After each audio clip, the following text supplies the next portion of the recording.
اخر واحد اخويا ديبسي. ديبسي برضه. هو لو في يبقى ديبسي. انا ديبسي. كولز غلط، مفيش حد. مفيش برضه، ما اظنش. لا ما في. بيبقى في دايما كولز غلط في اي تيم، بس يعني مش دايما في حد معين هو اللي بيدي كولز غلط. لا هي بصراحه مفيش حد معين بيعملها، يعني مين اكتر واحد شويه؟ لا روك. ال سي كي. ROC. LCK. LCK. انا حسام. جاكور الكابتن بتاع التيم. جاكور. لا في مواقف كتير الصراحه، بس ما ينفعش تحكي يعني كان في عفاريت وبتاع كده، بس موقف صعب يتشرح. كان في الشقه القديمه اللي احنا بننام فيها، كنا بنسمع صوت حد بيمشي وكده واحنا نايمين اصلا. هو انا مش فاكر، بس يعني ممكن هو حوار العفاريت ده كلنا فاكرينه يعني. ديبسي وساد، يعني الاثنين. ساد. ديبسي. يعني دايما بيبقى انا وكوميكس.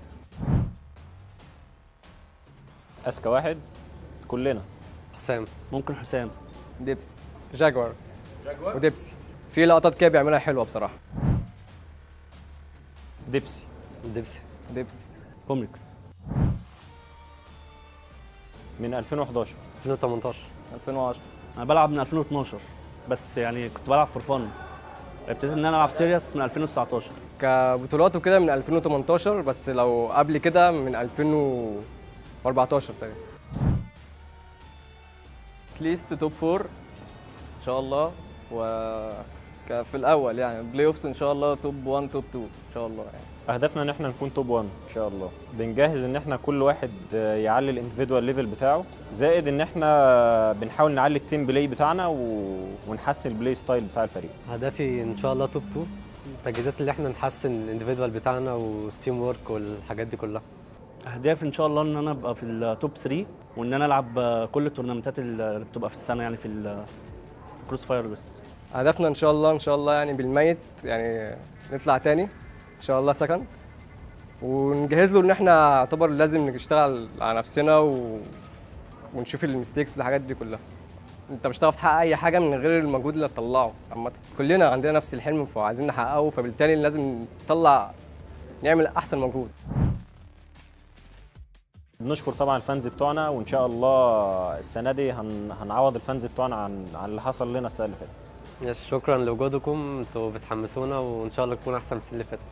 يعني بشكرهم ان هم وقفوا جنبنا، والسنه اللي فاتت ما كانتش احسن حاجه، بس ان شاء الله السنه دي غير يعني. لا احنا بنحب نشكر كل الفانز يعني اللي بيشجعونا ودايما بيدعمونا. نحب نقول لكم ان السنه دي ان شاء الله هتبقى مختلفه عن اي سنه. ان شاء الله السنه دي هنبقى في التوب 3 يعني ان شاء الله. احب يعني اشكرهم جدا جدا ووقفتهم، وان شاء الله هنعمل احسن نتائج في السنه دي ان شاء الله طول السنه في كل البطولات باذن الله يعني. لا مفيش خالص، كلهم منتظمين. فايز. فايز. فولتي. جينر. جينا.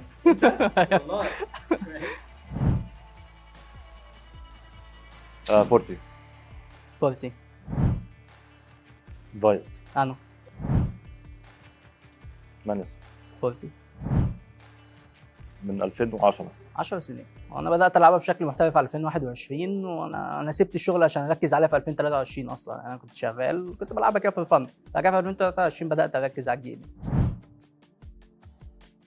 بنبرك على قد ما نقدر، بنحاول نعلي من مستوانا، نصلح ميستيكس وبنحاول هنطلع قبل الثقه ان شاء الله، وهنحاول نعمل اللي علينا في الدوري. احنا لسه تيم جديد، لسه بادئين سوا، ما كملناش اسبوعين، فيعني ما فيش جولز كبيره يعني ان انا ابقى توب 1 ولا 2 ولا الكلام ده، بس يعني ان شاء الله عايز ابقى في المركز الرابع الخامس يعني. بحوش الحلم لسيزون 2 ان شاء الله، يعني السيزون ده ان شاء الله يعني ناخد على بعض ونحاول ناخد مركز كويس على قد ما نقدر، وان شاء الله في سيزون 2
Welcome back to another week and another day of CFW West, man. Am I excited? I hope everyone got some good rest and sleep so we can, break this down. Initially, I just want to talk about the standings and the changes that happened. I mean, I'm happy to be here, man. I'm super excited. We're following from day one, and now we're on day... Oh, no, man. We're just so deep in this. And I'm super happy, super excited to be now. It's getting crazy, man. Yeah, It it's really getting crazy day by day. And looking at the standings every day, it does change, Koshari. I agree. I mean, the teams that I'd like to look at is definitely Anubis and GV. I mean, the rest have kind of shown their position and their status, ROC, GG, UNK, but Anubis and GV, I mean, Anubis has a game today and they've only played 9 games while the other, except Entropy, the other teams in the standing have played 10 games. So this could be a crucial moment for Anubis, to be honest, to actually maybe even reach top 3 or otherwise. Yeah, exactly. You need to keep in mind that there is some important yet decisive games tonight within the standings for all the teams, because Anubis is up for a challenge against Entropy, and if they did win and unKnights lose their game, things would change. Anubis would go top 3. Definitely. And seeing Anubis top 3 is a milestone for them. And it's good. It's a milestone for them and us. True. Bias, right? I'm happy to support an Egyptian team that's climbing the rankings. And Anubis, their history speaks for itself. You know what I mean? They've been a prominent organization for the last couple of years, and I feel like their prime is really coming back, to say the least. I mean, man, look how we started this league. We started with Anubis being 5th, even 6th place, and grinding day by day, week by week. I remember just interviewing Saad. He was like, just forget everything. It's like it was an old roster and a new roster coming in to play the games and just winning against ROC Esports, winning against unKnights, winning against GV, and finishing off with a clean win against Triple Nine. And now they are on the 4th place, searching for the top 3. So I'm super excited. And one or two of their games was actually, I don't like to use the word stomp, but they wrecked whoever team they were up against, them. So anyways, enough about Anubis. I want to talk about today's matches, right? It's very important to highlight that Entropy and Anubis, this is going to be their 10th game. So it's either Entropy steps up and tries to, secure some more points, or Anubis might actually secure this and push on forward. GG versus ROC and TBI, man. Like, GG versus ROC. What about TBI? TBI and unKnights, man. TBI and unKnights, it's a long story for both teams, because unKnights now playing for the top 1, searching for, being victorious all over the place, and TBI is just struggling. It's a difficult time for TBI. We already spoke why, being a new team. Yeah, it's a struggle. Yeah, I can't find their identity. Just chemistry is not there, synchronization as well. But for GG and ROC Esports, I'm very excited for that game, to be honest. I mean, ROC and GG the last few weeks, man, have really stood out. Even though ROC had a bit of a setback, but they came back strong yesterday. Initially, our first game is going to be Entropy versus Anubis. I'm not sure, man. Entropy has been trying their best, I can tell you. You can see it in the camera when we're observing the players, but nonetheless, I mean, they're up against Anubis, and Anubis is top 4 at least. Entropy's top 6. Enough about the stats, like, if you think about it, I really think Entropy might not win this, but at least they're not going to give Anubis a 2-0. Koshari, thing is, with Entropy, they did have a solid start to the league, but slowly it's the opposite of Anubis. So Anubis did have a bad start, then slowly but surely. Anubis special, they came back, like it was 1-0, I think, when they were playing against TBI, and then they won 2-1. Anyways, let's talk about the key players, man. I'm more than happy to discuss Forty and Dipsy, and obviously I know Hazem is kind of a fanboy when it comes to 40, He's really excited. Nonetheless, Dipsy, very, very high performance player. So it's 40, and I think these are the standouts of both teams, without undermining any of the other members, right? Like, they both have good anchors, they have good entries, they have very, very strong in-game leaders. So this is going to be an interesting game, to say the least, and I'm excited. This is a good way to start off the day. Yes, sir. Just looking at Anubis players, you just remember with every name name that you say you remember certain highlights. For example, Sad 3v1 against TBI, gets the first with the sniper, switches to the pistol, then the sniper again. Doom and Depsy, they are known for their clutches. Who else? Doom, Depsy, Sad, the other players is just there from Anubis, and from the other side, I mean, they have Jaguar, they have a lot of very, very strong and old school players, you know what I mean? Jaguar, Doom, and so on. So this is going to be interesting, especially on Entropy's side.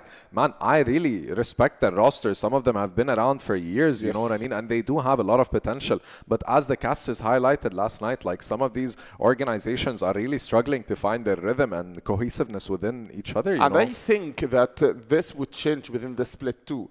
I mean, even if there was a lot of off-season time for the players to, find their identity and find their chemistry, some players did not find this. But after actually not scrimming, but playing the official tournament and playing against each other, now you have time, to reflect on what happened on the split one. For example, Team 999, Team Entropy, TPI. They might come back stronger. Exactly. They will come back stronger within split 2 because you did already play against all of the teams, and now you have a vision, you have a view of what is really happening within our roster. Yeah, I mean, just to highlight on what you just said, I mean, Anubis has played almost all of these teams initially, even if it was Elite League, which is what it was called before CFW, you know, or West League. So, like you said, it's very important for 999, Entropy, TBI and stuff to get some more exposure, you know, and and actually get to play against some of these prominent teams. I'm really excited, and you can tell everyone all smiles. Eid Mubarak to you guys. They're really happy and excited. You can tell they're locked in, and I respect that, right? Like a bit of smiles here and there, but they're ready to secure this win if possible. As always, I love the smiles within the first early seconds of the camera. Moving on to Entropy, Manison 40 buys Gainer and Abiva. So big is with Gainer and Abiva, they started the league just dominating everyone, getting their kills left, right and center. They were just locked in, they were just there. Same with Manison. Of course, I'm a fanboy 40 and Vice was there too. But with time, Entropy is just going downhill. Hi Gainer, hi everyone. I wish you both good luck, to be honest. I really have a lot of respect to Entropy and Anubis, because they've shown a lot of perseverance in the couple of games that they've played, and we're past the midpoint, right? Like, we're in week 5. I'm pretty sure there's about 3 more weeks, and then we're into playoffs. So I really wish Entropy can step up and possibly secure a place in top 4 for playoffs. Hope so, because they do need this win. I agree. And definitely. Speaking of the need of the win, Anubis, man.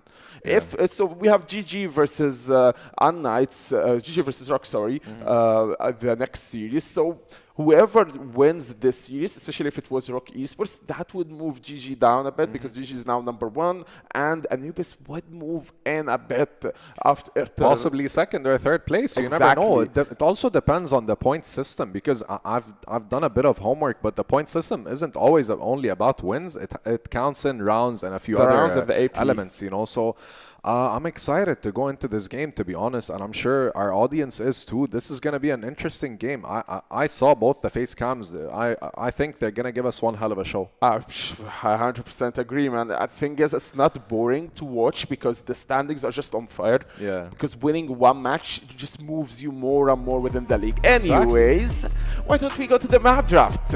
We have Subbase picked by Entropy. And Subbase is one hell of a map for Entropy. But I feel like all the Egyptian teams just love playing in Ankara for some reason. It's strange, but maybe there's some correlation there.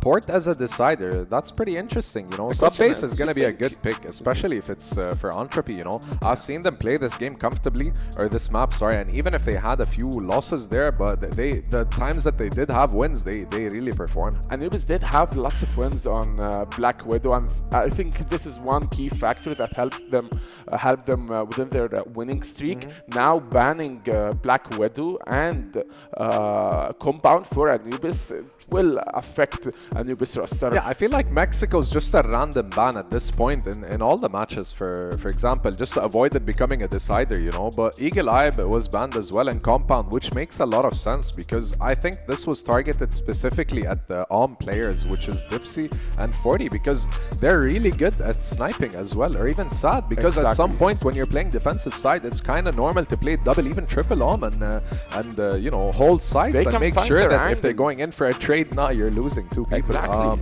I wish them the best of luck, to be honest, and it seems like they're excited. As you can see, Manas in here giving some input, giving some insight to his team members, and looking at Anubis, man, they're all locked in. You can tell. Like, I'm hyped. To watch game 1 at least. Same, I'm thinking I about really hope it. they get us 3 games in a row, you know. I hope, man. I hope. Just thinking about it, the pressure is even between both teams. Entropy just wanna climb, making their place on the top 4 position to secure the playoffs. And Anubis, they wanna be in the top 3 because they already grinded a lot.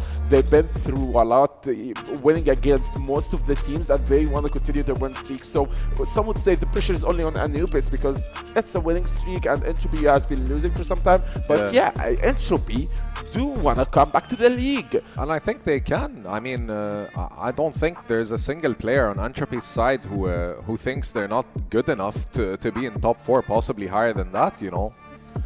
Man, I'm super excited for this game. As we can see, a last peek on the faces of the players, just locked in and ready. I think so are we, Koshari. Yeah, and I think there's a very important note that some people might miss, you know, when it comes to being the first match of the day. This is like the biggest grind, right? You're fresh, you've probably scrimmed a few hours earlier, and you've played enough for CrossFire to, you're warmed up, right? Yes. Like, instead of waiting to like game 2 series or 3 series, no, this is usually the most interesting game, even though we have a very solid second game as well. I hope, man, it does reflect on both players and both teams. Honestly, if you're going to ask me for a prediction, I'm gonna say a 2-1 for who.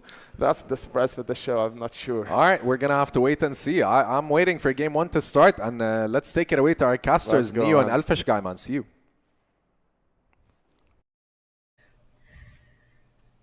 What's going on, everyone? Welcome. Thank you very much for joining us. We're excited, Jordan. We've got another week, of course, of Crossfire, and we're into day 2. Yesterday, maybe the quickest day we've ever had.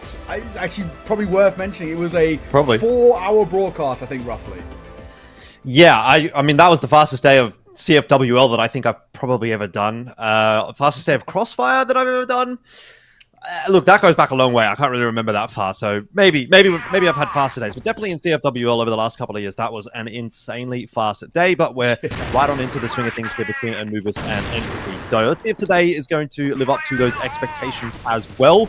Look, I think this is a pretty interesting matchup actually now, because Anubis looked fantastic yesterday, or not yesterday, I should say last week actually. Whereas Entropy were a little bit up and down, and I want to kind of see if Anubis can keep that same kind of form coming into this week and really put Entropy to the sword. Yeah, and it's one of the sort of the newer orgs that we've got here in West League this year. I'm sort of interested to see sort of really what Entropy can offer up. They've got a lot to prove to themselves, but as you can see, we are live, we're underway. I'm excited to be here as well. Another, of course, hopefully quite exciting day of Crossfire. Yesterday was wild for maybe all the wrong reasons in a way, but let's see what we get. Early fights coming through, a scrappy one as well, just in front of PC Room. It will end up being very good for Entropy.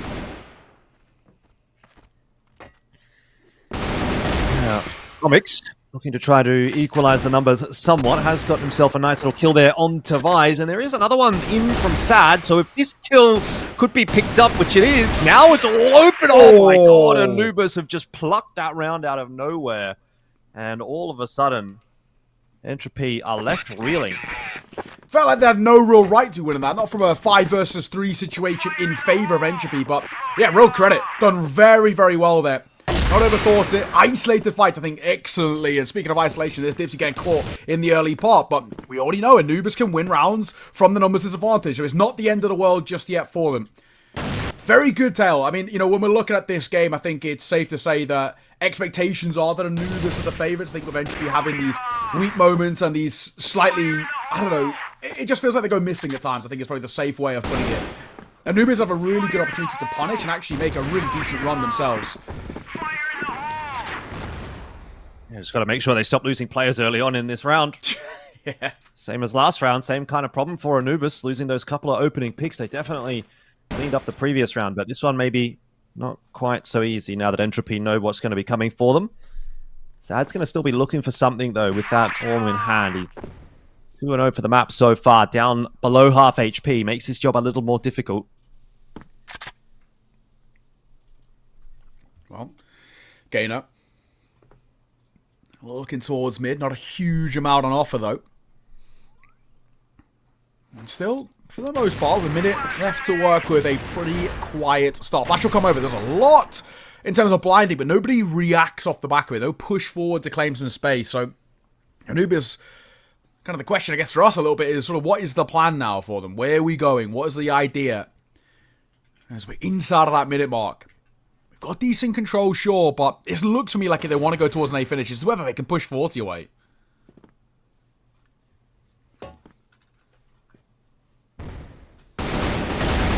Nicely timed push from Vice. That'll be the end of Sad and probably the end of the round here as well for Anubis. They just don't have the map control to really feel comfortable with 30 seconds left to go. They're going to lose Jaguar up in the vent as well, and that's a little bit more like it from Entropy, who are starting to seal the deal. A little bit of a mishap in round number 1, to be fair, from Entropy, but so far they've looked like the better team up to this point after the first couple of rounds. Sort of a massive data set, of course. Yeah. Oh. Either way, so 1-1 starts, and for Entropy, I think even they were maybe a little bit perplexed. They're just kind of giving around a little bit. It looked very indecisive for Anubis. Not what we want to be seeing either. We want to see these rounds and be looking confident. Okay, that's more like the pace. The Colt's pulled out, spams down through, down goes 40. There's the chaos that we're a little bit more used to. Yeah, look, I'm not going to lie. Wow. I kind of feel just like on an individual pound-for-pound basis, this Anubis team is kind of up there with the best. When they have rounds like that, and there was a lot of rounds like that last week as well, you go, ooh, you know, these guys are pretty good. Exactly. Oh, my. Okay. Well, there we go. There's proof in the pudding a little bit, just at the level that we're getting out from them. That is pretty ridiculous. It's a gut punch as well as a way to start. Could be made a little scrappier. Oh. Gainer! Gonna get 2 of his own. Okay, round back on. Yeah, Comics is going to try to equalize this kill. There's going to be a flashback on through. Nade actually does just bounce over onto Gainer's position, so he'll be cleaned up. Still, it's going to be an A take out here from Anubis, though. A somewhat slower one. They've got to get past 40, and that's been achieved relatively comfortably. So just Vi's left now, solo. And Doom happy to take that fight. Perhaps a little over-aggressive from him. We want to see the swing together, and they do in the end get that job done. So comfortable round as Anubis will get themselves their third. Do have to also give a little bit of credit to Gainer. Last week for Entropy, he was definitely the standout, and once again, looking like he's going to be a massive X factor for them today. 5-3, and nice couple of kills in that last round is, again, making it kind of feel like Entropy is living and dying by Gainer's gun at the moment. Well, pop shot. Nothing behind it.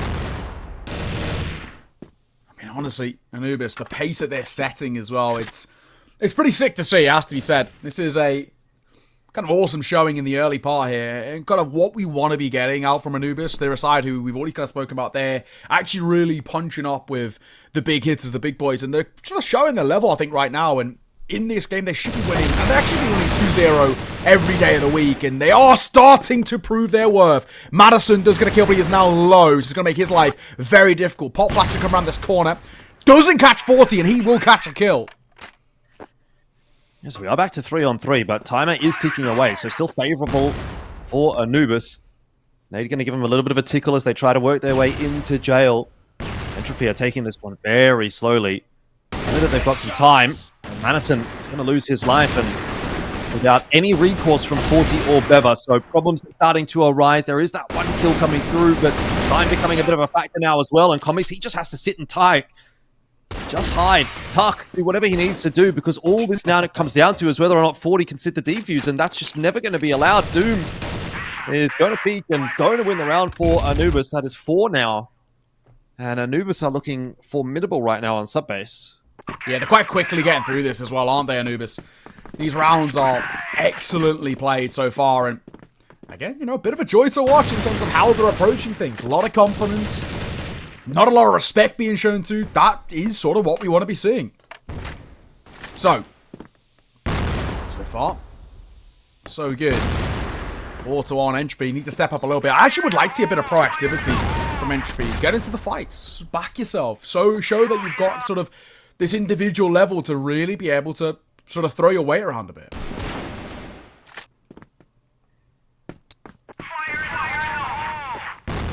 Bit of a slower round this time. Anubis have just got Dipsy set up forward in middle, waiting to maybe catch a timing. And there it is. Gainer trying to rotate back in toward Jail, just going to be clipped. His wing's going to be clipped there by Dipsy, going skeet shooting, really sad, popping his head up and down, but 40 won't land the shot this time. Now, though, pressure on. He's actually landed the second shot at that second attempt. Locker still remains in possession for Anubis, but the B site is being encroached upon, no doubt about that. This is a pretty spicy one so far. 40, waiting for his chance. Vi's up on high as well.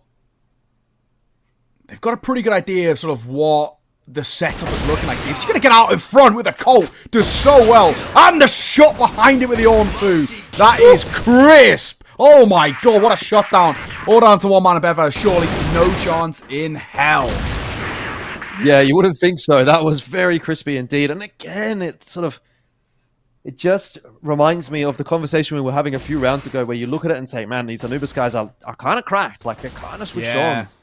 So if I'm ROC, if I'm Gaimin, if I'm unKnights, I'm looking at this game and I'm thinking these guys are definitely the team that is going to be challenging us going forward. So we need to keep an eye on them. We need to be prepared for that in the future because, look, Anubis, it's taken them a little while to get to a position where they are now starting to look competitive. But, geez, I mean, the individual level that they bring is fantastic. And if they can just ensure that they get that teamwork locked down, the strats locked down, maybe a bit of experience under the belt as well, you know, in some high pressure matches like playoffs type situations. Yeah, this is a team that could potentially be the real deal going forward in the West League and potentially even internationally. So I don't know if it's too early to really say that, obviously, but the last couple of weeks that I've seen from Anubis have really, really looked good. So I'm kind of hoping that that's going to be the case. And we might have a fourth team kind of in that conversation. And I'm kind of getting the feeling that if anyone, it is going to be Anubis. Yeah, that was the big thing when we looked towards kind of last season. It was, you know, we touched on this a little bit yesterday. It was sort of 1 and 2, and then a pretty big gap, then 3, a pretty big gap, the rest, right? And I think that is sort of that issue that we were kind of having. So this is pretty spicy. Nice opening to keep things going. Looking to find more best. Full answer back, but still the rifling core comics is very, very well. Jumping down, Jacket should have a freebie here, and he does.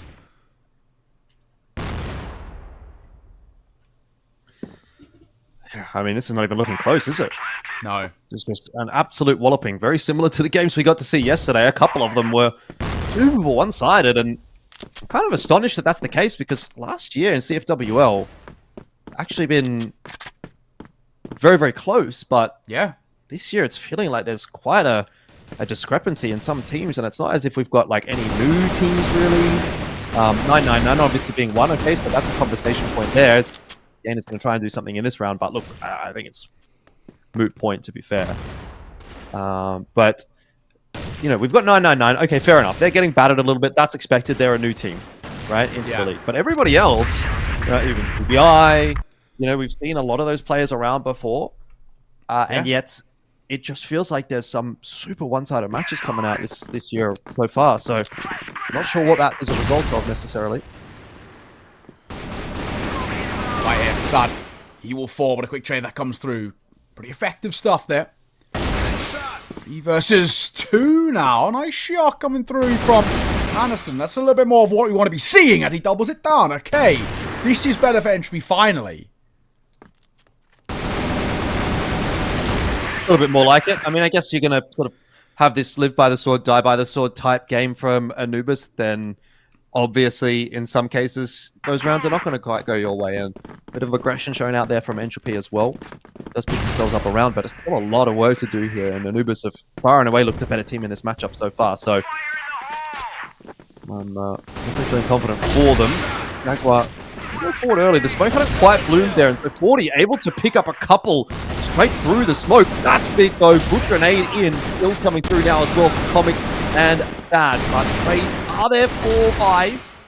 He'll eventually drop himself, but there's no flood coming from the rest of the Entropy players. So Vi's kind of left a little bit high and dry here. Bomb plant still yet to come from Anubis, but they've got it back to the 2-on-2 at least. Oh, well. Bomb goes down. Now a chance here as well. Question being, though, on this retake, what have Gainer and 40 got for us? Not a lot on offer. Time started to tick. 25 seconds. We've got to make a move. You've got Sad up on towards the missile itself and then one over towards stairs. So, I mean, really, Dipsy doesn't have to peek, if I'm being completely honest. He's sort of in a bit of a decent spot. Let Sad take first contact. Dipsy can just wait. Has spotted now both. Gainer, first fight. Down he goes as well. Sad just dipping and diving. 40 is low. And seen off. Beautiful work. Just like that. Answering right back. Still a very solid half, of course, from Anubis, so have to already raise some pretty serious concerns for Entropy. 7-2. I mean, coming back from that, I don't think it's going to be easy, and especially not when you're going to start like that. Jaguar under a little bit of pressure here. He'll need to call for some assistance. Doom can maybe start to pivot. Jaguar, though, gets himself at least one before he falls. And he's done a really good job of just anchoring that locker room position, maintaining the numbers advantage, and wasting some of Entropy's time. I'm going to have a little bit of a look back in, try to recontest lockers and see if he could take that position away from them, but we'll just have to cede that territory for the moment. Just waiting on that peak. You get a second time of asking 40. Good work. Patience, a virtue. Sad. He'll answer back, though. It's all down to Vice in a 1 versus 2. This is pretty difficult. Especially now the bomb is dropped. It's a 1 versus 1. So Comic's going to try and rotate back over. And Vice has time to sort of slip away a little bit. You swing it in. And Comics does very, very well. There was a moment there. A little bit up in the air. Thankfully, not to be. So, great work. And another solid round.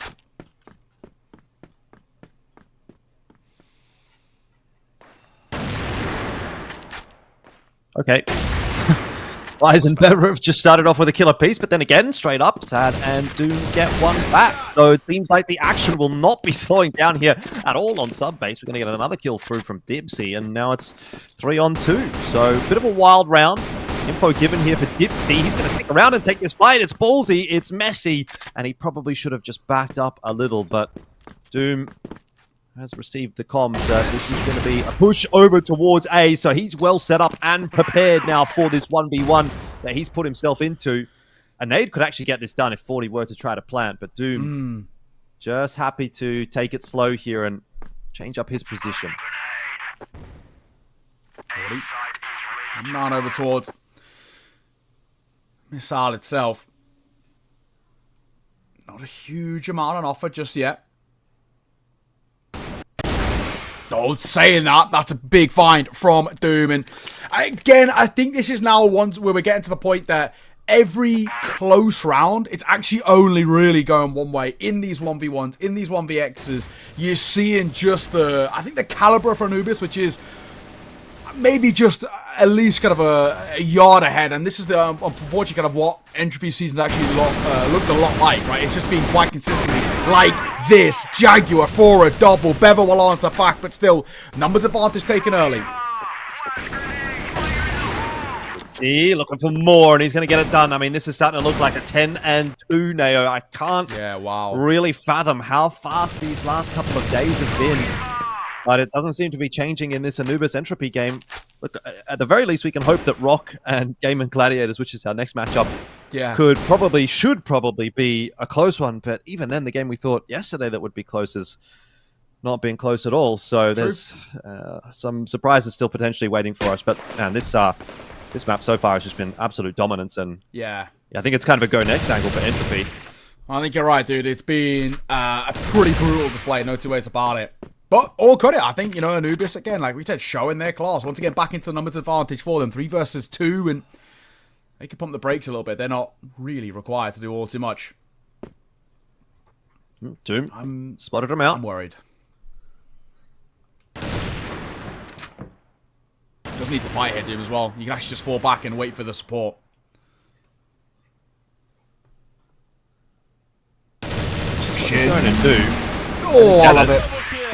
And that's that 10-2, the scoreline, as Anubis will finish it off. And look, it's without even a huge level of excitement, frankly, there for Anubis. That was a foregone conclusion for quite a while.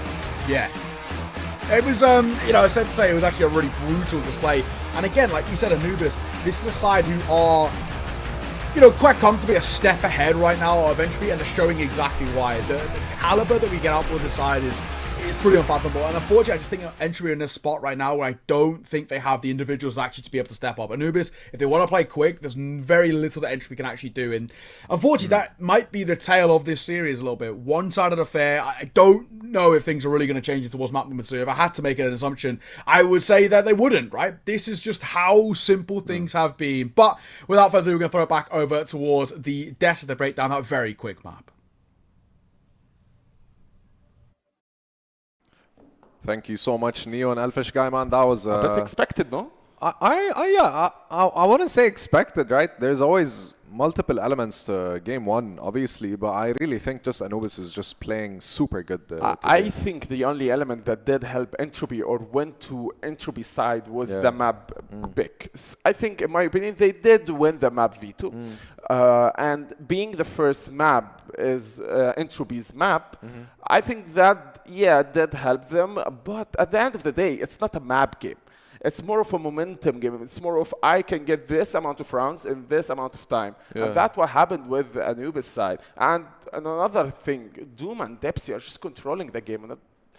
They're getting a lot of picks way, initially, man. 100%. They're getting a lot of picks in the early game, early into the round, and it's just putting Entropy at a disadvantage on either side, attack or defense. And you know, I'm just super proud of how Anubis is doing, because if this game would have been played within the first or the second week, it would 100%. Even if Anubis went, it was 3 close games. Yeah, it would have been different. And maybe it just went Entropy's side. Because I remember whenever we spectate or analyze Entropy's game, we just keep saying over and over again, B Van Genner, B Van Genner. And now we only say Doom, Depsy, and Sad with the sniper. Doom comes, the clutch scenarios, repetitive clutch. And now in a one-sided game, in Entropy's side, I'll have to agree with the casters when I say I think it's going at 2-0 from Anubis side. I mean, let's not lose hope for Entropy, but at this point, it does feel like Anubis has the advantage since it's first map as well, but you never know. Next map is Compound, it's Entropy's pick, so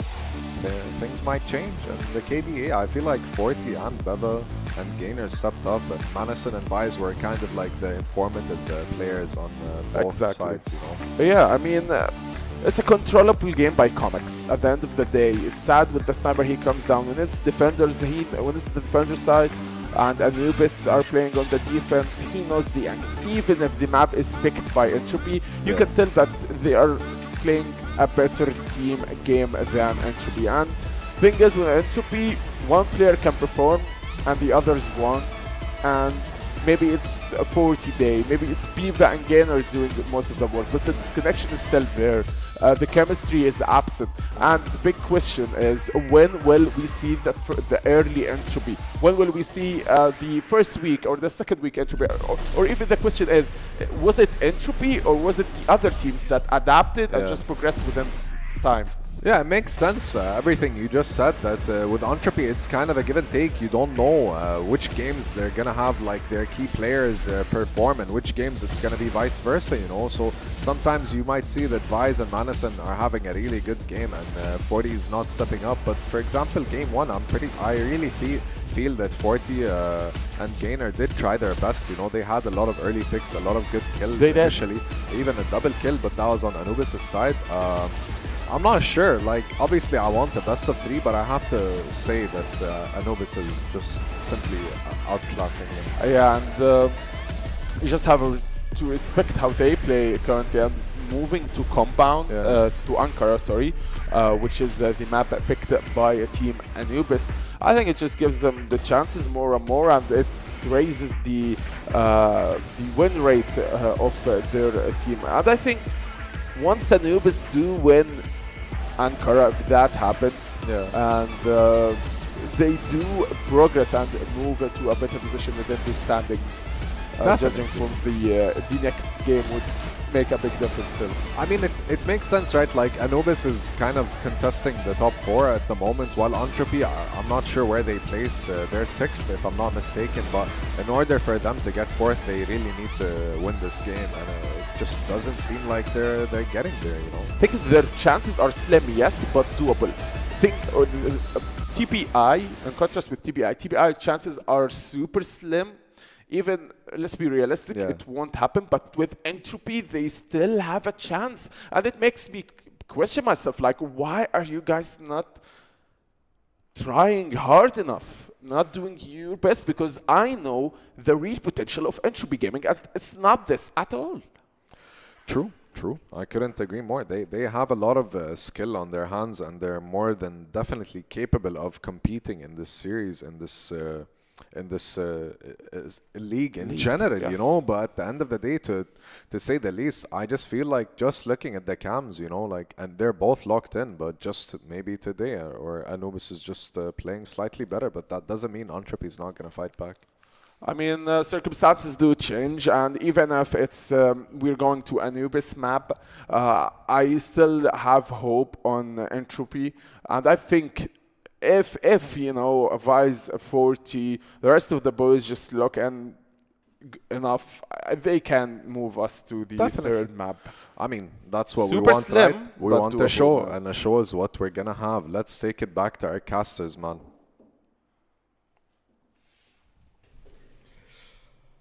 Yeah, brutal display. I don't know in terms of a show if we're really going to get one here. This just seems like a complete mismatch in terms of ability. Anubis are, you know, a side with a lot of talent. You know, when we look at it on the flip side, I just think Entropy, for me, there was so little on offer, Jordan. I mean, if we're being completely frank, yeah, we saw maybe 1 or 2 moments where an individual could step up.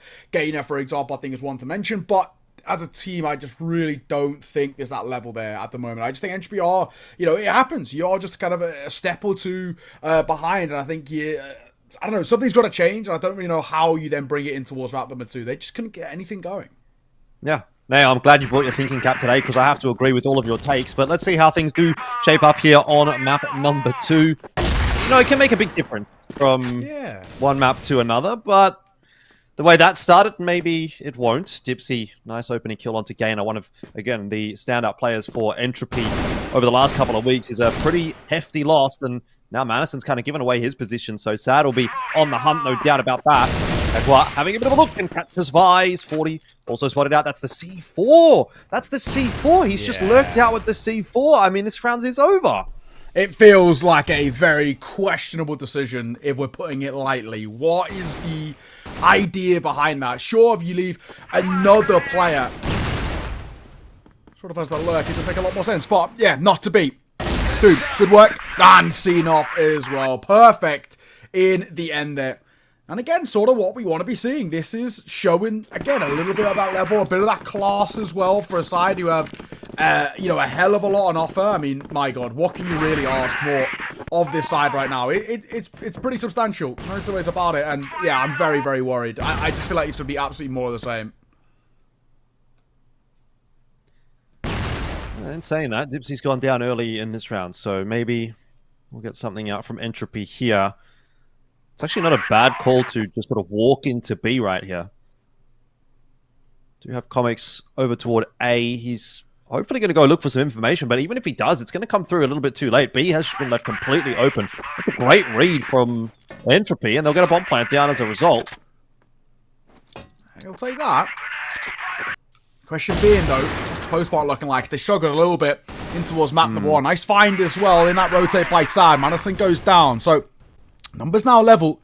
Can make this a lot easier. Sad looking for the cross. He's just tempted by the flank, and as Bever starts to move in that direction, he might have read this well. So 4v4. Here comes the recontest from Anubis as the smokes are going to slowly start to fade. Nade into that hotel position. There's 15 seconds left here. I don't know that Anubis can get this done even if they get all of the kills. They're going to have to be so fast on that defuse. It's down to 2v2. 8 seconds left. You've got to get one more. Boom has to sit the defuse. He's got to sit the defuse. He's not getting there in time. Oh, I don't think so. He was close, yeah, but he hasn't got it done. And in the end, Entropy will win the round. Unfortunate as well. I mean, the idea was kind of nice. It just comes down to execution there. It falls a little flat right at the end. But, like you mentioned, Entropy will take whatever we can get, I think, at the moment, right? You know, it's a round that at least has some sort of substance behind it and maybe a chance to start sort of getting going in this map. That's not the start they want in this round, though. Dipsy, great work. 40 goes down. That's really going to help.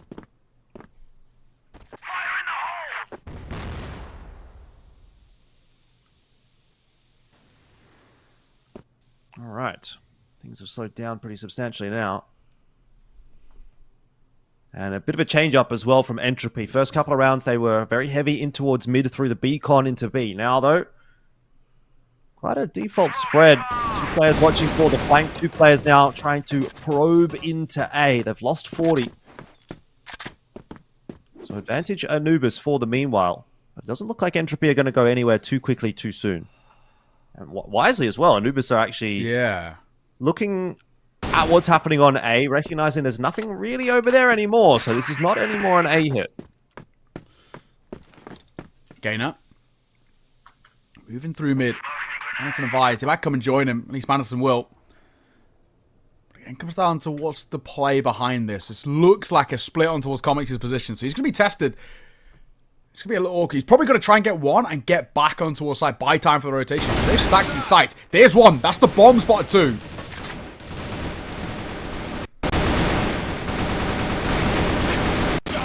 Big stand from Comics. Oh. Now it's on to Doom on this A bomb sniper. He actually has Kiki there behind him as well, but it will not be required. Doom shuts it down. Door is slammed in the face of Entropy, as has been the case in many of the rounds in this matchup. Once again, Anubis are starting to look quite dominant here on Ankara. It's got to be said as well, when you're seeing individuals like Doom who are able to step up and shut down a site sort of in a way sort of single-handedly like that, it's never a good indicator. Oh, man. And Entropy, I know it's only a 2-1 scoreline, but it's the way the rounds are feeling, and that you see rounds like that as well that don't fill you with too much hope or too much joy that there can be a chance in this one. So far, Anubis are continuously, as we've seen from map number 1, quite a few steps ahead. Vice, making a move through. He'll get a bit of hotel control, so with the group, potential is splitting in towards Jaguar. I mean, he's going to be tested, but Dipsy is close enough in terms of support that he should be okay. Again, similar sort of scenario as that previous round. You get one, you get out, you've done your job. Okay, there's one for Dipsy. Trade easy for Vice. Now, Jaguar going to do what he can. He'll end up getting taken down as well on the trade. So Doom and Comics have a fair bit of work to do right here. He's giving away his position with those shots. And he'll be taken down easily by Beva. So on to just Comics solo. Looking to cause a bit of a miracle. Seems wishful thinking. He's being watched as well by 40, that position. So as soon as he rounds the corner here, he should be getting spotted out. And has now been. You could hear the Orm shot going off. That signaling that Comics has been spotted and sighted. And info given. He'll be back over now to the GR spawn side of the bomb site. But easy cleanup in the end for Entropy, and Vise will get that second. Got to be said, that third player on towards the site that gets overlooked, if he gets a kill, you really feel like you have a chance there. But Beva does very well. I mean, he's lucky to stay alive in the way that he does, but then 180s gets his kill, and that sort of wins in the round. But they did slightly overlook that third player. I don't think they were expecting the numbers there. Over towards side itself. Mid-take here by Anubis. Interesting choice behind that smoke. See at range with the Orm. Oh my god, he's really playing with fire a little bit here. Beva's on the other side. He gets clipped. Dipsy. Nice shot of him jumping too. Yeah, Dipsy's looked fantastic form tonight. Very few of these Orm shots are missing at all.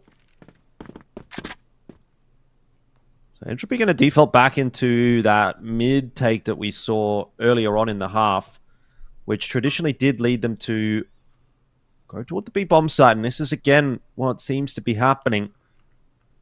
So, yeah, I'd say that should be fairly telegraphed for Anubis, but they don't actually have anybody watching this line. Entropy are getting a lot of free space. There we go. Sad's going to check it. Had the pistol in hand. He's going to toss out a util as well. Bit of nade damage, it looks like, onto Madison and 40. And he's brought for the rotation across, but these guys are getting pooked by mid-gainer. Almost got two in the end. He opened it up, at least enough for 40 to grab himself one. And, well, now things are starting to open up. Missed shot from 40. Somehow he gets out of there alive. And coverage from Madison onto Comics apparently was the difference maker. Bomb plant still not yet gone down. So Jaguar has some time to work here, but Entropy are somehow making this push into B work. Yeah, it's true. A lot better. They're starting to find a serious gap here. 1 versus 2, though, still potentially could have a bit of legs behind it. Jaguar's got a few tricks up her sleeve.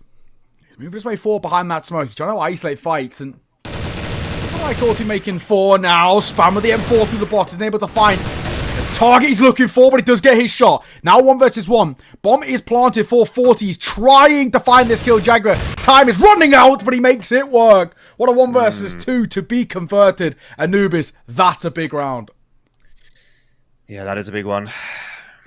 Entropy, you kind of got the sense that they're obviously being a little bit more competitive right here on Ankara, and that maybe arguably even starting to pull ahead, especially if they were to win this round. But just dropping that one, it kind of keeps the control of this game lying with Anubis. And Dipsy, he's not letting Entropy play a 5v5. Like every single one of these rounds pretty much feels like a 4v5. And look, Entropy are doing pretty well, all things considered, in that respect. But at a certain point, the cookie's going to break and crumble, and it's going to go in the direction of Anubis. Pretty astounding stuff, isn't it? We're just seeing that level right now. It's also rough to see in a way too. We're just not getting the individual stepping up in the way that we want, I think, for Entropy. Constantly having to really fight for their life in these early part of the rounds is sort of never where you want to be. Well, tough predicament though. Far from the end of the world. Still got plenty of time to showcase. 1 minute 25. Only down a man, so it's not the be-all and end-all. 40 moving his way forward. Just does he clear this box is the big question. I really feel like he's going to overlook it. He's already exposed any peek through. I mean, Manitor's not even holding for it himself. So, Dipsy, genuinely, if he can get one and get the Colt pulled out, oh my god! How has he got away with 2 there? He has no right to do so. Sad misses his shot. That was kind of carnage. Second time of asking will deliver. That was so scrappy. Yeah. This is back to it, though, for Anubis, you know, and that's my concern, that Entropy, they had this sort of brief window where it felt like they were competitive and maybe even sort of somewhat getting on top, and maybe momentum, you know, can carry them a little bit of the distance.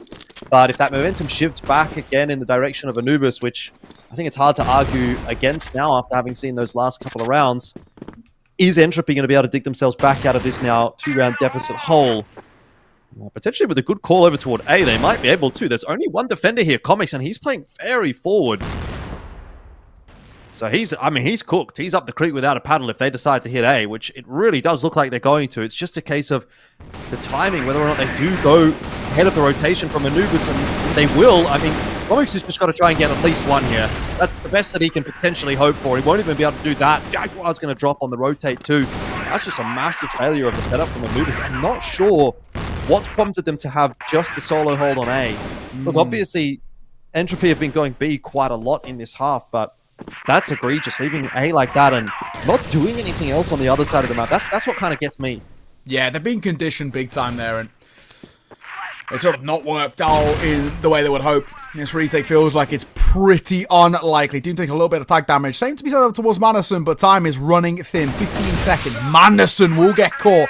And maybe a freebie given over, which could give a little bit of legway to work with. Hang on a second. Down now into a 2 versus 2. This is really scrappy. Doom, he will fall as well. Same to be said at the end there for Sad. There was a moment that retake had legs behind it, but time was running so thin. Anyway, Entropy, good. Come back to what I was saying, right? Conditioning, leaving just one man towards the site, it's not good enough. Yeah, I mean, I guess in that sense, you are probably backing your retake, but the issue is when Comics does not get a single kill, it makes the retake very, very tough 5v4. If that's a 4v4 retake, you saw how close it ended up being. Maybe there's an argument to be made there, but in this case, not good enough from Anubis, and well, they've bolstered the A defense with 3 players on that side of the map. In fact, they've actually pushed out of A. A lot of forward information now for Anubis, and they're going to rotate a player over to B early. This is a round at the moment with the positions that they've got. Dipsy on the angle by the box. He's going to be tested in a second. And he delivers. Pulled out looking for a second. Oh, there it is as well. Honestly, job done. Going 2 for 1 there. You take that every day of the week. Right, done here as well. Wow. Gainer, no chance in hell. C4 has been spotted out there by Comics. He's just going to dump util in that position to try and make it as difficult as possible for Gainer to retrieve it. But honestly, I think if you're Comics here, you probably just back off. And it's for that exact reason, because if you end up getting picked here by Gainer, which has now occurred, We're back into a 2v1, which is far more winnable than a 3v1. And he doesn't really need to hold the C4 there at all, to be honest. Like, you can give up the C4. See what Gaimin can do about this one. Oh, dear. Oh, dear. Yeah, look. Not good at all. Not good at all from Anubis. And it has to start with Comics going down, holding the C4. I think you just give it up. Honestly, give it up. What does it matter? Let him have the C4, play out the 3v1. Instead, you've given up your life, and a 2v1, as we've seen, is just so much more manageable. Imagine Comics is just sitting back down the bottom of the stairs there, and he comes swinging for the kill after those first two went through to Gainer. I mean, regardless, round done. 4-4 is the scoreline now, and Entropy maybe looking to even win this half. Yeah, honestly, that's a really egregious round to let slip like that. At one point, it was basically 1 versus 4, and they just fall so flat. So, really awkward. Vice, up close. 3 of them as well. And it does start very well. Comics, he's been struggling, bless him. He's really not finding the form that you kind of want to see out of him. He's getting overwhelmed quite a lot. Jaguar's tucked towards box. It's tough to clear this angle, but they do a good job of it. Dipsy gets caught in the rotate as well. The smoke comes down, or not even the smoke actually, may I say, it's a nade. There is the smoke coming up. He will get a kill before it plumes though. So 2 versus 1 now. Okay. This round's still on, all down to Vice. Yeah, big clutch required again for Entropy. A lot of these rounds on Ankara so far have come down to clutches, and they're, I would say, pretty even, pretty 50-50. Almost an overextension from him. Nearly gives up his life, but similarly also nearly gets Vise. So now Sad just needs to land himself one little clip, a little tap. A single bullet will do it here onto Vise. They're going to push their way forward. He's holding in an off angle, but was spotted out in the end, and Anubis will maintain the lead here on Ankara, but not by a massive margin. Yeah, exactly. I mean, you look at it and kind of where we're at as well for Anubis. I mean, there's coming off the back of that first map, all expectations, they were pretty high in a way, and we were kind of talking about what this side could do towards map number 2 in terms of finding early form again, but they're being pressured a lot more, but 2 quick kills by them, and the numbers back in their level, despite the start, swinging towards mid by Gainer is very risky, and probably not worth it.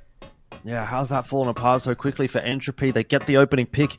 You want to slow it down in that instance, but in the end, Anubis picked the pace up, and they have just kind of slaughtered Entropy on their way toward this B bomb site. They're not even really into the B site just yet. C4 still got a long way to go, but Beva Solo has kind of missed the timing window to catch that C4 in transition. So round's looking okay for Anubis now. The shot. Be a little careful, seen off in the end. We're looking at this, and I think that's more indicative, of the level that we really expect out from Anubis.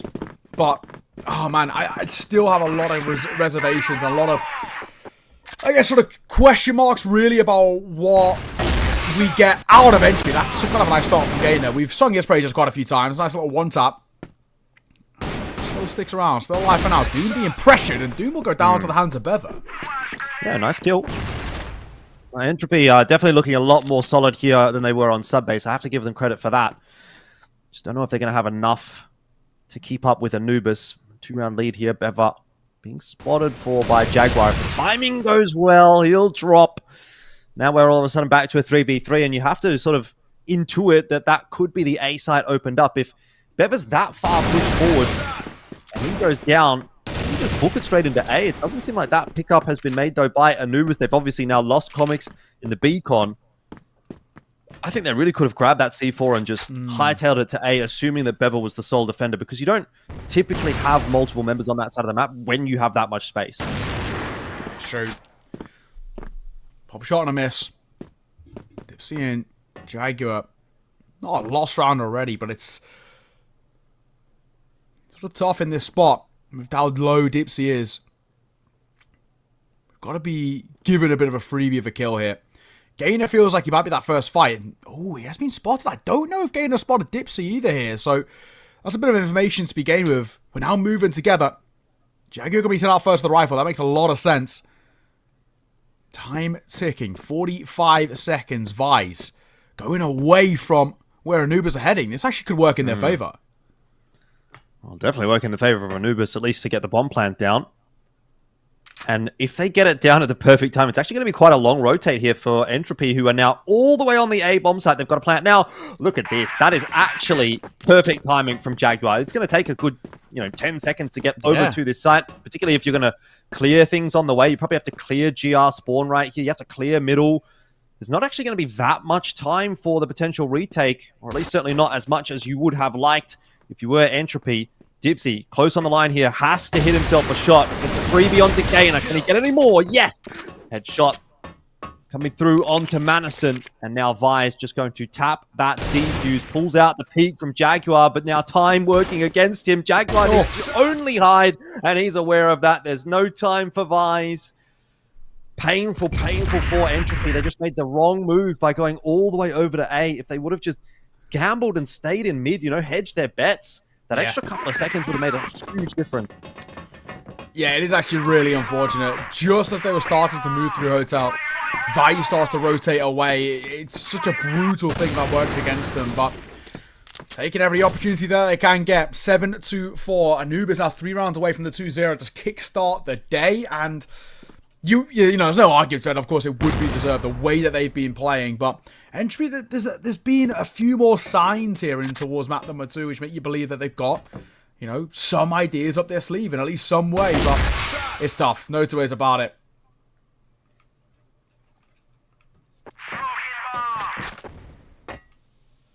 Jaguar going down early is going to make it a little easier for Entropy to negotiate this round, but a lot of the time we've seen that occur now is very quickly been brought back by Anubis. Entropy will pick up the first kill and then Anubis gets 2 or 3 in very quick succession. That may happen again here over towards the A bomb site.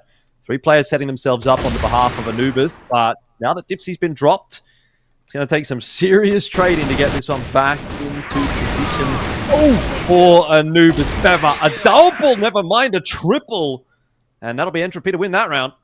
Yeah, it felt like they really had no chance there. Somehow I've made something out of nothing, if we're being completely frank. Fair play. Bever's lining them up, and they're the sort of rounds that we want to be seeing. Giving yourself at least a bit of a chance here. 2 rounds of deficit. It is still workable. No two ways about it. But not the start they would want. Dipsy starting very well. And they now move forward in towards Hotel as a group here. Gainer on the other side. I mean, obviously, he's not a bad game, to be fair, Gainer, but he's got to do a lot of heavy lifting in this round. If he can go 2 for 1, I would say job actually done in a way. It's the question of, do they overlook this box? It's very unlikely.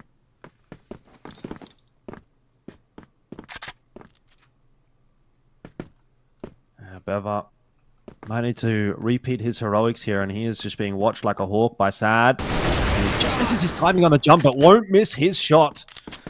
It's all good. And we're getting tossed in here by Manison to try to delay the entry into the A bomb site from Anubis. It won't slow them down all that much. Now, the spawn being smoked off. Should be seeing a plan here in any second. Speaking of, there it is. 4v3. Should be unlikely. Need to soften up 40 a lot as well. And a lot of damage done over towards him. Smoking a flash that comes through, but even still, that smoking towards Gates is, I mean, it takes such a long time to disperse. And Jaguar playing up close behind it, trying to shoot off the back of the gun barrel. Flashes and nets him a lot of damage and a kill there as well. A second that comes through for Doom.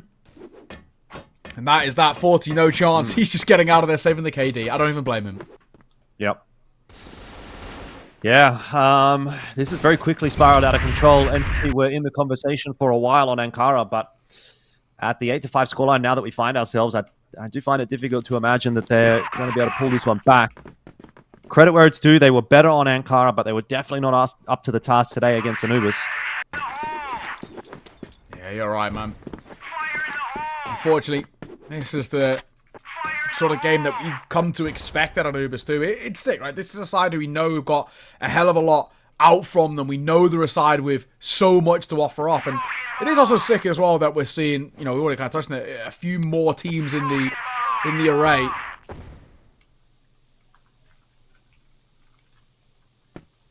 Not done just yet. It's not too ahead of ourselves. But very scrappy fights and a nice swing from Sad with the Colt. Down goes Madison.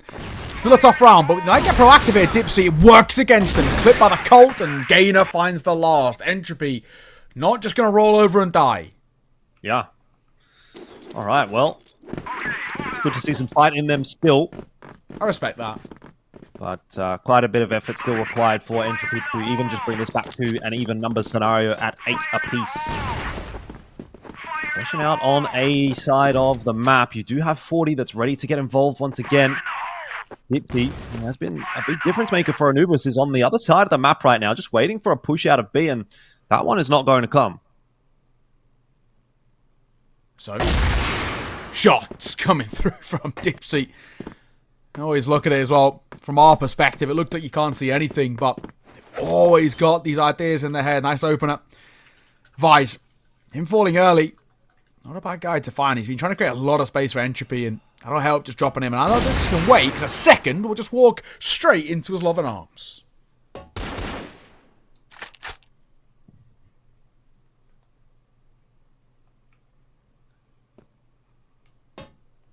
Yeah, this is not looking good, especially with Sad in position to catch Bever on this push. He actually ends up missing the shot. Will lose his life. Would like to see Anubis getting a little bit more active over toward B.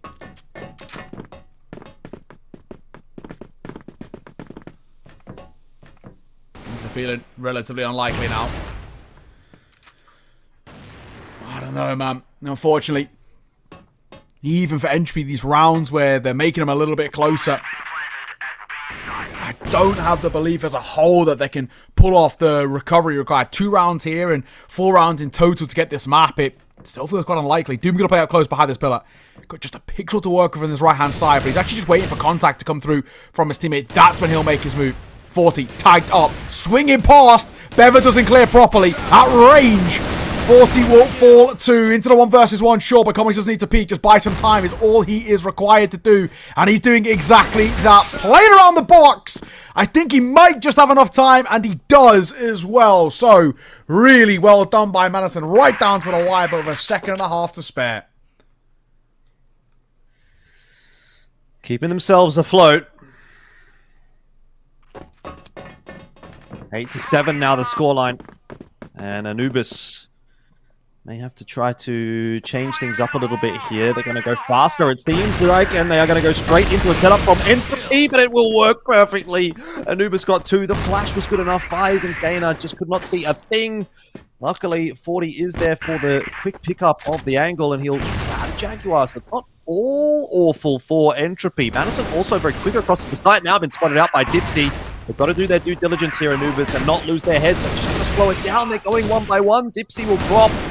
Where is Sad? He's going to be the X factor right here, coming in from behind. They've got no idea, and that's good patience in the end. Anubis don't lose their heads. Comics, a bold choice to try to go for this swing 1v1. If he loses his life, he leaves Doom, who's on a sliver of HP, but he's gotten across. Neo, I'm seeing some mistakes creep into the gameplay of Anubis. Some chaos, definitely, but they are getting away with it, at least in this round. Maybe I spoke too soon. Oh, no, my God. Thank God for Doom. He was so low as well, so 0 mistakes could have been made by him, but bailed out. And that'll be map and series point for Anubis, and they've got a couple of rounds to spare as well. Entropy, again, it's close, but it's no cigar, and that might just not be good enough. Anubis look like they want to go quick in towards mid here as well, so sticking as a pack, and I kind of love this idea. Madison drops an A, but it actually goes too deep because they're already so far pushed forward. Gainer, that's a big kill to find. He's been crucially important to the success, and they don't expect Doom wrapping all the way around. They're looking to close this and close it in style, Anubis, and they might just be able to do so. Yeah, you would think so. They've got great control of GR Spawn. Doom, they're going to continue fighting for that. We'll get the better of Madison. This is the perfect angle to be playing with an M4 bomb. He'll eventually fall, but he's done his job, and now it is on to Jaguar, Dad, and Comics to close this series out. 3v2, smoke in the way of Vise and Bever, who unfortunately don't have many options but to try to go on through it. Both now starting to fade, but only 20 seconds left. Time favoring Anubis. Pills doing the same, and that is a 2-0 secured this evening for Anubis as they have a nice start to their week. We didn't get to see them yesterday, Neo, but fantastic stuff from them so far. Obviously, they'll have a game again tomorrow as well, and they can maintain some of that solid form that we saw from them last week.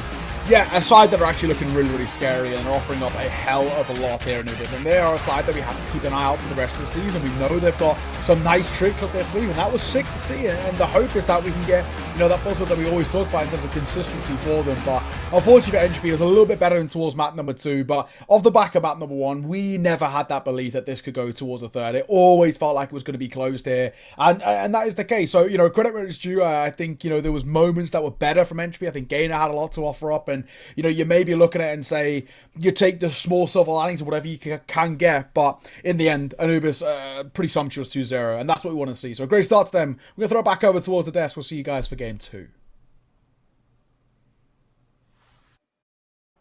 Thank you so much, guys. A lot of insight, and they broke down the game basically about how Anubis performed, and they did pretty well. So what do you think? Well, I think it's much better than what I saw in the first game, that's for sure. Although it was Anubis map, Ankara, picked by Anubis, Entropy did perform better and better than they did in the first map Compound. Initially, and, that's what I love about Entropy.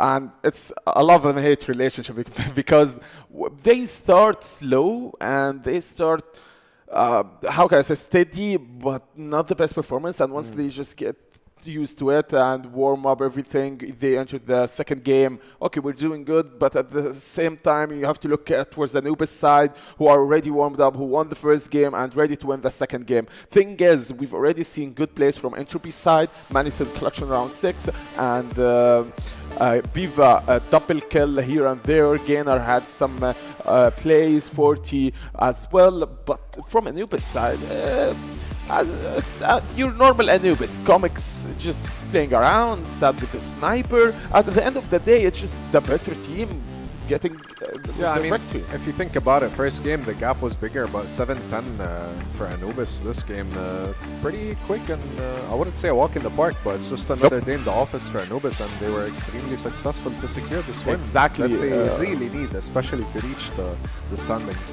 Exactly, and I think if Entropy did have a good warm-up session before the game, the score, at least for the first game, would have been much different. Anyways, the MVP, we're speaking about Doom. And we do see Doom frequently on this screen, don't we? Doom, one of the great players in this game, he had good control. Even in the first game, he did control the game in a fine way, playing anchoring on a all alone and getting 1.33 KD. I think Anubis overall are just doing great in the league, and by the end of the league, I think if they are consistent, what is it, like 4 wins, 5 wins now? I'd say 4 if I'm not mistaken. Yeah, I think if they are consistent with it, they might actually secure the top 3, even top 2. Possibly, yeah. I mean, if they maintain this rhythm, which I hope they really do, honestly, to say the least, they're ready for it. You know, they seem to be on a good standing with playing with one another, and they got this. You know, I feel like they can possibly get top 2 and top 1, possibly, just like you said. Sadly, it does not always. It's not always about Anubis. There's other teams where ROC and GG scores matter, of course, especially against other teams. So we have ROC versus GG, for example, as the second game. And that will we be speaking about shortly. All right, I'd like to send it to our interview with Doom. Just want to congratulate him. Hi, Mr. Doom. Hi. Hello. Hi. Best, great performance from you and your team as well. I'm really excited and happy for you guys. And how are you preparing for the playoffs? Without giving us any secrets, but in general, like I really do hope you guys can reach the playoffs, and I'm excited for it. We are preparing for the playoffs. We're saving some special things for every team that we're not showing in the real in like the qualifiers. These games, like for the qualifiers. That's it. No, we're trying hard as well. Yeah, I mean, course, in the your practice. performance was really good, and I do wish you guys the best of luck. I want to send it over to Hazem. Do you have any? Doom, congratulations on the MVP and the win. I just want to know, in your opinion, in your humble opinion, what do you think is the main factor that keeps you guys consistent with your winning streak? I think it's momentum and hard work. True. Momentum do play a big role. I respect that, man, and I can tell you guys have worked hard. I've been monitoring your performances across the board within Anubis itself, and inshallah, I do wish you guys the best of luck. Do you have anything you'd like to say to your fans? Yeah, I would like to thank our fans and everyone who's cheering for us. Yes. And every one of my teammates, of course, and the management and our coach, of course. Well, everyone much is appreciated. doing great job. Definitely. Thank you so much. Thank you, Doom. Good luck in the playoffs. I hope you guys reach it and continue this rhythm. Best of luck. Thank you. Yeah, thanks. Peace. Man, we need to give very a humble, very huge chill. shout out to Anubis coach, man. It's been a long, I feel like tough road for hopefully whenever they have a timeout, you can tell that their gameplay completely changed and is much better now. It's always so fruitful when there is a tactical timeout from Anubis side. It's like the script just flips, and it's obvious when they play against the top teams such as GG, unKnights, or even ROC Esports. I mean, I just hope Anubis are consistent with this performance because, as Doom said, it's momentum, and you can easily lose momentum if you're just out of it for one day. Yeah, I agree. It's very interesting how they can, persevere at such a case because it's not easy, right? They're competing with a lot of top teams, and it's very interesting. How can I say? It's a challenge, and I really think Anubis can reach their prime. Anyways, to me, this is the main event of today, which is GG versus ROC, right? So this is going to be pretty interesting to say the least, right? This is going to be one hell of a match. I cannot predict anything at this point. I really think both teams are incredibly strong, you know what I mean? And I really do hope that we go to a best of 3. Listen, man, you don't have to hope because we are going to a best of 3. And the thing is, seeing ROC Esports, seeing GG Esports yesterday against unKnights, this was a terrifying show to see, man. This was terrifying to witness.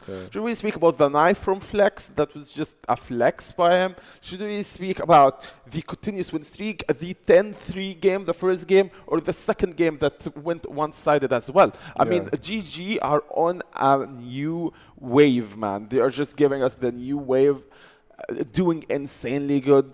Who can win against unKnights with such scores? 2-0, quick one. The game that we all say that is going to be the main event and it's not going to be easy. Can we see the same thing all over again from GG boys, but against a new competitor, which is ROC Esports? I think they can, to be honest. I really have no doubts that GG is prepared, and so is ROC, because they're going to have the, how can I say, there is no upper hand at this point. They're both equally strong, to say the least. What's the word for it? ROC is ex-3BL, GG's ex-LCK, right? And they've both won series. They've won a lot of tournaments as well. And now they've basically been, you can say, rebranded into something else. And now they're really doing pretty good, Thing is about ROC Esports, man, they did lose some games and they came back stronger as ever. But the question is, will tonight be one of these unlucky days for ROC Esports? 100%. 100% they will lose? No. ROC will not lose. I said 100% that they're prepared. Like you said, all right.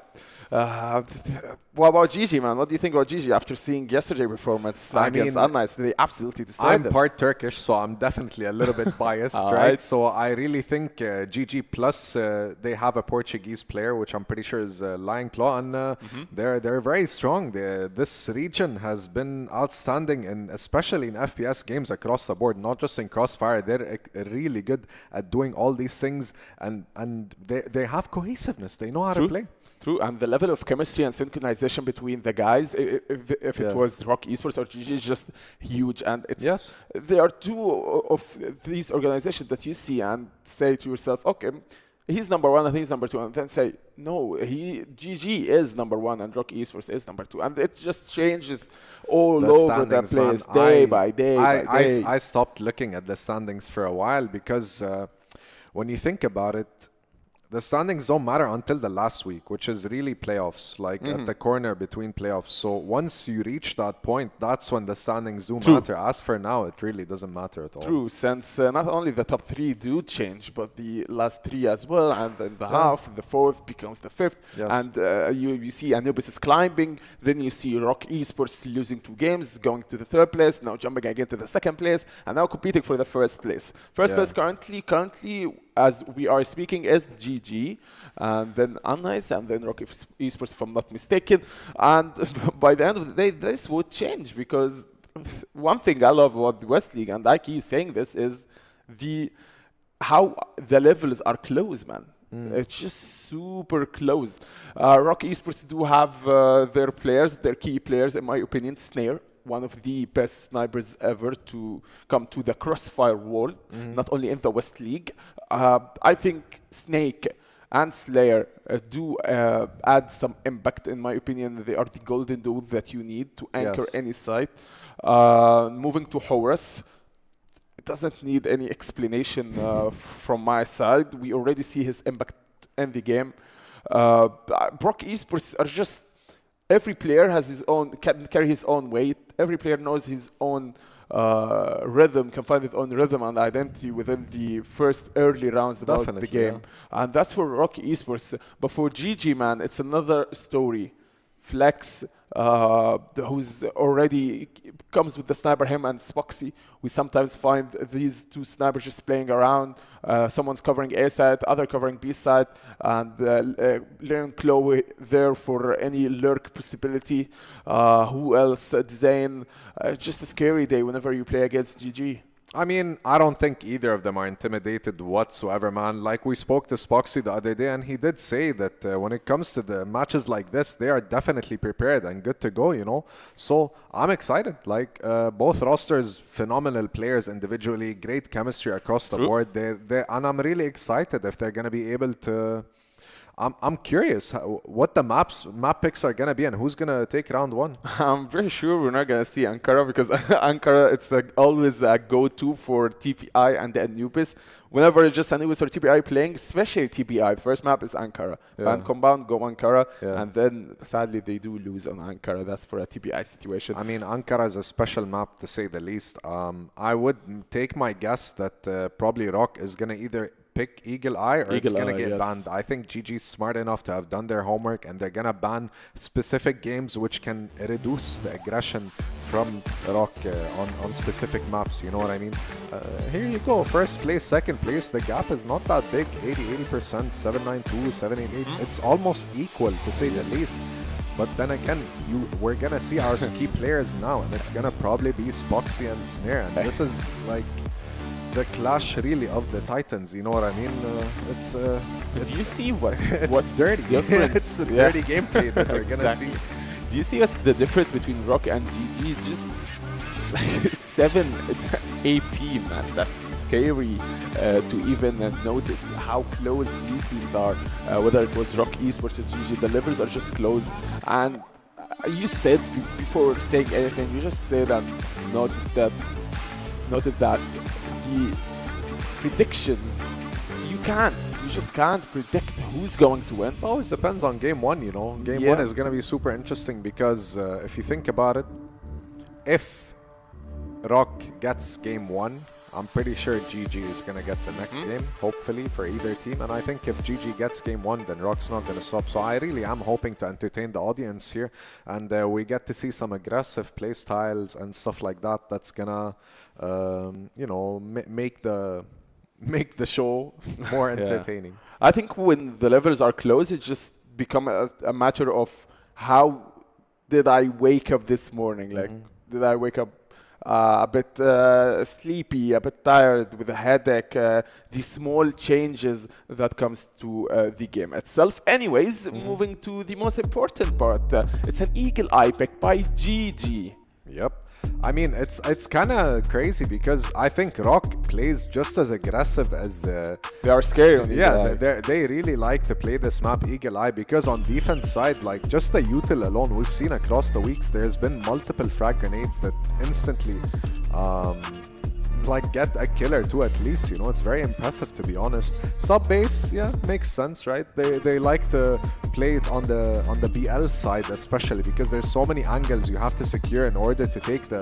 I mean, there's less angles you have to secure in order to take the side, and I'm excited. Honestly, I thought they would ban Eagle Eye, just like you said. To speak about ROC Esports, we did see them against 999, and I hope they just rush in with the AK and just killing everyone, taking over the side. That's what I thought.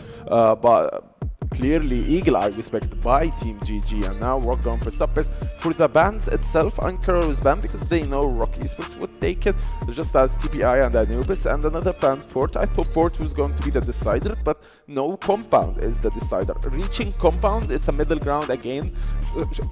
Sorry, just as yesterday, it's a middle ground for both teams. Now, I highly doubt that we are not going to go map 3. I think we're going to map 3 100%. I wouldn't say 100%, right? Like, we're gonna have to wait and see what Eagle Eye has in store. But nonetheless, once we do see who's gonna play more aggressive in Eagle Eye, then I really hope we come to see something unique, you know? Because at the end of the day, this is probably the most important match for both teams if you think about it, because it's not just making a statement and all that, it's something internal that you can literally have to visualize and understand as ROC or as GG. If you take this win, then nothing else can stop you. Understandable, man. Makes much sense. And keep in mind, the first map that is Eagle Eye picked by GG. You're doing some risky, bold moves picking Eagle Eye against ROC Esports. It just means that I do not care what map are you good at and what map are you bad at. I'm going to pick my map. I'm going to pick the favorite map for GG. I really don't think maps matter at this point, man. Hopefully with these teams, because we don't even have an idea of how much games they've played, you know, how much thousands. It's very interesting because these guys have been playing for God knows how long, but I really want to see a best of 3, because to me that's what proves who's better in the long run at the end of the day. Because let's say it's a best of 5, right? Some members can come in first 2 games, highly perform, and then gas out. There is a huge element that's going to make the big difference in the game. Who's the better sniper? Will it be Snare? Will it be Spoxy? Who's the better anchor? Will it be Horus or will it be Flex? Who's the better clutch master, and who's going to clutch more rounds? Give them more rounds. Will it be a Slayer from Team ROC Esports, or will it be Design, for example, from Team GG? I mean, a lot of elements, man, just here and there, and we have to wait and watch. I don't want to wait. I really want to watch this game, to be honest, because for many reasons. I really get entertained. I love watching AUM players or AUM players, the sniper players. It's so entertaining how almost all their kills aren't usually in the same place, but they do manage to figure out like specific angles, especially with the anchors and the entries. They give so much information with regards to the map and how, where and when to rotate, you know. Yeah. First map, Eagle Eye. Can you give us a prediction? Like, honestly, me, myself, I think this is going at 2-1. I highly doubt it's not going map 3. This is going 2-1. And Eagle Eye, surprisingly enough, it would go for GG side. Because the big man was I really think dangerous. ROC has the first map in the bag, to say the least. You do know that GG did pick this map. I know. Trust me, I know. And I think this is like a challenge, to say the least, between GG and ROC, that they came and told them, yo, we're going to pick Eagle Eye and possibly win you on one of your favorite maps. So do you think by winning Eagle Eye on sub-base, ROC would lose? Sub-base, I think GG has a better advantage because of the things, not necessarily, but because of how I've seen GG play on the defense side. They can literally leave one person in B and then rotate through all the entry points that comes in from A and figure things out for themselves. It's super scary to think about it, because if GG do lose Eagle Eye, losing the first map, I think it's going to be a losing streak for GG and a 2-0 for Team ROC Esports. But if they do win the first map, which is ROC Esports, which is GG, sorry, I think we're going map 3.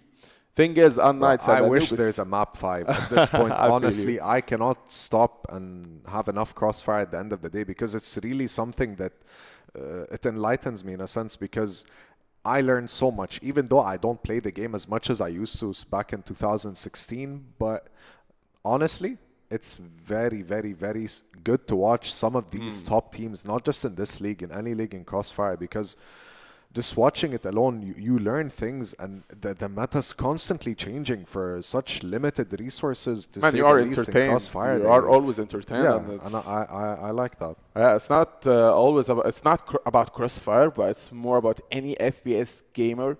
If he just watched the game, he will be entertained just by watching what is he seeing. I mean, keep in mind, ROC and GG are up for a show, man, and I'm super excited. I think you are too. I am, and so are our casters. So I'd like to send it to them and break it down for us. Let us know what you think.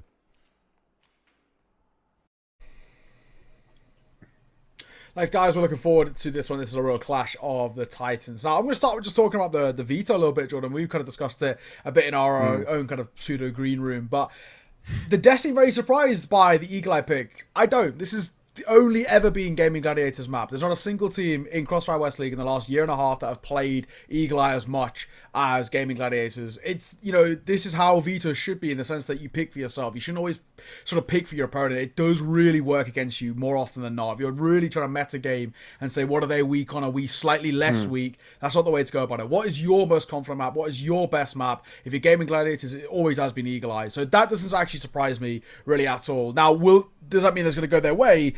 You know, maybe not. Right? We've seen ROC beat them on it before, and we've seen that ROC actually have a really decent couple of tricks up their sleeve. So, without a doubt, this can still be a very, very difficult game for Gaimin Gladiators. And at least on my side, my expectation, ROC 2-0 here. Just the current form. I know they had a couple of hiccups earlier in the season, but I've been enjoying what I've seen recently. Yeah, look, I mean, at the end of the day, I kind of agree with what you're saying here. I think it's a bold, if not unsurprising pick for me for Gaimin Gladiators. We know that they do like to go towards that Eagle Eye. Obviously, there's going to be a lot of conversation to be had if they do end up losing it here, which is what happened in the last matchup that they had. They did lose it to ROC. They lost it 10-5. They also lost on Port 10-8. That was a 2-0 for ROC. But Gaimin Gladiators looked fantastic yesterday against unKnight, and they're looking kind of ready to play. You have to say also, though, ROC doing it tough, I guess, over the last sort of couple of weeks with the losses to unKnights, the losses to Anubis. They have kind of got back on the horse with the most recent 2 matches, but those were against GV and 999, and so there's not as much that you can necessarily take away from that for ROC. So I am kind of getting the vibe that both of these teams are coming in pretty good form, but that doesn't always necessarily translate into the server. So we'll just have to wait and see how things do end up sort of lining up here for both of these two. If I had to make my prediction, Nao, like, again, I'm probably going to lean towards ROC just because of they've got that legacy, they've got that pedigree that we've seen in the past, and even if it has been a bit more of a wishy-washy season for them, it's hard to go past ROC personally, but Gaimin Gladiators, they looked great yesterday, so I'm hoping they're going to be able to bring that challenge to ROC today as well. Yeah, agreed. Well, let's get the show on the road. We are live. ROC taking on Gaimin Gladiators, a real clash of the Titan, and this is, you know, a massive push for that top spot, better seeding in towards playoffs, and where it's kind of quite hotly fought at that top end, Gaimin Gladiators unKnights. And ROC right now, this is a huge game that could make such a big difference. Horus trying to go round to be sent in. He knows where one is, running and gunning, finds an opener. Snake will find one of his own. Horus then gets in behind, but quick trades coming through from Dezane and Spoxy. Yeah, so straight back into the 3-on-3, as has been the case when we've been watching ROC. They do like to play quickly, they like to play aggressively, and they have done so in this round as well. C4 will be recollected by Horus, and he's on his way to the A site. In the meanwhile, of course, Gaimin Gladiators also making their moves around the map, preparing themselves for this retake. Snare just caught out in no man's land. I'm not sure what's going on there. Did he have some util in hand? Maybe. I'm not sure. Even then, had he had the rifle in hand or the orm in hand, he might have just missed a shot. Right, goes down for free, and so does Snake. Now it's on to Horus. 1-on-3, and time ticking away in his favor, but so are the shots. Oh, Horus, that is brilliant. And ROC Esports, they are here to play, or at least Horus is. Yeah, I mean, Horus has been I think, especially from when we saw the Grand Finals in China at the tail end of 2024, and then onwards in towards this season, the level that we're getting out of him, especially in terms of entries and in clutches, he is so reliable. Super sick to see. So, really well done. And again, now where we've got a hell of a lot on offer. ROC, great start. Gaimin Gladiators, what's the response looking like? Not that great so far. Totson and Horus finding an opening killer piece in this round. And this is where we're starting to maybe see this pick of Gaimin Gladiators blow up in their face. I mean, I don't disagree with their decision necessarily to go for Eagle Eye, but it's a rush start so far. Flex has got himself 2, but will be traded down by Horus again, who is the impact player at the moment for ROC. Can just walk into B and get the bomb plan down, though. He's not to know that, so he'll wait for his teammate to come across to help him out. Alrighty, Horus. Moving back, just clearing bridge for now. Nobody peeking through. Raffing spots to the other side. Not a huge amount on offer, I say that, as he does catch Slayer back into a 2 versus 2, and I think maybe ROC have overcomplicated this a little bit. They've just wasted a little bit too much time. You spoke about it earlier. They could have just gone in towards B, got that C4 down, and then played a post plan, but instead they're now into a tough 2 versus 2.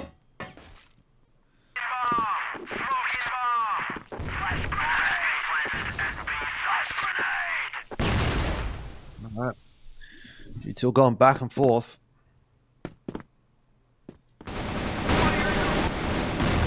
Horus has got himself a 1-for-1, which sets Snare up for this post plant. Raffin, who I would also say has been having a pretty damn good season so far for Gaimin Gladiators, with quite a job to do right here. He spots him out. Defuse, plenty of time for that one, so all sorted. Yeah, okay. Good response, though, as well. And I'll come back to it. I really actually think ROC slightly overcomplicated that situation for themselves a bit there. They really could have got a little quicker, prioritized getting that C4 down, putting kind of some pretty serious time pressure on the shoulders, but instead just wasted a bit too much time. And, of course, look where we are now. Tied up, and no game to be had here as well. ROC, something they're going to face all throughout this game. We know it can be quite scrappy. Lion Claw going to get caught early. Rex using a crucial shot with the orb, but he pulls out the pistol instead and makes that one work. Still, ROC looking like a bit of a handful for Gaimin Gladiators. That's a fantastic line from Spoxy, and a great shot as well. Not an easy one onto Snare, but not making a mistake. We're back to 2-on-2 with the C4 dropped in an awkward spot here for ROC. Slayer's kind of just floating around on the other side of the map while Snake tries to retrieve that C4 solo. He's got some nice space in here to A. He's not expecting both players there, but he's done a huge chunk of damage to the Zane.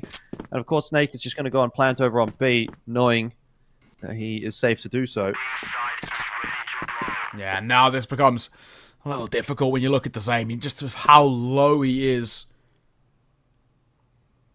How do we actually make this round work for him? He has so much information to gather in such a small amount of time. They now know where each other are. Snake spotted him out. It's a fight that Zane cannot afford to miss, and unfortunately, he was too low anyway. Stuck in towards that corner. Good response from ROC. Back and forth. This is the sort of game that we're expecting here between these two. These are the best we've got on offer. unKnights maybe being half a step behind, I think, at the moment. This is sort of what we expect. This is the real battle for the best, and so far, it's pretty good. Okay, that's really nice from Lion Claw. ROC are going to be just punched out of this round. Okay. Where did that come from? All right. Wow. Damn. Again, talk about a response, right? Jesus. This is the sort of game we're expecting. They can throw it right back at them, ROC. They can't afford to fall asleep at the wheel a little bit, just like they did there. I think they came in a little bit too lackadaisical, and it was just a little bit too easy.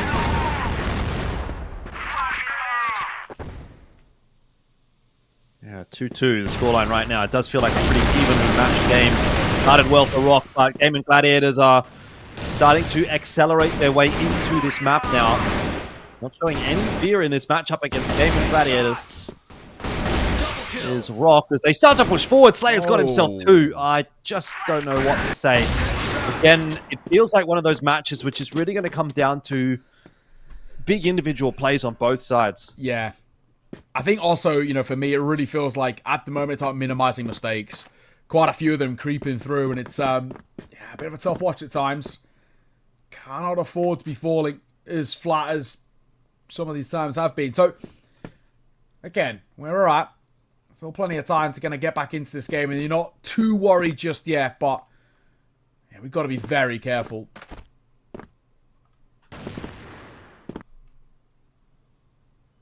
At the same time, though, I'm loving it, right? Both of these two sides are throwing the real kind of kitchen sink at them, and it's fun to watch. I mean, that's sort of exactly what we want to be seeing. Really put them under a lot of pressure.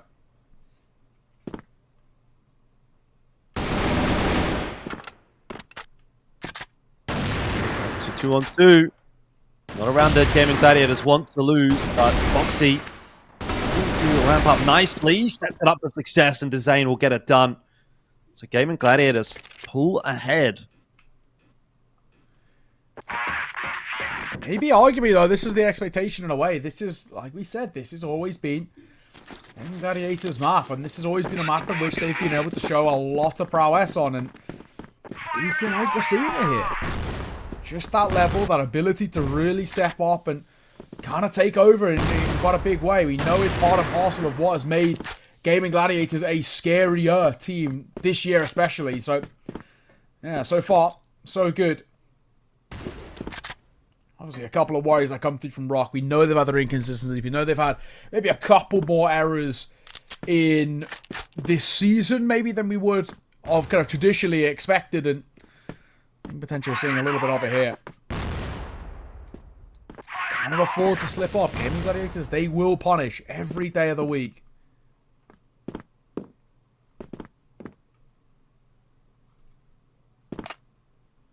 Flex once again on one of his favorite lines with the Orm.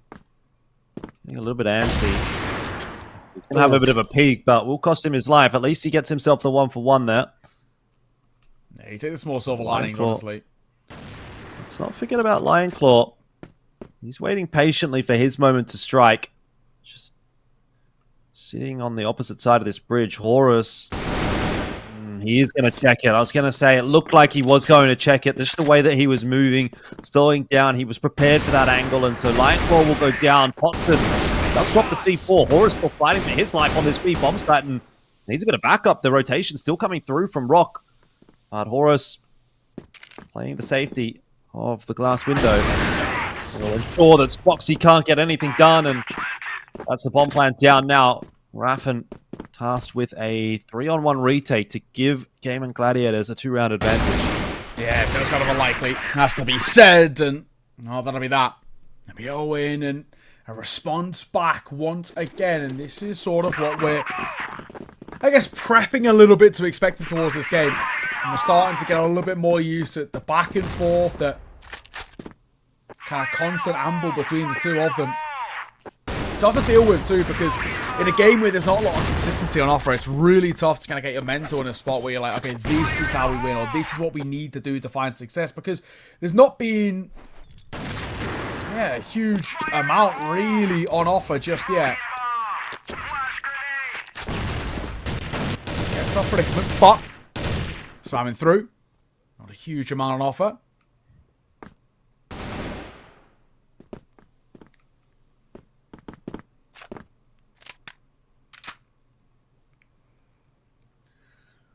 A bit more of a patient round, actually, from both teams here, isn't it? Yeah, we know ROC as well. They do like to throw up a few of these sort of tempo changes and these shifts that can make, life pretty difficult to deal with. And this is something that they can do at times, and just how do Gaimin Gladiators respond to it? Nightclaw in position. Knocks Potson over. And he's going to stick around for more. C4 in the hands of Horus means that he does not want to push any further forward without backup. Can't afford to be losing C4. That's very clean from Slayer. And may incentivize ROC to come back over toward A. In saying that, though, Snake has got himself a really nice advanced position, and the fact that our Flex has gone down will mean that Lion Claw should be dropping as well. The B side has started to crumble. The A side is crumbling as well. ROC picking up the pace in this round, catching VG off guard. And it's another one for ROC as they pull ahead again. Starting to show a lot of that prowess that we talk about when it comes towards them. Love that little one-tap from Slayer, really kind of using the game's at times slightly odd mechanics to your favour. 1-3. Oh, it's been kills very early, actually. As Gaimin Gladiators want to make an immediate response. Yeah, classic of this matchup, isn't it, really? Where we've just not really got any dominant team thus far. Round's not over, though, of course, with Horus and Snake both alive. We've been fragging quite nicely. That, though, is very clean indeed from Spoxin. We're back to 4-4, so I think we're getting a bit of a understanding of where this matchup may be going, right? And it is going to be a close one. Neither team displaying enough level of consistency, so they're definitely going to walk away with a clean victory today. Getting some good moments out from both. Boxy doing some work on this A-bomb side. Touch in the last round and starting to pick this round up as well. Trades are coming back and forth on both sides. But the A site taken by ROC is what's the most important factor here, and Slayer is unleashed. They need him as well.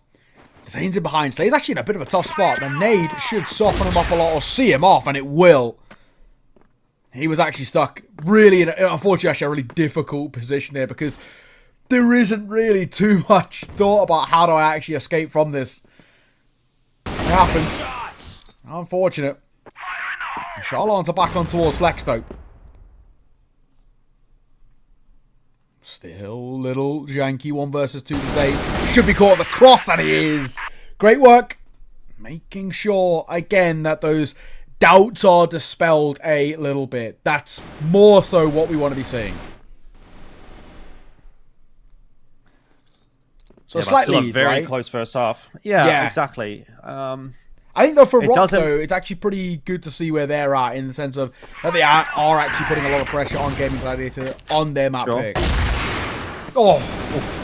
And that's a good shot from Slayer. Snare also getting involved with the first round of the second half. It's going to be an absolute whitewash. That is a clean one from ROC and a nice confidence builder going into the second half here. 6-4 the lead now. They've got 2 rounds to play with, and obviously they can take some confidence out of that round as well. So the way things are going, it does feel like ROC maybe just have their noses in front and will close out this map, but Gaimin Gladiators have been super competitive so far.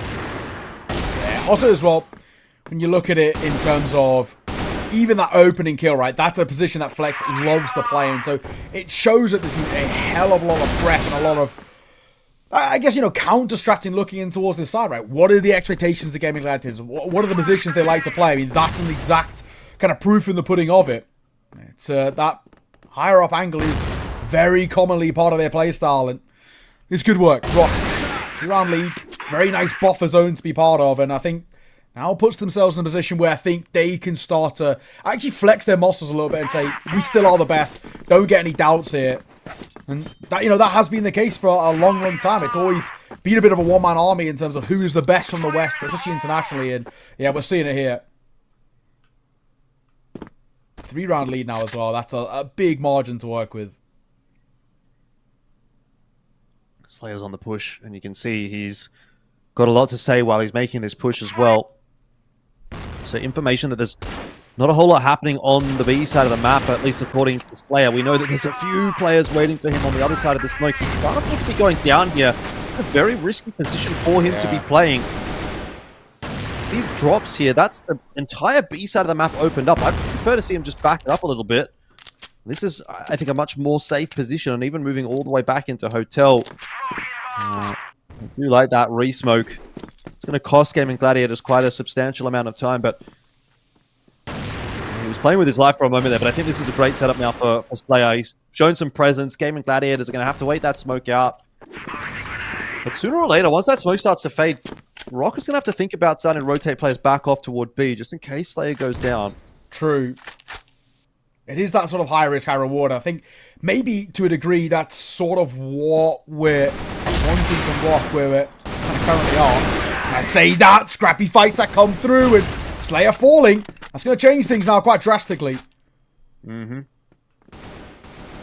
That Forest coming across. They've done enough to dissuade them from working into B, but Totson caught as he tries to transition back over to A. That will almost ensure this round will go over to Gaimin Gladiators. A is completely open. ROC only just now understanding that there's nothing happening on B. So nice patient round out from Gaimin Gladiators this time around. It's Yeah, it is. not something you see every day of the week, but the patience, I think, really rewarding them there. Yeah, absolutely. Feels like no real chance. But as well, time really started to slip for Gaimin Gladiators. They are actually running out of time to really get in towards this game. Snake and Horus will fall, though, so that's going to really alleviate some of the pressure at the very least. Now we can start building. I mean, we need to see this side put up at least a couple of rounds in a row. And that's actually weirdly been a huge ask for this game. We've talked about consistency and chaining rounds together, getting consecutive ones on the board. It's never been the easiest thing to come by, and that's really what Gaimin Gladiators need. Just getting within one, right, puts so much pressure back on their shoulders. But a good start, Flex. Going to get caught early. Slayer will get caught in response, though.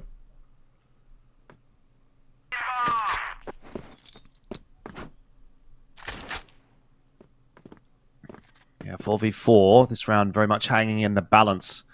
Again, we've got to push out on the side of the map as Horus will be caught by Spoxy.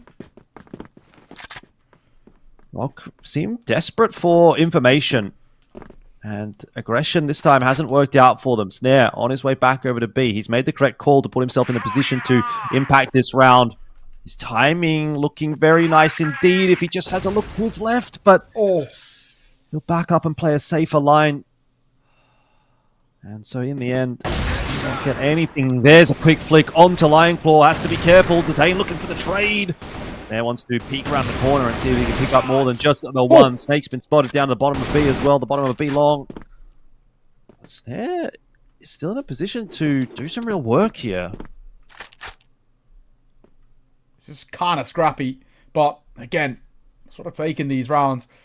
I think as well, Gaimin Gladiators, they're in a position where I think for them, unfortunately, the game plan and the idea hasn't been going too paramount. So, you've got to take a couple of chances. You got the numbers advantage. It does look like on the HUD we've lost somebody as well. So, hopefully, that's only, you know, a brief kind of recheck and just a reboot type thing. But this round feeling very good. Gaimin Gladiators spoke about chaining rounds together, getting consistency, and here it might be. That's really going to help as well. Down to one. Nothing really on offer here for Sir. Unfortunately, 1 versus 3 and tagged down to half with an AWP. Well, I say fight to this feels unlikely. Spotted outside of the smoke, and that will be that. Gaimin Gladiators. There's back to back. There's pressure now right back on ROC's shoulders. Yeah, definitely. And it seems like this slower playstyle has really started to work out for Gaimin Gladiators. So I'm interested to see what ROC's going to try and do to destabilize that. Are they going to pick the pace up somehow in their own court? The GR side, it seems that will be the case. They've lost Slayer already, but Snare picks one up on the other side of the map. So it looks like ROC are just trying to pick the pace of this round up somewhat, and Snare finding two has squarely put this in the favor of ROC once again. There's a shot back in onto Snare. It's still 3v2 though, as Tots did pick up Raffen. He spotted out Flex as well. C4's dropped forward, so Flex has to work hard to retrieve it. Still, 1 minute 43, a lot of time to really work with it. Flex spotted, dropped, and of course, with that C4 now being in Horus' control in a 1 versus 3, there should be no chance in hell. So it is the unfortunate thing for Gaimin Gladiators. Just as it feels like you're starting to get a bit of a leg up, you immediately get this game thrown back in your face. And that made things a lot harder. Nice see-off right at the end there. Once again, nice buffer zone. 2 rounds. 2 rounds ahead and 2 rounds away as well, just to make matters all the more sweeter.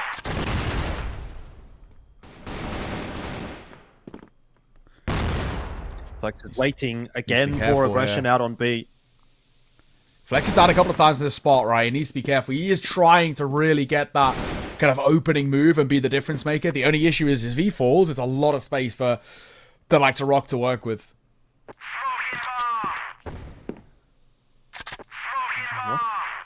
Putting a very forward hold on B. Same with 2 players, Horus and Slayer. Slayer's going to be dropped off there as Horus recognizes there's not too much going on, so he's going to go ahead and pick up mid. But again, Gaimin Gladiators, they know that this slower style has worked out for them in the last few rounds. They're going to go back to it as a default. And Player really does need to just value his life a little bit here, because again, it would be a very similar scenario if he would go down. Gaimin Gladiators control all of B. That's really bad news, of course, for ROC at that point. Yeah, make a massive difference. Don't fall early here, Slayer. Down he goes. That's going to hurt things a lot. Now we can start maybe working on something for Gaimin Gladiators. Now we'll start to get a bit of space in our favor back into this 4 versus 4. Under a minute now, so not got loads of time, and it's pretty paramount as well. I'm worried a little bit about Lion Claw, because he's so important for them when it comes towards opening fights, and it's scrappy! Uh-oh! Down to 1, Snake in a 1 versus 3. Very, very well done by Gaimin Gladiators to get themselves into a spot like this. Another nice 2K from Spoxy, which really makes a big difference. As you say, Snake tasked with the 1v3. He's now been spotted out and put down to a sliver of HP, 6 of it, in fact. There's no way that Gaimin is going to lose this round, so scoreline is going to creep closer once again, back to just 1 being the difference. My God. Just see him off. Put him out of his misery. And there it is. My God, what a game we are getting.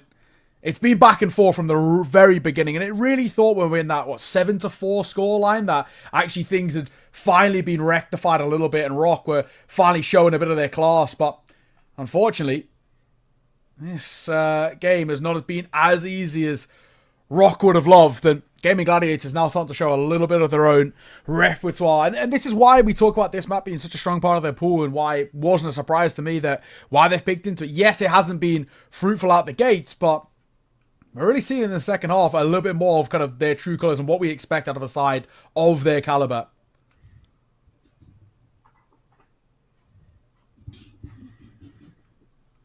Also surprised as well not to see any... I'm assuming bar now kind of tack pauses come through. They've really been letting this game kind of play out and hoping it will kind of rectify itself.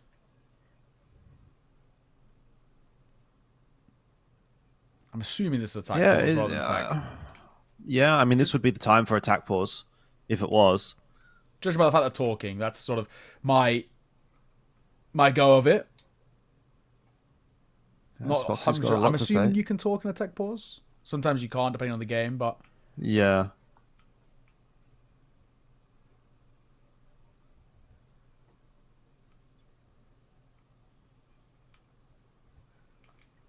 I think it's a bit of a muchness here. Either way, you know, the pause is going to have an intended result of just slowing this game down a little bit.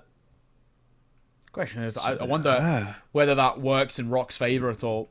For them, you are losing a little bit of control. Now, slowing things down, getting a moment to actually have a breather and have a talk. Maybe that might actually sort of work the way you'd want. Just be able to say, right, this is what was working well for us. This is where we were finding our success. Let's go back to this, relax, take a bit of a kind of a breather here. And of course, them being on bootcamp always just helping in that sort of scenario.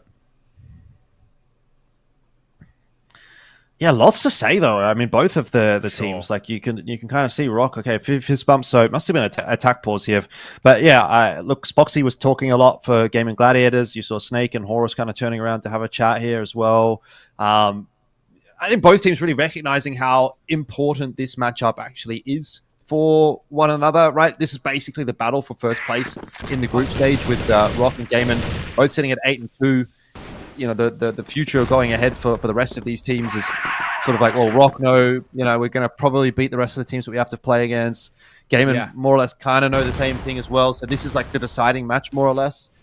7-8 being the scoreline as well. There's not really a lot being left to the imagination in this matchup. It's true. I mean, wrong game here, and it really feels like there could be a little bit more on offer. Down goes Raffin. Nice quick shot that comes through from Snake, and now we don't need to overface all too much. If you are ROC, you've got the numbers, but not for much longer.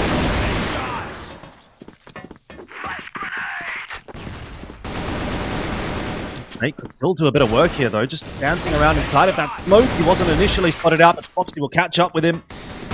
Once again, the round is very heavily weighted in the favor of Gaimin. Horus here would need another big clutch like we saw at the start of the map.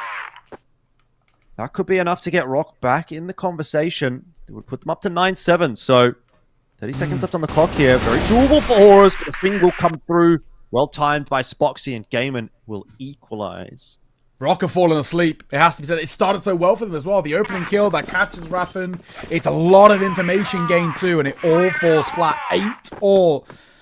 I mean, all of the weekend so far, this has absolutely been the best game in terms of the quality and the caliber on display.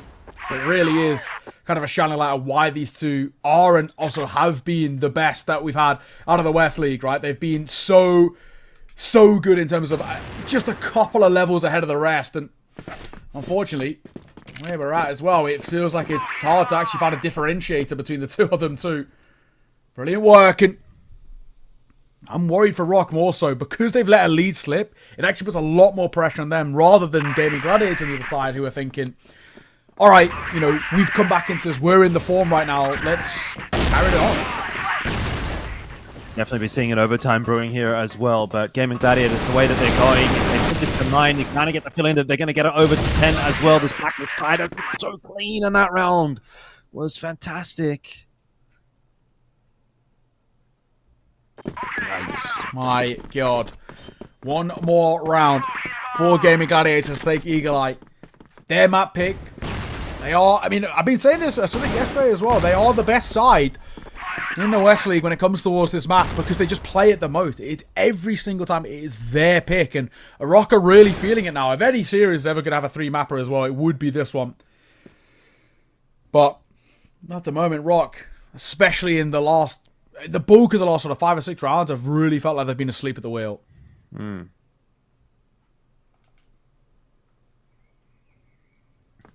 It's a shame as well. It really is. Not over yet, though. True. Overtime could be brewing. First overtime I've had this season as well. Well, it might not be the last, the way this series is shaping up. Snares just spotted a little bit of info there as he saw a player crossing, and that will probably lead ROC to keeping 2 players on this B side of the map, noting that that player was moving right to left, which would indicate they're headed toward B. So interesting that Gaimin are going to change things up for this final round of regulation as opposed to going toward A, which has been working for them. Let's find out, though, how this will play out. 1 minute left. Going to start to try to make their entry into Hotel, and that's where Horus is just going to be knocked over straight away. There's a smoke up. Still going to challenge it onto Slayer, and they find 2 entries, 2 clean entries. That should be enough to win them this map. Surely, right? Surely. Down it goes Totson as well. A 2 versus 5. There should be no chance in hell here for this game. 2-4 flat. And unfortunately as well, you have to look at it in the bigger picture. ROC really fell so far off the bandwagon. All down to Snake. And we know he's got a couple of tricks up his sleeve. Don't get me wrong. But this is too tall an order. 1 versus 4 now, sure.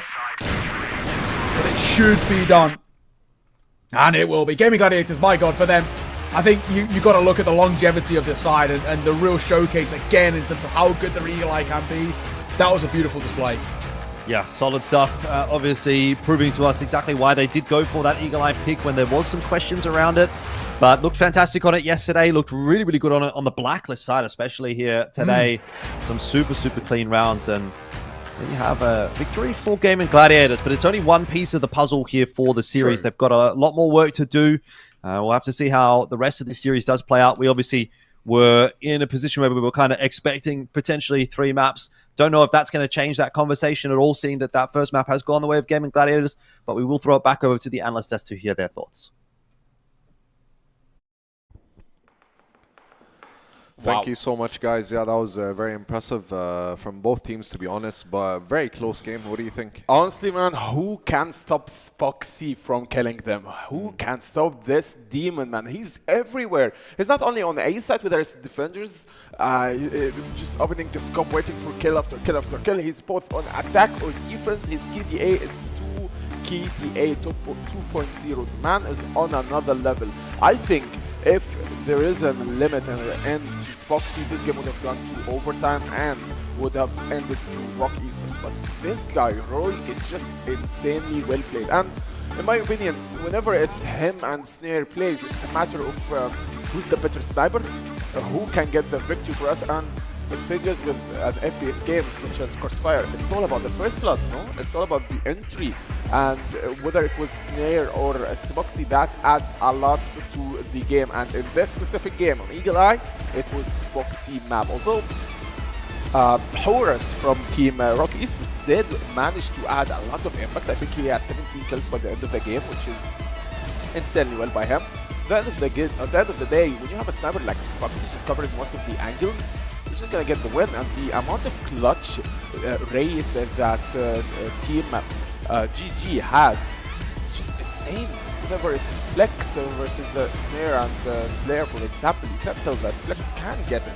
And the idea itself that Flex can clutch this is scary to see. And it was a challenge at the end of the day on Eagle Eye for both teams. And GG did win this challenge and proved us all wrong that Eagle Eye is in fact a comfort map for GG.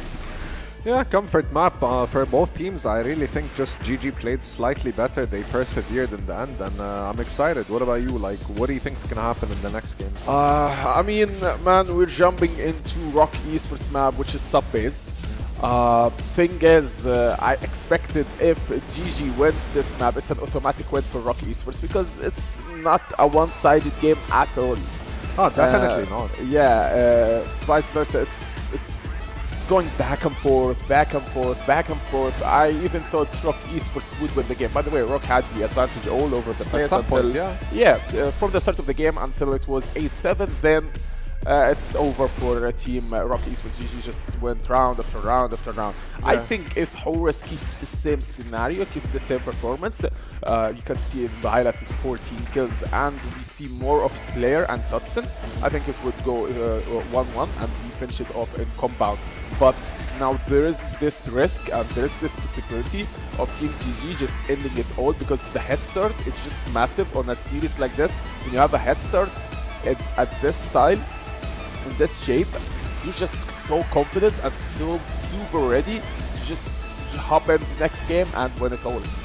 Yeah, hopefully. I mean, to say the least, I think GG does have a chance. ROC now put at a disadvantage that they're going to have to play both games, you know, or win both games at least. They have to. They have to. ROC Esports' position within the league is now the first place. They don't want to lose this first place, especially after, you know, it's not a continuous win streak now for ROC Esports because they did lose a game, then they won another, and they just want to keep on winning and winning and winning. If GG win this game, they just proved that they are the best current team in the league. Yesterday they destroyed unKnights, and tonight they want to take this victory and not take us to map 3, but end our main event early and jump to the last game. I don't think they're going to end anytime soon. I think we're going to see 2 more games at least, and I really hope so. Because ROC does need this win, and so does GG. So there's a lot of heat and aggression from both teams, and I really hope that they could figure things out. Man, if you want to win as ROC Esports, you have to find a way to counter Spoxy. Whether it was with flashes, smokes, grenades, shut down his sniper, man. You need to get rid of this guy's sniper. It's everywhere. It's disgusting, man. Yes. I mean, it is. I wouldn't say it's disgusting. It's just a different play style, you know. Spoxy's a very phenomenal player, very interesting character to say the least. And super. I'm excited to see the next map because the next map has a lot to do with the, you know, the usage, and I really do hope that at least the first 9 rounds can go 5-4 either side, and then they can figure things out. Well, one thing that I can assure you, it's going to go back and forth again, because I think ROC Esports, you can think about it from 2 different perspectives. One, it's GG's perspective, which is, okay, we got the first one, it's a head start for us, let's just finish things early, because they know if we go map 3, it's doomed for us. Because, yeah, the game was close, but it was going ROC side, then it flipped and switched to GG's side at the end of the day. And ROC now, they want this win so bad, not only from a standing side, but from this game side. It's just a statement. No, not only from GG side, but only you need to know that unKnights are watching, Anubis are watching still, and TBI, same. Everyone is looking at this game, waiting to see who's going to be victorious. We'll have to wait and see. I mean, I'm pretty sure there's a lot of envy going on between both fans of both teams, you know, because they both need to secure this win. And I really think at some point there's going to be a best of 3, at least. I hope so, for more entertainment for the viewers and whatnot. But I do respect the perseverance that ROC has, but I don't think that they have a chance at this point, because it's hard going into game 2 and you've already lost game 1. I agree, man. I agree. And the amount of individual skills shown by different players, just mesmerizing to see. When it's a clutch for Snare, when it's a play for Slayer, the clutch is coming from Ruffin and Flex in a 2v1 or a 2v2 scenario. The game is full of, it's not your normal Crossfire games. It's the first place, like it's the second.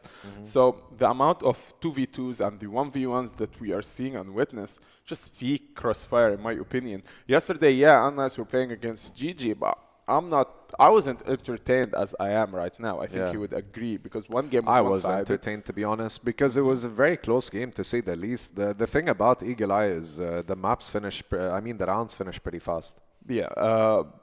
Other than the rounds, man, jumping into the second game, I think that would be insane. I mean, I wouldn't say it's insane. I don't think the casters would either. Anyways, I'd like to send it over to our casters, and we get a chance to see game 2. Let's go.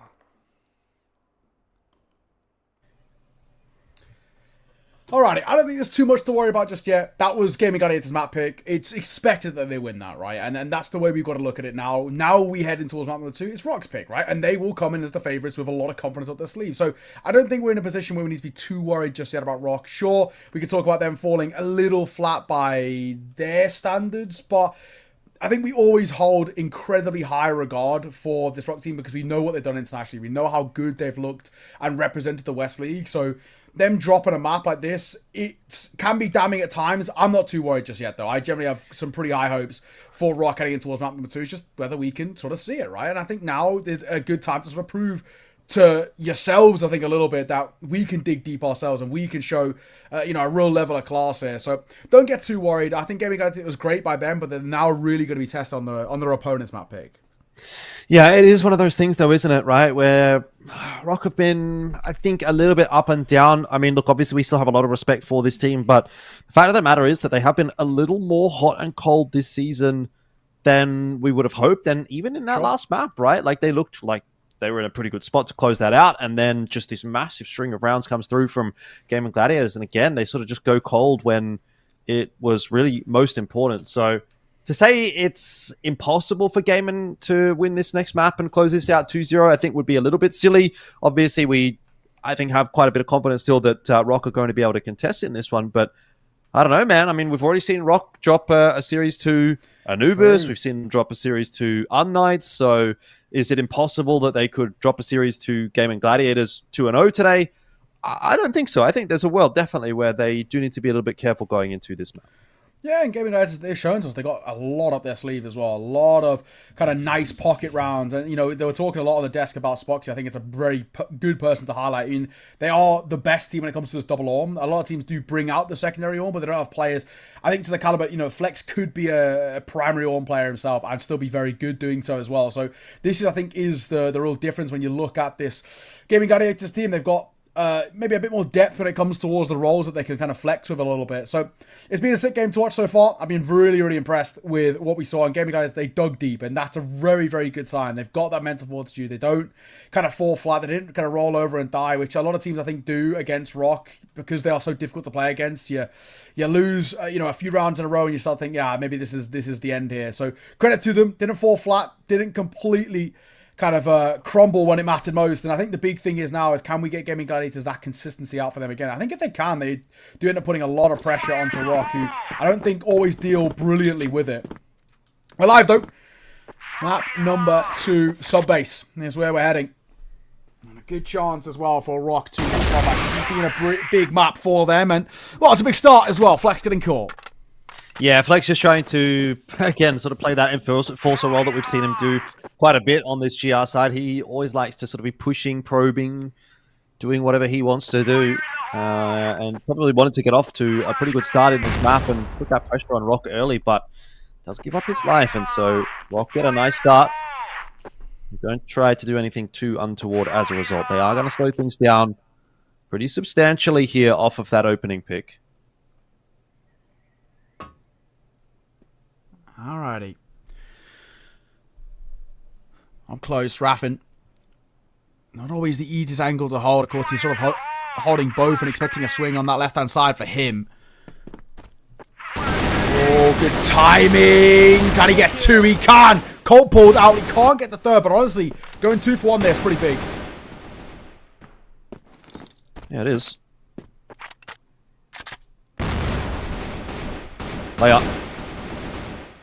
Trying to tap away at these kills, but the fact that this has now gone back to a 2v1 is kind of awkward for Slayer. He's got the C4 in hand. Zane kind of facing, does allow Lionclaw to push up and change up his position. Slayer hands off keyboard for a second there. Just going to bide his time a little bit. Yeah, the option here is probably not try to walk into B. At least not from that same angle. It's just change something up, change the game a little bit, go A, do something, see if you can catch off someone on a rotate. But definitely don't just waltz your way straight into B. Lionclaw, quite boldly actually looking for information, considering he is very, very low. He's going to get some early warning that this push is not happening from lockers. Slayer coming around from behind. That's a nice pickup, and that's exactly what I'm talking about. Slayer almost goes down to the trade shots from Dezane. But he is alive, and he is in the site, and he is going to get a plan. Well, Slayer, dipping and diving. Dezane knows where he is as well, but it's a tough shot to hit, and he nails it as well.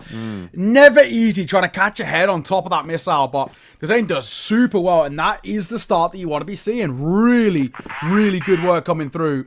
And now, again, it makes you start to believe just a little bit. We've got tricks up our sleeves. We've got ideas to really prove to ourselves sort of what level we're really at. That's sick, man. That is really cool to see. And maybe, again, where we kind of look at this and get potentially a little worried for ROC. They're a side who would usually win rounds like that, and falling flat there will hurt a hell of a lot. So it's a kind of a big one, and I think now, you know, it goes back to what we've been talking about when it comes to Gaimin Gladiators. They're a side that, if they get going, if they get consistency, they're difficult to deal with, and yeah, it's pretty sick, man. Yeah, especially starting a 4v5, right? Like, you should definitely be converting that round if you're ROC. It looks like they've instantly called attack timeout here, which I think in the past I have seen ROC do. We'll get confirmation as to whether this is a tech or attack at some point, but They did it a lot a few times. Yeah, they are a team that sort of calls an early attack timeout, which is really strange to me that, like, if this were to be attack, you called it after one round. Like, surely you haven't seen enough to really make any kind of assumption that your game plan is not working, or that an adaptation needs to be made, or what have you. Like, to me, you know, give it 2, 3, 4, you know, rounds, and then go, okay, look, it's not working, whatever we tried to do. But I don't know. I mean, for whatever reason, they have gone for a pause early on here. Let's see if this is the right call. It is one that can obviously be very, very risky. If things fall very flat, it leaves you, you know, pretty exposed, I think, all things considered. Well, a lot to talk about as well in terms of, right, how do we recover back into this, and how do we find our own little kind of bit of form. All in all, though, good work from what we see out of Gaimin Gladiators. Not a huge amount that I need to talk about. I think it is just, all right, this is our idea. This is what we have kind of come to expect, I think, a little bit as well from ROC in terms of their pace. And we know they can change at the tempo quite a lot. Just keep an eye out. Don't be too, I guess, worried, maybe, in a sense.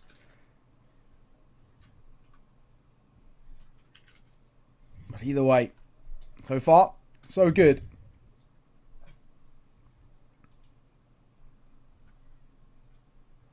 Not a huge amount as well for us, in a way, to talk about too. You know, we are sort of in a spot where we just have to hold and wait, and I guess also hope as well that this isn't a tech issue, and that coming right back into it, we find a lot more form. Yeah, interesting. Let's see whether or not that's going to change anything up here for ROC. Flex, once again, will be boosted into the vent. He's got the XM in hand. It's this time Slayer that's waiting for him, and this time Slayer will not have the success that was afforded to ROC in the first round. Spoxy, sharp shot through the window at Wood. Oh dear, this is starting to look a little bit worrisome for ROC at the moment. Yeah, looking just a tad more on edge than we usually expect out from them. There's 8 drops there, and that's always going to help tenfold. And it comes back to what we've been saying. A little worrying when you see things like this. But down goes Flex. That'll give maybe a bit of a chance, but still 2 versus 4 feels very difficult to try and convert. Yep, that very much is true. Had to be an egregious solo. misplay. Oh, yeah. To be fair, though, Lionclaw and Spoxy both tagged up a little bit, so that'll make the job a tiny bit easier for Horus and Snake here if they maybe can just pick off one for free. They've got the time to take it slow. Horus waiting for an aggressive push from Gaimin, but he's not going to be getting it. And just a perfect angle to really be playing here for Raph, and it's almost 100% safety. You know, he's just sort of jump spotting that angle, and he now sees the info. Calls for the rotation to come across. It's pretty much unpunishable. 1-for-1 trade, but ultimately well done by Gaimin Gladiators. They go up 2-0 and looking pretty fine tonight. They are. They're just not missing a beat right now, and I do feel like they're exposing a lot of the errors that we've actually seen from ROC throughout this season so far. The slightly jankier plays from them that have been difficult for us to watch. Early fight though, down goes Foxy. That'll help. First time since round 1 where that opening pick has gone their way, but it's very quickly brought back by Flex, who has changed up his position. He's no longer in the vent. A lot of presence actually from ROC in that mid position, or in the wood position I should say, second mid. And they have made it work this time. They're taking the A site. So the 2v4 has flipped on its head, and it's now Gaimin that have just the duo. Difficult to deal with. Down goes Flex and Raph in 1v4. Very much feels like there is no real chance in this one. It'd have to be an egregious misplay that we've kind of spoke of. Pistol around the corner. Not to be. There we go. Back into showcasing just a little bit of the class and a little bit of the standard that we've kind of come to expect in a way. We worry a little bit too when we see Gaimin Gladiators. They can get overconfident, and it can also be quite costly. We saw it happen in that previous game. Let's not overface too much. These opening kills have been of the utmost importance too, so that's been quite a big thing to note. Almost losing his life. Like, still just keeping himself busy no matter what is happening, no matter which position he is, no matter what gun he's got. You can just see he's got like the party mix, the variety of both his games so far. He's been all over the place, and this time he'll be all over the floor as he's picked up by Snare. Now to Zane, tasked with the A-hole solo, and that's okay, but a 1-for-1 is probably not going to give Gaimin a massive leg up in this round. Yeah, getting 2 in that spot as well really did feel pretty unlikely, I think is kind of safe to say. And this round it is difficult. Numbers advantage as well for ROC in the post plant. And a time really above the head. Spoxy will get down at a vent. So they bring up closer towards stairs. It's a pretty exposed angle to play from, but it will work in his favour. Nice find for him. Looking for a little more as well. Spoxy up on high. I don't really know what he can do here, if I'm being completely honest. Now, in a 1 versus 4, this one is sure to be done. And it will be. ROC showing again why this has been a really good map for them.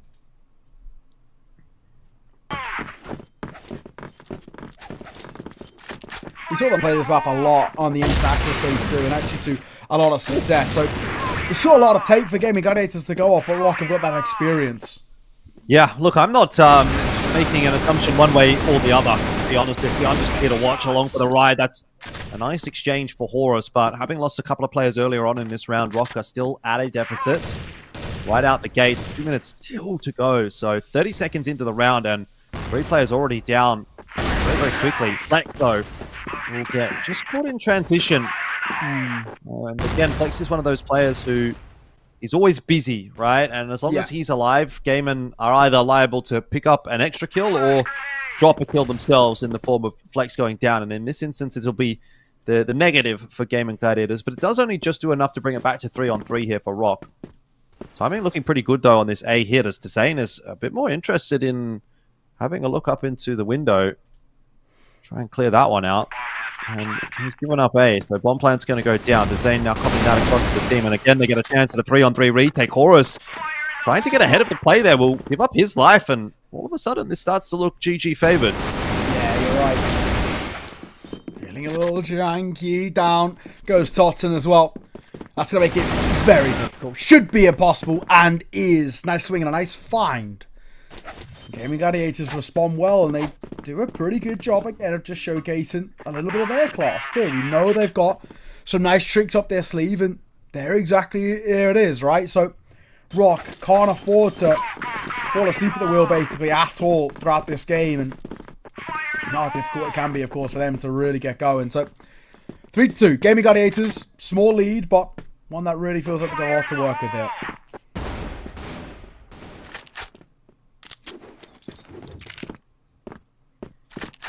Back to square one. Forward hold from Dezane for the moment. A little bit of pressure headed in his direction, but ROC actually not committing to that push. It is indeed.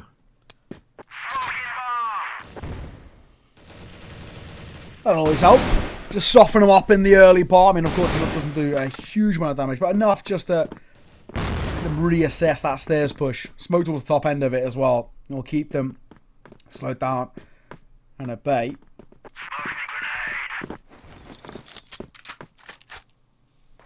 Still not, you know, a huge amount on offer just yet, but you are seeing our Gaimin Gladiators. I think they're more than happy to sit back a little bit and just say, sure, if you want to just put a bit of pressure on us, we can soak it up quite well. Flash comes behind, Flex up close, the Colt pulled out, and they very quickly now get an entry towards A. All right, well, that was certainly something from ROC, and that is a nice way to bring it back to 3-all. Raffen pushed from behind. Even if he were to get there here, not getting away with his life. Forrest will catch up with him. So scoreline remains even. We've got fairly similar feeling, I guess, fairly similar vibe to Eagle Eye, where it's just one team kind of holding on to about a one-round lead, but it's not been easy going for either at this point, as Flex, again, changing his position up. This time over towards Lockers will go down early on in the piece, and Gaimin Gladiators have some recovering to do. Slayer moving his way forward. He's got a lot of space here when pushing vent. I don't know if Dezane saw anything there, but seems like no. He's still exposed to the angle, but we don't need to push if you're Slayer. The hold and wait idea is actually still pretty fine where we are. They're going to play up close towards stairs. A bit of a risk. There's that nade again that softened up earlier, and it might do a bit more of the same. Tags 2. You'll take that. They come. Oh, can only go 1 for 1. That is definitely not enough to stabilize this for Gaimin Gladiators. Raffen caught in transition. Lion Claw also out in no man's land, and Spoxy is definitely not having the same impact here on subbase as what he was on Eagle Eye. This is much better. Much better. And again, a bit more of that kind of showcase, I think, a little bit of what we are seeing out from the likes of ROC. We know how good this map has been for them, and now we are starting to see why it's been such a strong part of their pool. One round lead, get one more as well. You're guaranteeing a lead at the turn of the half, and that'll massively alleviate a lot of pressure. You're always going to take that in this early part. So ROC, we expect them to come back in towards map number 2. Their map pick flying, and so far so good. Nate comes through. Doesn't really do all too much.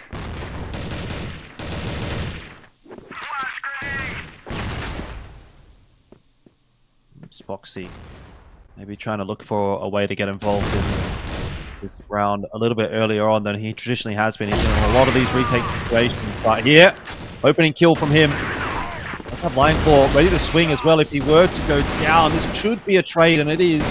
So numbers maintained for Gaimin Gladiators as they to equalize That scoreline at 4 apiece. C4 picked up by Tots, and Dezane aware of that. Goes for the swing out onto the stairs. Now Lionfall solo, but they're going one by one. One by one, Nao. Here's Flex as well, and Tots are just not connecting from him. Otherwise, there would have been a kill, and we're back to 2-on-2.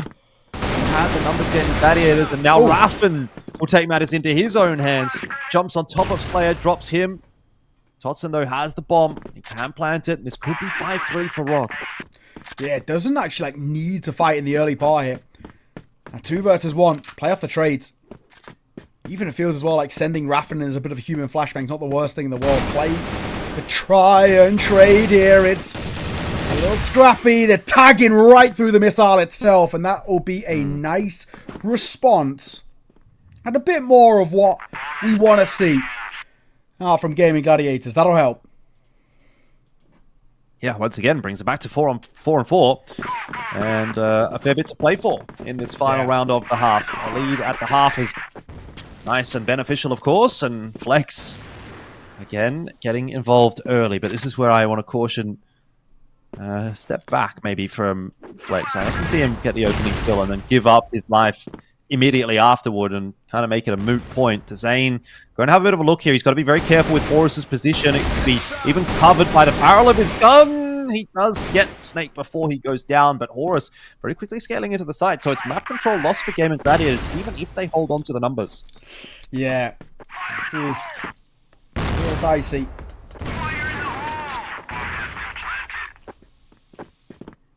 What now is that real kind of play, and Nate comes over. Horus softened up. Totson playing up on towards the missile itself. Slayer is far away. Over towards there. So Lionfall can be sent in first. That's a great find to open things up, though. That'll really help.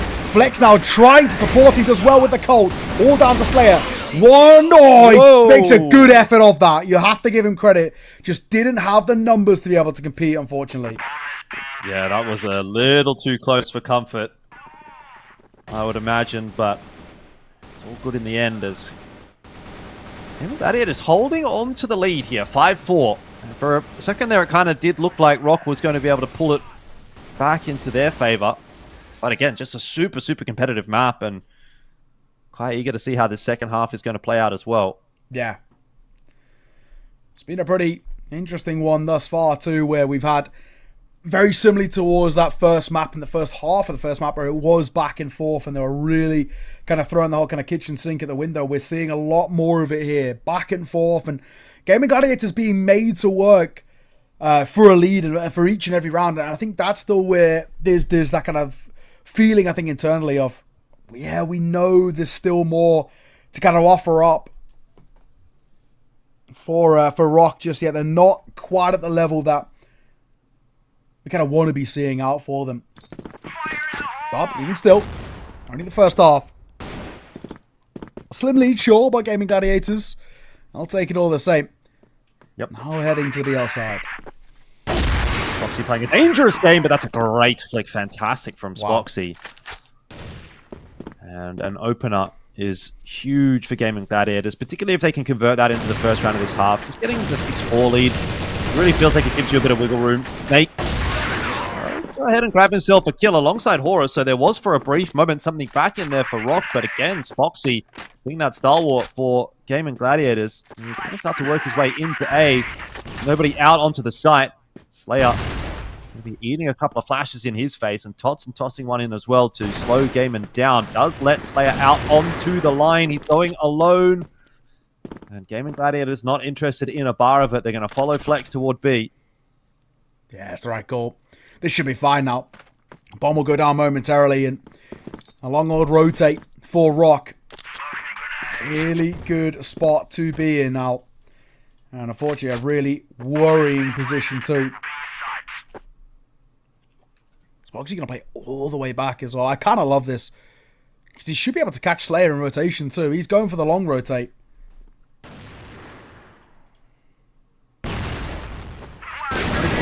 Not even really getting a look in on the site. There's one from Totson, but still 2 more to find, and Raffen will easily clean Totson up. So even if Spoxy were to fall here, Raffen in a great post plant. They're just going to double up at jail.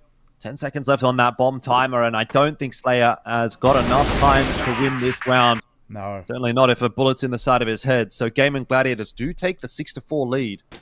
I actually really like how Gaimin Gladiators played that in the post-spawn too. They were very kind of proactive, constantly on the move, trying to play off each other. And I think having that confidence to do so really will kind of help in the spot that you're in. So yes, sick to see. And of course, a 2-round buffer is always going to help. Flex, let's be a little careful here.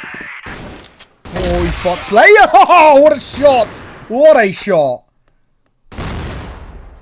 Foxy will get himself one more as well for the team. And this is starting again to slip away from ROC in some ways. Flex will get picked up, and at least there's one number being brought back, but still more to do. Rapid, he's seen Horus, and he's got the entry quite easily onto the A site. Snake coming across as well to try to line a few up. Oh.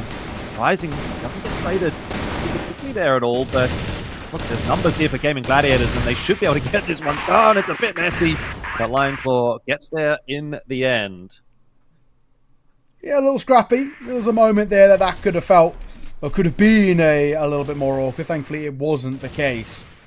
So yeah, fantastic work. And a sort of spot now, again, where we have to look at this and keep talking about how ROC are falling flat when it matters most. Snake being sent out. Good start. Looks for a second. We'll get it. So honestly, a 1 for 2 there is not bad at all. But, you know, at the same time that he's making moves, so we're getting Gladiators, and they shut it down. A lot of kills came up towards Computer Room just as he was pushing through, and it all fell flat. Again, that seriously got to hurt. 8-4. Look at the scoreline. Yeah, it's just blown out, hasn't it, in this second half? And that is the danger for a team like ROC. We talked about their inconsistency this season. It has been somewhat concerning, and here it is kind of blowing up in their face. Gaimin Gladiators, the way things are going right now, are going to take the top spot in the season leaderboard. Doesn't mean that's a guarantee, but it's getting pretty close to it. Yeah, if you really want to kind of be pedantic, you can maybe talk about how for both of these two sides, they're in a spot where you're saying, okay, you know, we've maybe guaranteed our way into, or we have guaranteed our way into those playoffs, so maybe you're saving strats for that. Maybe you could talk about that a little bit, but it seems like a loose call to be making. Spoxy, down he goes. Same for Zane as well, but so will Slayer, top to Horus, all simultaneously. Raffin, does he clear close corner? Does he even need to fight it? He doesn't really. Yeah, it's wise that he's just going to slow down there and wait for the rest of the team. He could have very easily gone in himself, given up his life, given up the numbers advantage, but instead they reroute themselves over toward B. And it's tough now for Snake if he even checks this box where Flex is holding, which it seems he has. Flex is on the way out, though. This is just a real mess. Straight in easily, though, from Lionclaw. And Gaimin Gladiators are now 9-4, and they are looking to close this series out with an incredible pace. Yeah. Honestly, pretty sick to see. They are flying into these fights. I have so much respect for the approach that's being taken here. No regard for kind of their own safety in some cases, it honestly feels, but it's sick. This is what we want to be seeing for a side of this kind of caliber for Gaimin Gladiators. Rafa needs to be very careful here, and he will get his head tapped away.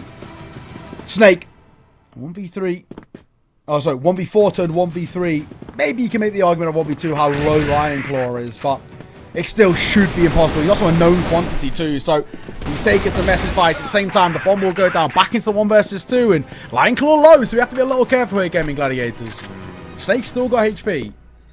It's cost him a lot of time, though, trying to clear that position that Flex was in. 28 seconds ticking away. He knows that Flex is kind of close by.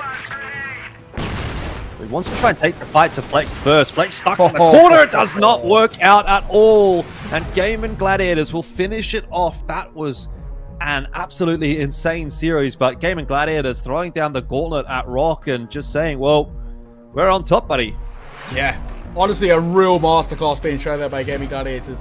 And again, testament to their ability, their prowess, their, kind of want in a way. We talk about that mental fortitude quite a lot when it comes towards these two sides and how that's what's made them so difficult to deal with throughout this season. But that was actually excellent.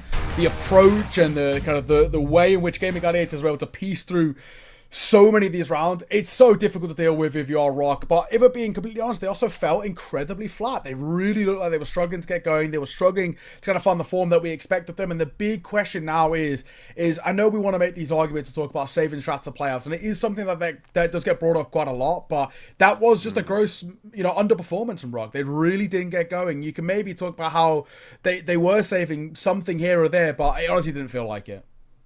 Yeah, look, no, I think there's definitely some validity in that conversation that you're having there. But there is also something to be said for the fact that this is not a particularly outrageous situation. We've seen a few times in previous history where LCK, which is now known as Gaimin Gladiators, have outplaced 3BL, which is now known as ROC Esports, in the past in the regular season, and then not been able to beat them in the playoffs, or even if they were to outplace them in CFWL, generally speaking, they then don't perform as well as them internationally. So there is still that sort of like interplay going on, but at least one thing we can say at this point, after having seen that, is that Gaimin Gladiators looking very good this season of CFWL. So credit to them.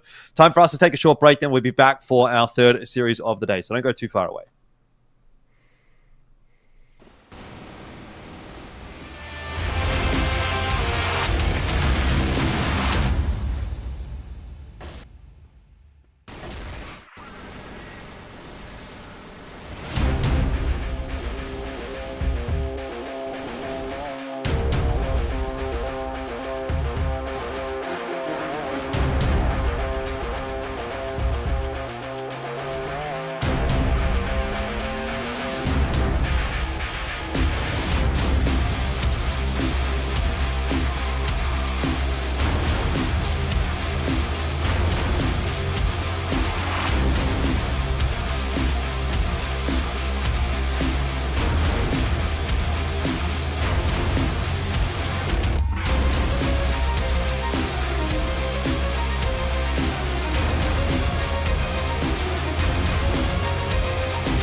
Welcome back. I mean, great performance from GG, especially Flex and the rest of the roster. I really think well-deserved win here, to say the least. Yep. As for ROC, I think they did not perform as well as we hoped. You know what I mean? So it's fine. They deserve it. There's not much else I can say. The set summary speaks for itself. I think it's a matter of preparation before everything from both teams. Yeah. I think Team GG did prepare more.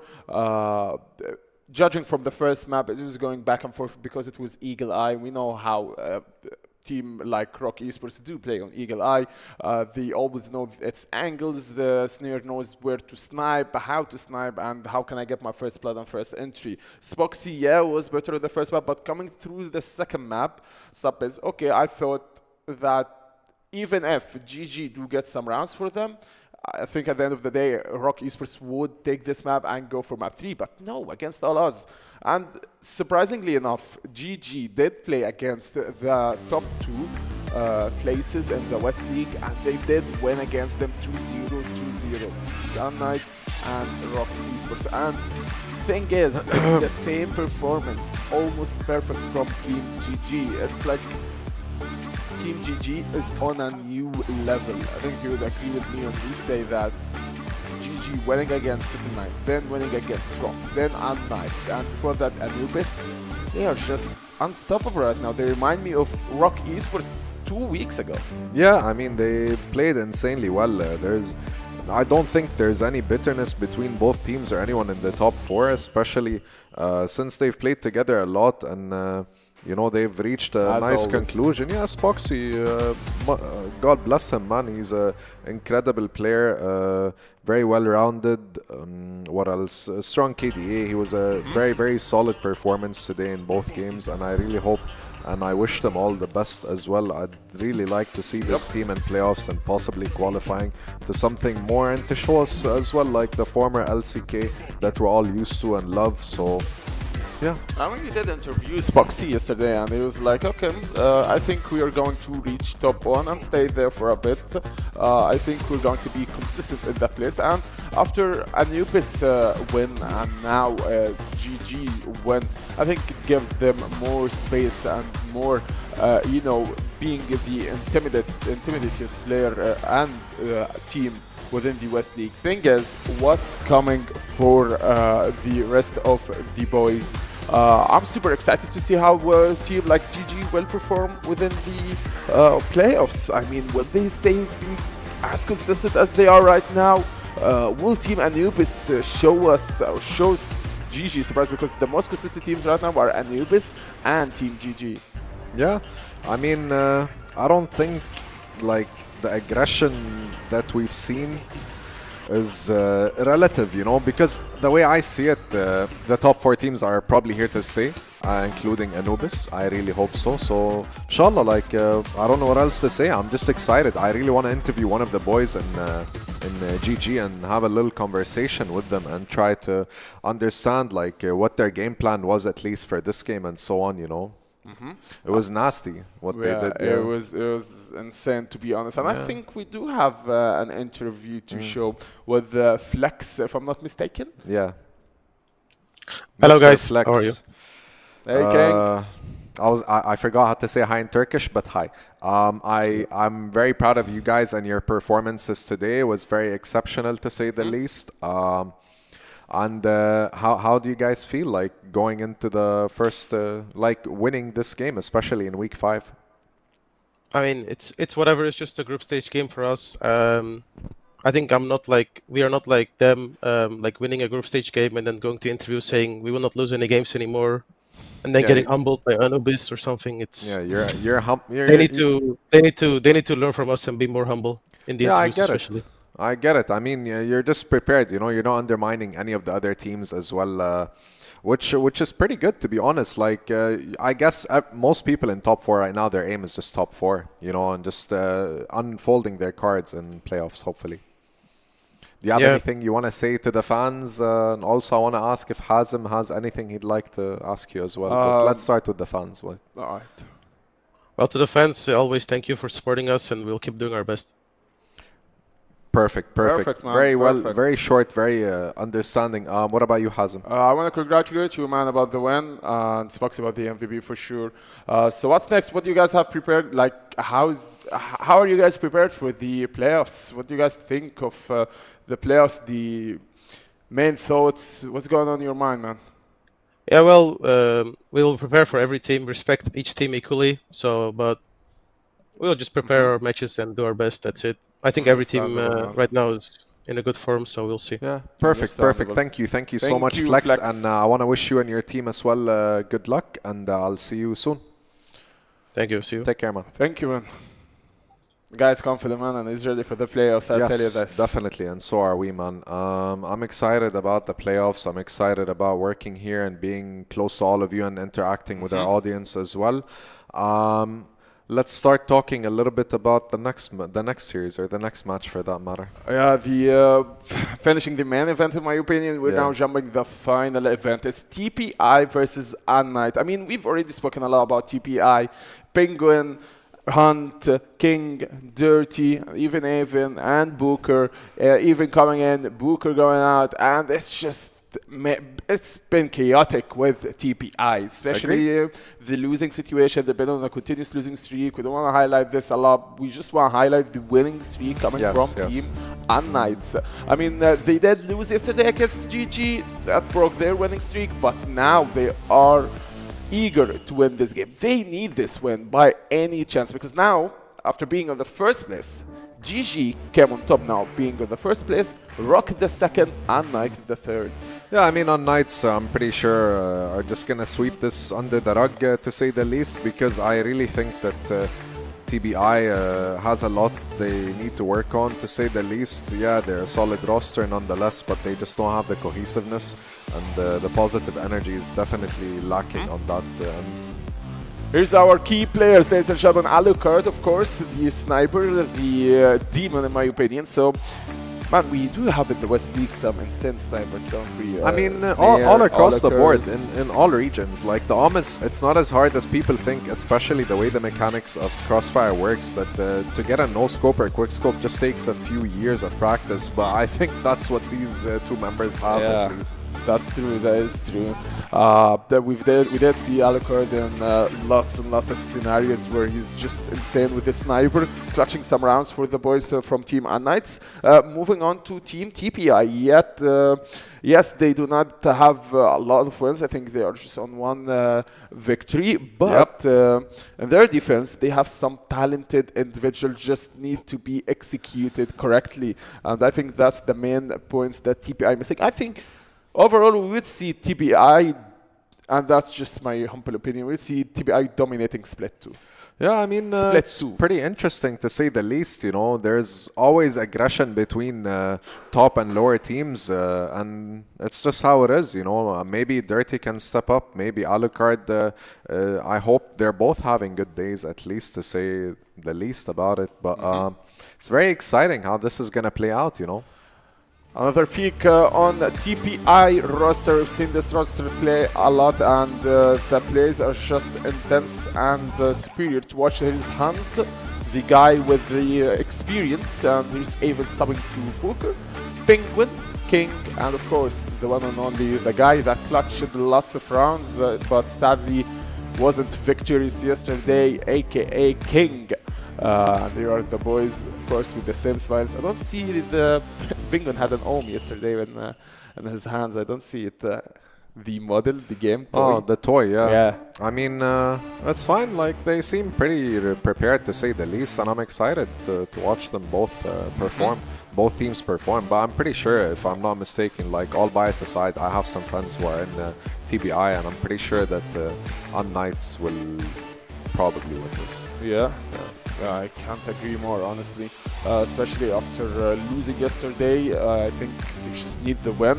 And it's a matter of being the first within the top 3 teams, GG and 4 team actually. Because I'm going to include Anubis because they deserve to be included in this winning streak. They did, yes, are slow, losing some games here and there, but now they are just unleashed and they are ready to, you know, be in the top 3. Now, unKnights scenario is more, more good, more better than. Yeah, I mean, I can't wait to GG's. really witness this gameplay because who knows? Maybe TBI has something else under their sleeve. But overall, I really think unKnights are just gonna have a good game. I hope that TBI has something under their sleeve because, if anything, man, I wish that we would see 3 maps going with TBI, even if they do not win.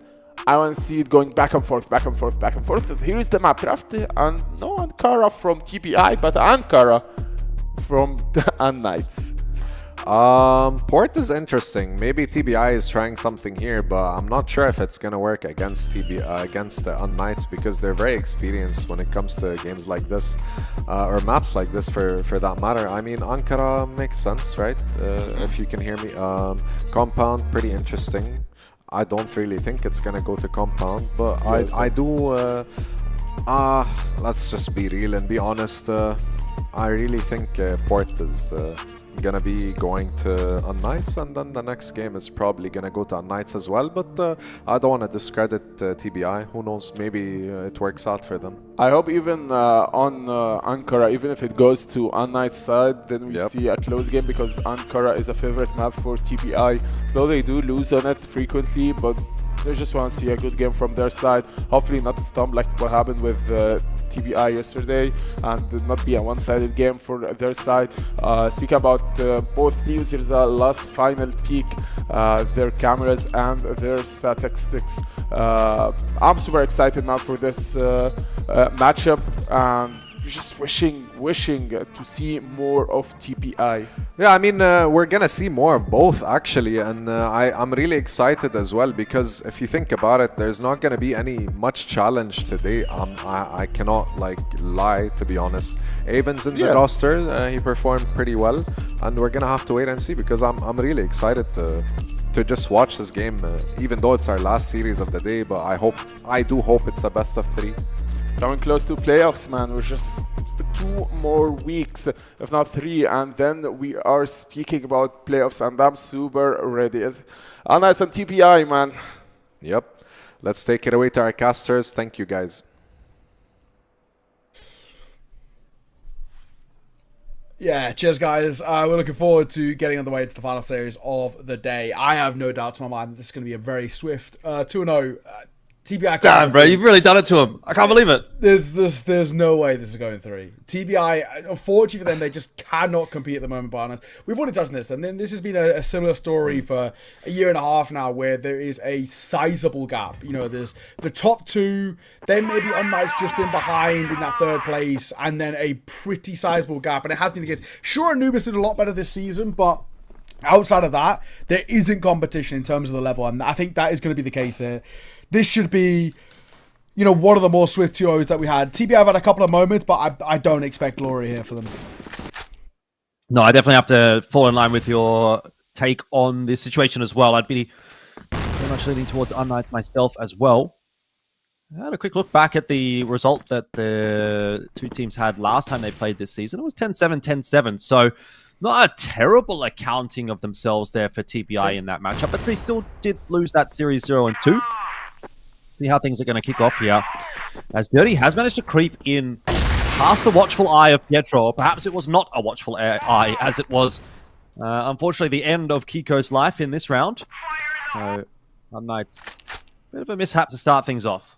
Yeah, not what we want to be seeing. Kiko getting caught early, but still got the big man of Alucard alive, and that always fills me with a lot of hope at the very least. I mean, he's so good in these clutch situations. He's so good at stepping up in a big moment.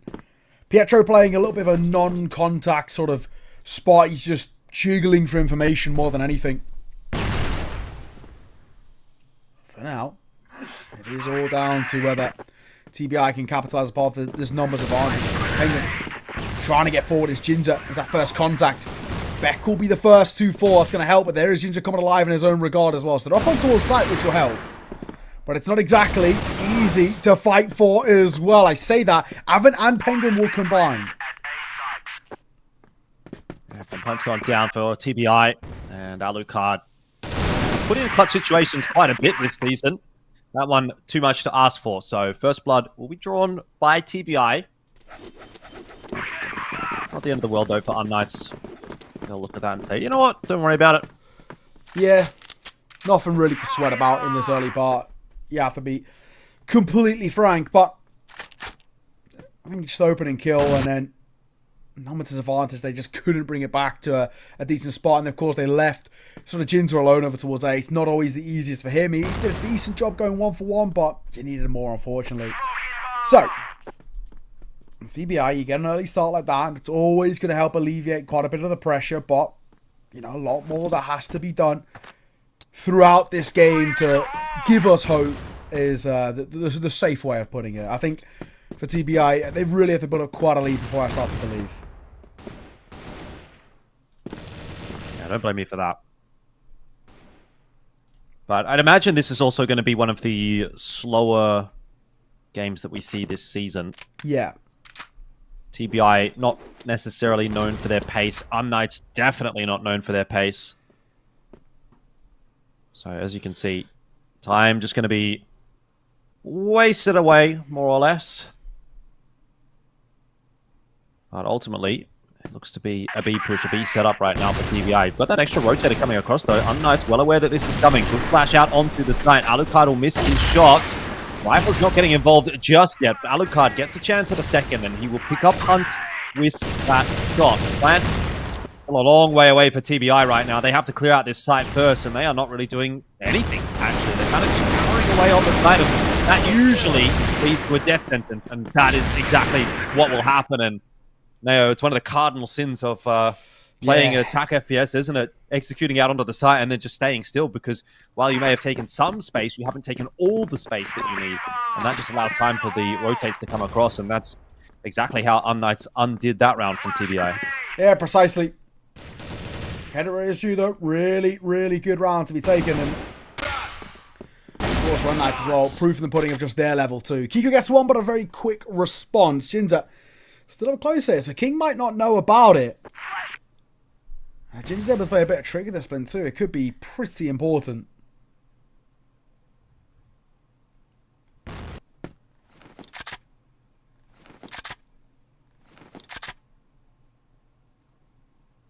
TBI slow it right back down though, as expected for them off that initial fight. It's just what we've come to slightly know and love in loose terms about them.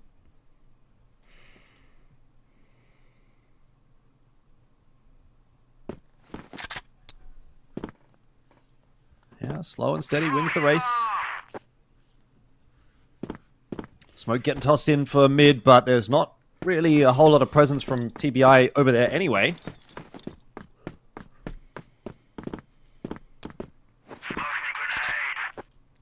Oh, something's going to happen here, TBI. We've got to start to make a move.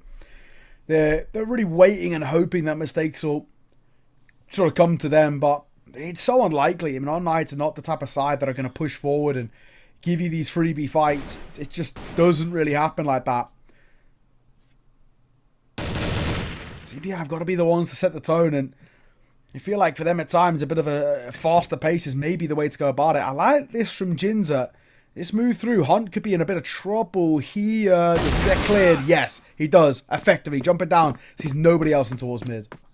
Yeah, it's a good time to be doing it. 30 seconds left on the clock. You need to be kind of getting a bit of info there if you're unKnights to start informing your rotates.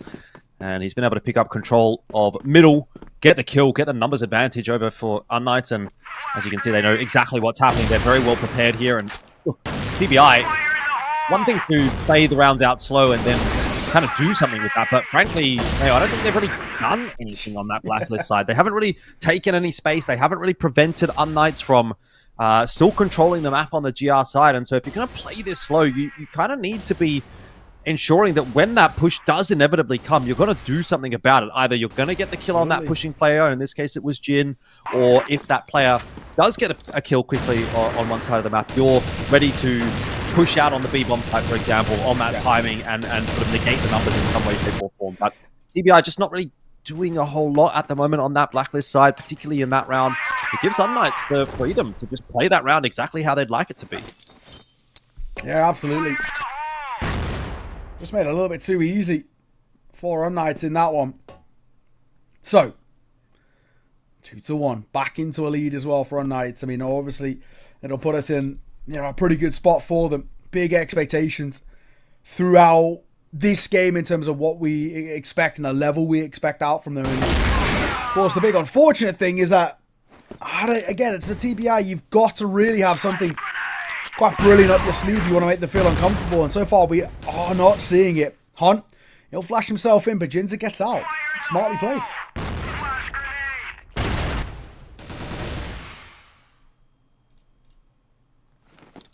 All right, 4v4 again. Similar situation to the last round for TBI. They found an opener. What are they going to do with it? Slow things down once again and leave it up to unKnights to maybe make the play. Got Dirty back towards BL spawn. Watching and waiting for a push out of B. That's not coming, but here goes Beck.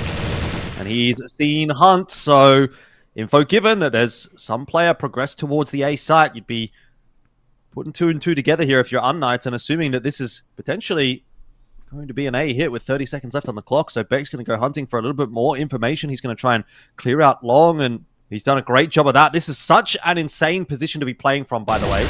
Yeah. And it's never, ever checked. It's just almost never checked. The fact that he swings for a second, though, is what's brought him undone. I think it would have been better to just pass for a second there and allow Alucard to come across. Still, C4's dropped. 14 seconds left on the clock here, and TBI have to be quick about getting this bomb up onto the site. Pietro tapped away out, down low on HP. So is Penguin, but the bomb has been planted, and this is looking a little better for TBI. Yeah, true. Feels like maybe a little bit more of a chance here. Even still, Penguin down he goes, and same for Dirty as well. TBI, we've spoken about it. They play these rounds uber slow, and the only issue is they're playing it so slow, and it just feels like we don't know what we want to do with these really slow plays. It is looking quite lackluster, right? I mean, it feels so easy for unKnights. All unKnights needs to do is just kind of meet them at their pace, which at the moment, LTC is just doing everything in the last sort of 10 seconds or so, and unKnights are happy to do that. Easy start as well. Kiko will get caught though, so the trade brings him on his back leg. Yeah, I mean, you're playing unKnights game against them in a sense when you're going and playing slow like that. They are the masters of that style here in CFWL. You talk about the faster pace of someone like ROC. Even Gaimin Gladiators this season, I think, have been a little bit faster, but unKnights have always typically been one of those slower paced teams. Likes to whittle the clock down. And very comfortable in that circumstance. So 3-1 on the scoreline right now, but it is heading in the direction of a 4-1 with the numbers advantage that we've established in this round for unKnights. Man, TBI, so little on offer so far, it has to be said. There's just, you know, hence why we kind of came in towards this game saying, I'm expecting a 2-0. It really doesn't feel like it matters about what map we really go to or anything of the sort. It's just a mismatch in terms of ability, and unKnights are showing sort of why. Numbers advantage again for them. Pietro playing up close with back in towards mid. Not a huge amount on offer just yet, but to be too worried about still. A little scrappy, trying to take these fights, and it will end up being an okay 1-for-1, which still keeps things on unKnights' favour.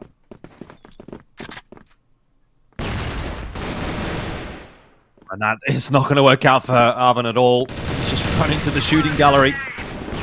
Dirty been spotted out here as well. Beck, one leading the charge up the stairs, and the one to pick up the kill as well. So unKnights go 4-1.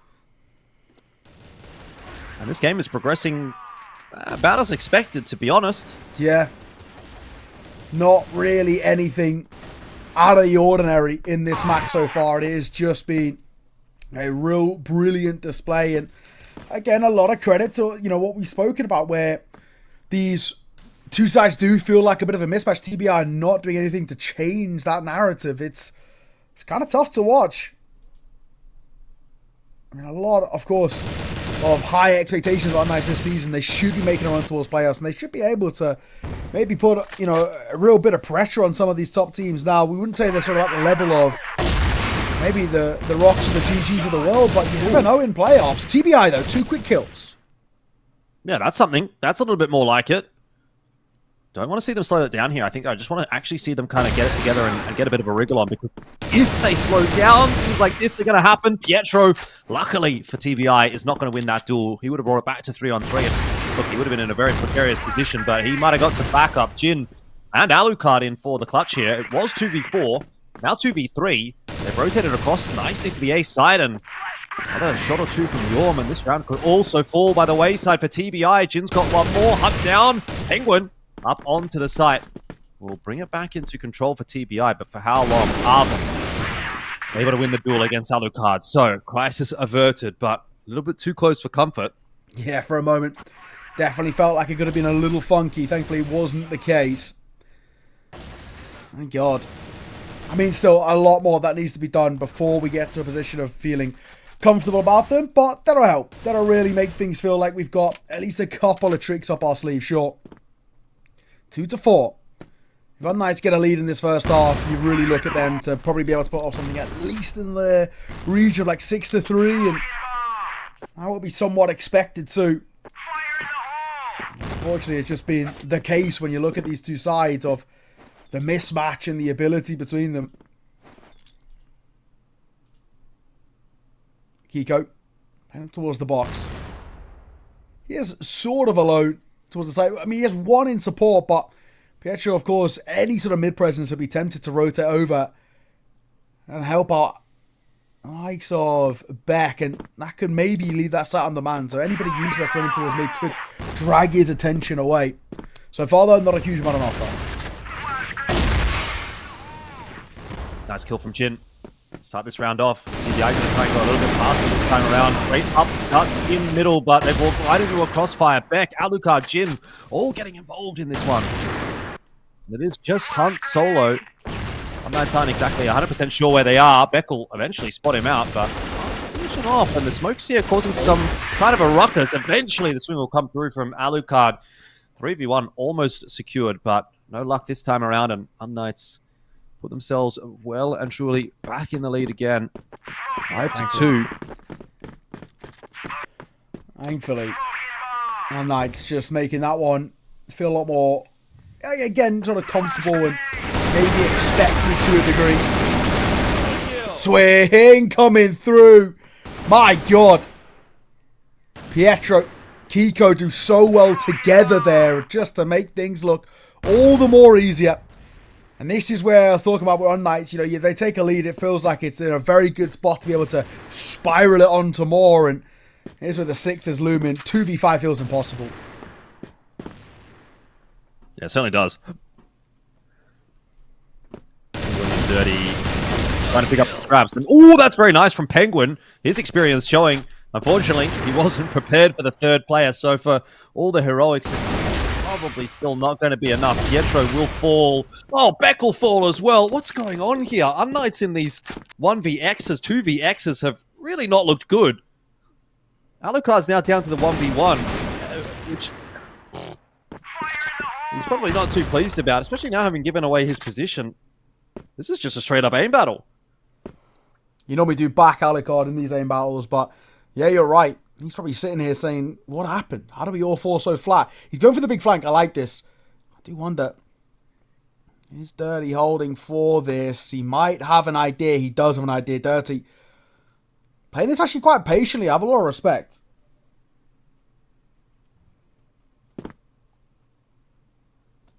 Yeah, no plan just yet. Obviously, he knows he's got the time that he can play with. Just waiting for Alucard to go hunting for a bit of info, but looks like Alucard's just going to kind of hedge his bets here and sit in middle, play for the retake. You know, see if he catches the nice timing, but now swinging back over toward B, and this would be a good move if he just tucks himself in a corner here on B and waits for the plant. Dirty's now on the move. Alucard, has he seen him? I think so. I think they've both seen each other. Alucard's looking for it. Dirty will fall. And unKnights win themselves another round, and they've got to breathe a sigh of relief and give Alucard a bit of a pat on the back after that one, because it should never have gotten into a 1v1. No. A 5v2 goes to a 1v1. That's unreasonable. Yeah, you're absolutely right. It never should have been that close. Thank God. Alucard, again, calm and composed. Sort of when it matters most, but my oh my, that was dicey to say the least. Thank God they see it off. 6-2 scoreline now. And a really, really good position you put yourself in.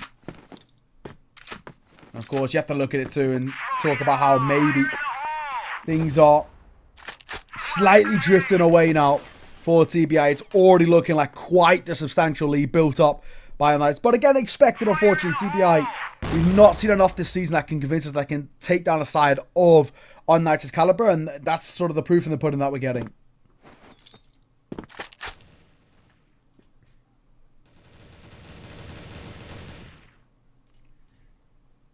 Yeah, TBI go back into their shells when they lose a player. So Yeah. he's down pretty substantially here. Hunt and Arvin know that they need to do something eventually and are going to start to try and clear out the warehouse, which will be a pretty easy endeavor at this stage. There's no forward defense from unKnights, as has typically been the case over on this B side. They haven't been doing anything too fancy. So with 1 minute left on the clock, C4's still situated over toward A, where most of the presence is on B. It's an interesting choice. It makes you think that maybe TBI are going to try to swing something over on B here and then rotate to A late in the round. Yeah, they've just taken that warehouse control, and now they're going to start to work toward A. So I guess they just wanted to take some map control. Oh, this is a good angle by Penguin. Alucard doesn't peek, though. He's pretty aware. Smart kind of approach. Down goes one. 4 versus 4. Ginger's position's paramount here. 20 seconds. Oh, he's probably even a little bit baffled. Where are they? Has spotted Penguin. Does drop him as well. King round that corner. Spamming with the M4. He will get the kill in the end time. Ticking. Pulls out the Colt. Does very well. Beck on that quick flank. This C4 needs to go down. Arvin fighting for his life, but it's Beck who comes out on top, and down goes Hunt. That'll be another round for unKnights. Playing all this time and all, you know, as slow as you want, but it's just not going to change the scope of the situation that we're in. unKnights are going to continue to be able to pull off these retakes. Yeah, it's quite a hefty scoreline. Look, I mean, it is Port, so GR side a map for sure, but 7-2. It's a lot of positive things to say for unKnights. See how they go now that they've moved over onto Blacklist, whether they can close this out in a pretty clean fashion or not.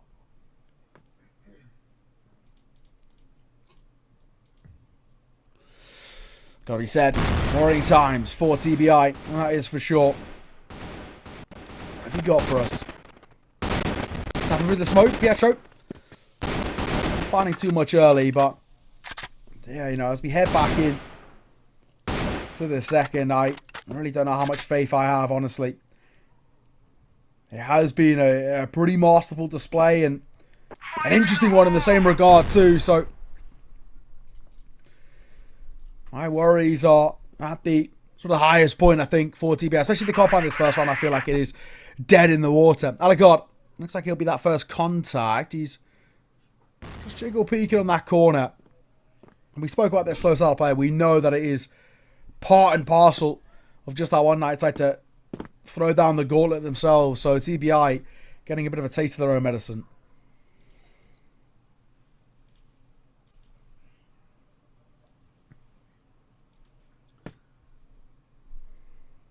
Slow and steady wins the race for unKnights. Alucard's now set himself up on the warehouse line. But it doesn't necessarily seem as though it's going to be a B hit right here for TBI to defend. It's more of an offensive through middle. Alucard might just be that late impact player. All this could end up being a mid to B, so he'll be that pincer strike as someone tries to move into warehouse to try and take space, and that hasn't actually ended up happening, but unKnights know that they've got a lot of kills, and so Alucard can just filter out onto the side alongside the rest of his team, so a nicely executed B split in the end. Yeah, now, of course, TBI feels kind of lightly. Jinza somewhat close to 8 bounds round. Does do a lot. Nice shot there by Dirty. I'll give you a little bit of leverage. Now back into a 2 versus 2. Might be maybe a chance for something to work with here. Get a little careful. Swing and a miss by Pietro. He's all down to one man. Alucard. We know he's good in the clutch, but that was too tall an order. Okay. Much, much better. That's what we're looking for right there.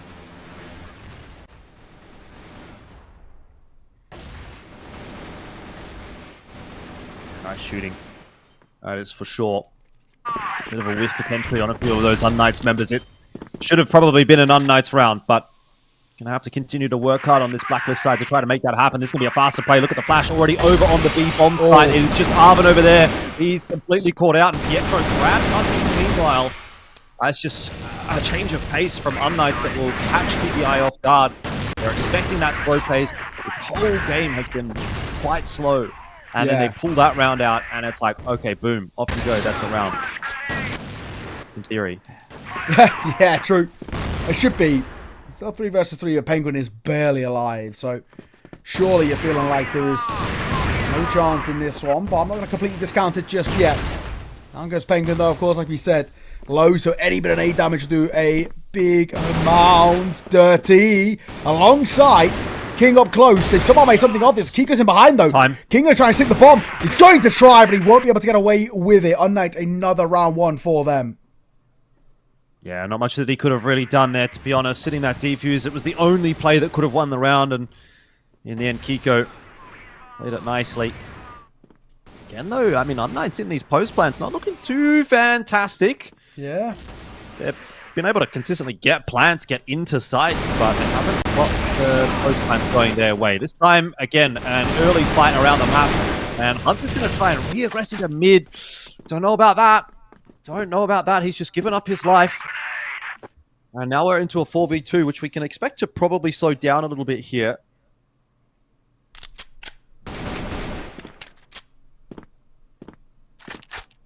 Arvin, King, split up as well in this endeavor.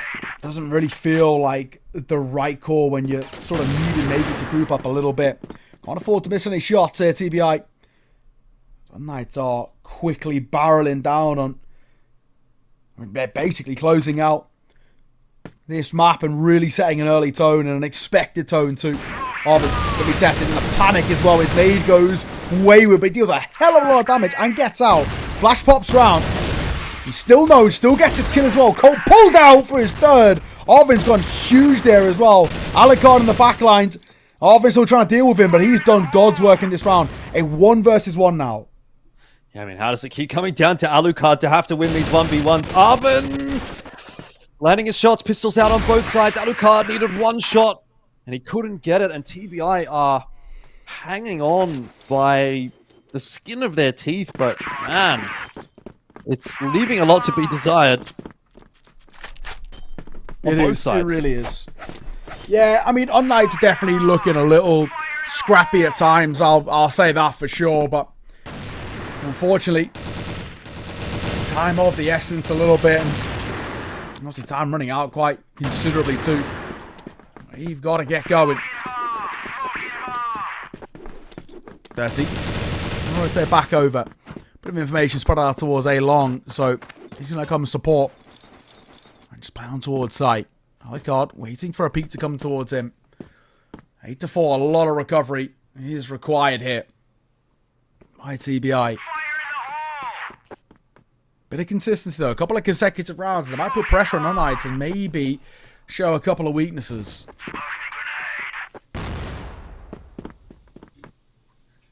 Yeah, I'm not super pumped about what we're getting from unKnights in these post plants. Yeah, agreed. And that wasn't even a post plant, but it's like you're getting these advantages. Like these rounds should be much cleaner. unKnights should have finished this game already. Yeah. So the fact that we're having to come down to these clutches as well, it is, you know, it's a really worrying sign in a way. It's never what you want to be seeing. So yeah, you're right. unKnights, they should have closed this out. What, basically somewhere in the region of like a 10-2, 10-3, but letting easy rounds just slip away for nothing.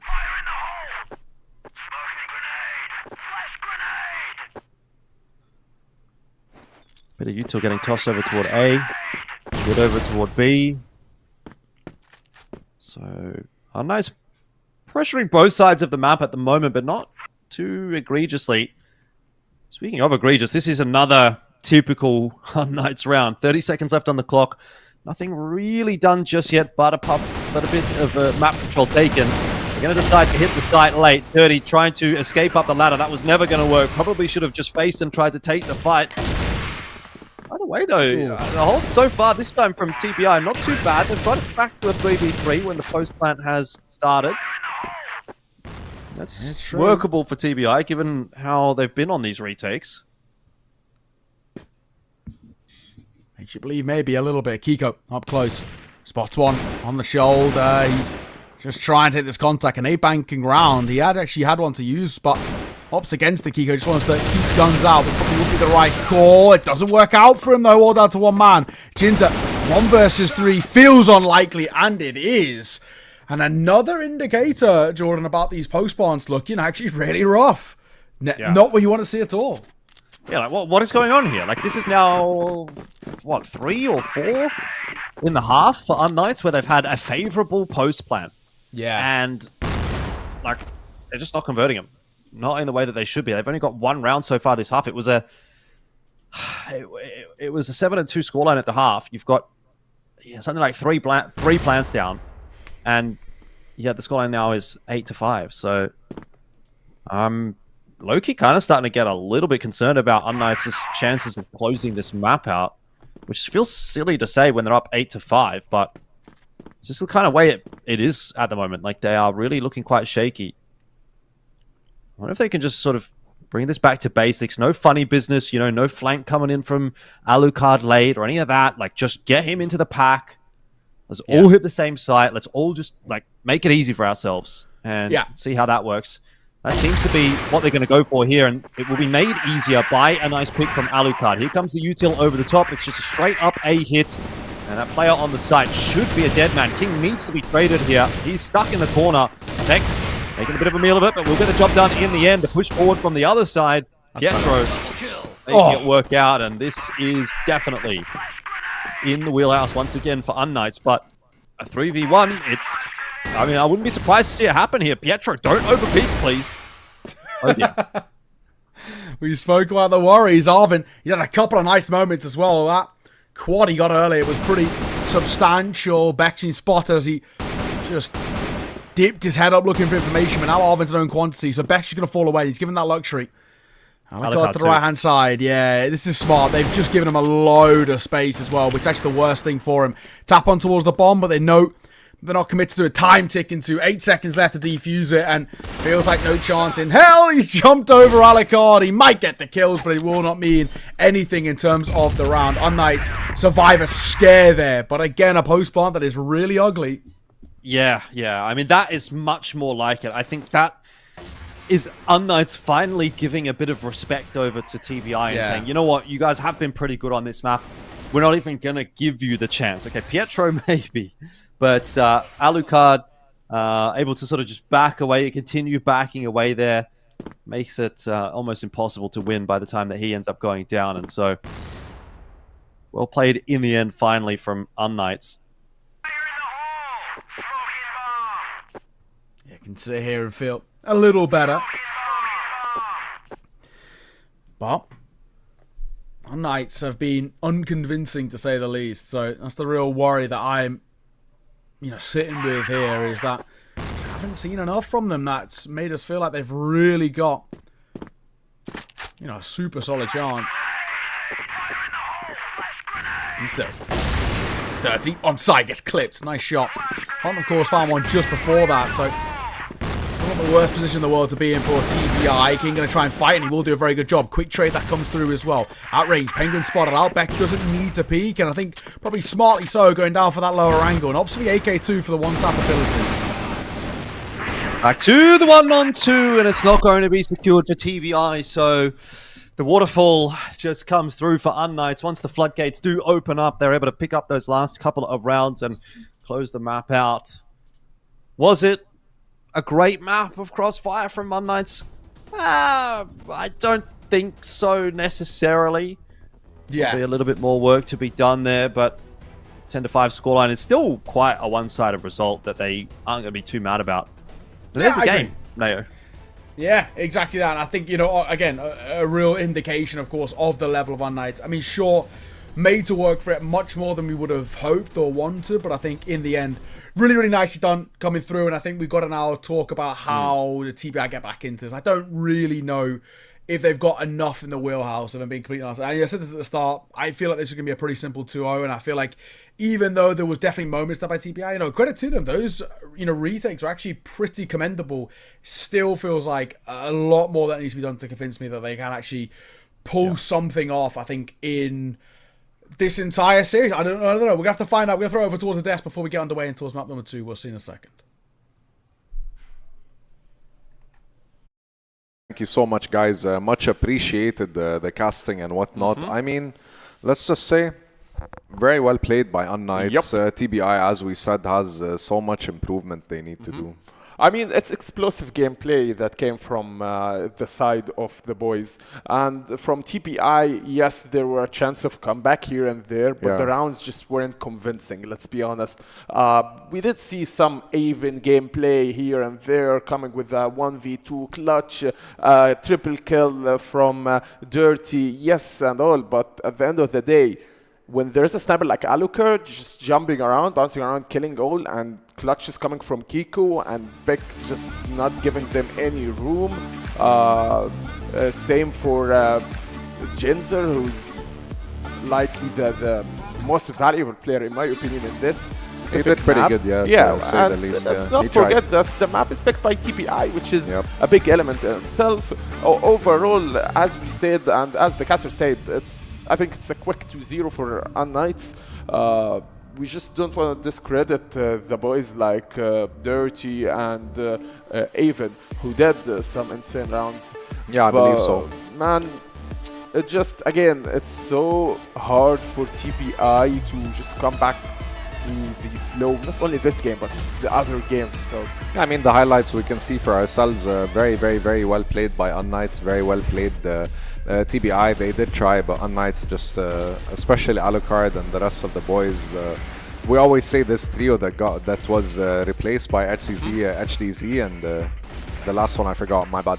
But still, they improved, they performed exceptionally well. They had the aggression, they had all the things they needed, and nonetheless, very, very well played in game 1. The thing is, with teams like unKnights, GG, and ROC, they just give me the sense and the vibes that they are a full, complete team.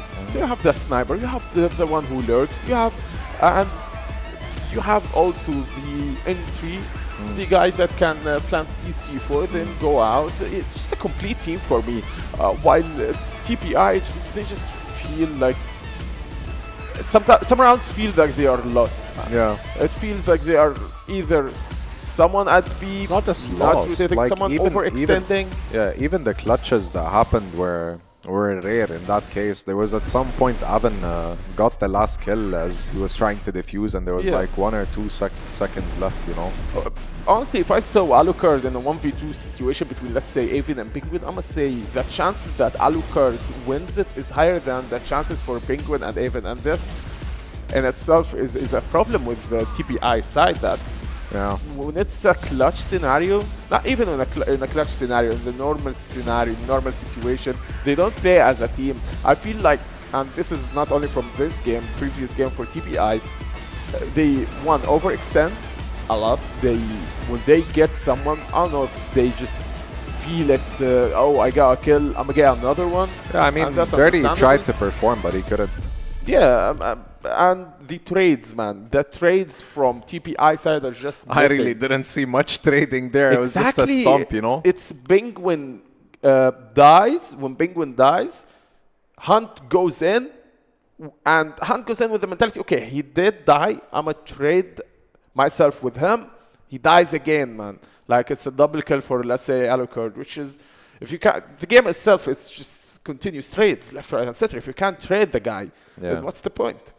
I mean, I really, as we expected, unKnights is gonna probably secure 2 wins here. Yeah, but I think so too, honestly. I'm trying to think of a scenario where Team TPI can get himself another victory. But even the map, judging from a map side, even the next map is Ankara, which is backed by unKnights, and unKnights did win on Ankara previously with another team. So I don't think we're going compound, no. I think it's just gonna end on Ankara, and I hope so. I hope so. All right, let's take it to our casters, man. I can't wait to see game 2. Cheers, guys. Thank you very much. We're looking forward to what is probably going to be the final map of the day as well. TBI just not enough on our fade towards map number 1 to make us believe that there is a chance. But you never know, right? We've seen some wild and wacky things happen, so I'm not going to completely discount them just yet. But unKnights, it does really feel like they are at least a couple of steps ahead right now. Unless TBI can massively rectify the situation in towards map number 2, I'm still sticking with this being a pretty comfortable 2-0 for me. Yeah, 100% agree with you. I think unKnights, look, even if they looked a little bit shaky by their standards on that map, still picked themselves up a 10-5 victory. Still, you know, a solid enough win. So I'm not too concerned about that. Looks like we are a little bit preemptive in getting in the game there. So everyone's just going to have to hop back in the server, I'd imagine. Something went wrong there. But it's all good. We can admire Arvin's nice PC there in the background. That's nice and good-looking PC. Nice and colourful. Yeah, I respect it. But yeah, you know, if we're being completely honest, right, we're looking at this and we have maybe pretty low hopes, I think is probably one way of putting it, you know, just because it is not being the run that we want to see out for TBI and unKnights. We know they've got you know, a really solid level about them. We know they've got this ability to be able to really kind of dig deep, and I just think, unfortunately, their individuals can bail them out. We saw it happen quite a few times with someone like Alucard, for example. I will say the post-ones, that second half, were considerably weaker than I would have liked for unKnights, but you're hoping they can just shrug that off and move in towards map number 2 and, you know, fix all those issues. Let's see if they can. Of course, we are live. Welcome back in, ladies and gents. Hope you're all doing well. Yes, indeed, and TBI will be starting things off on the BL side of this map. Same as what we saw there on Port. Jin, nice kill. Tess did say, #1 player in unKnights. That's a good start from him. Yeah, we need to see a lot more to be convinced on my side, but yeah, sure. We'll give it for now. King, up close. Got back on that corner. Double arm setup in play as well for unKnights. I don't use it all the time, but it can be brought out for the special occasions like now.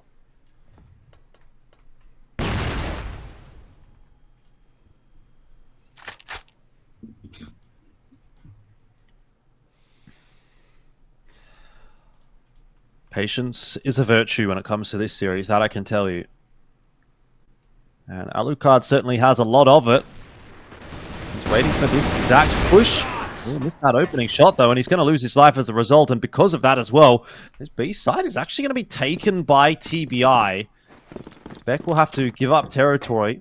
They've got some nice post-plant positions to play from here on Knights, but just going to go swinging straight into the crosshair of Dirty. And all of a sudden, this round is starting to slip back away from unKnights. Now back into the 3-on-3. Bomb's not even down yet. And all these fights are just happening at really weird timing. Yeah, it's true. Doesn't maybe fill you with that much confidence. Went to a 3 versus 3. TBI. What's that post part looking like? Kiko looking for a late rotate, but nobody offering up just yet.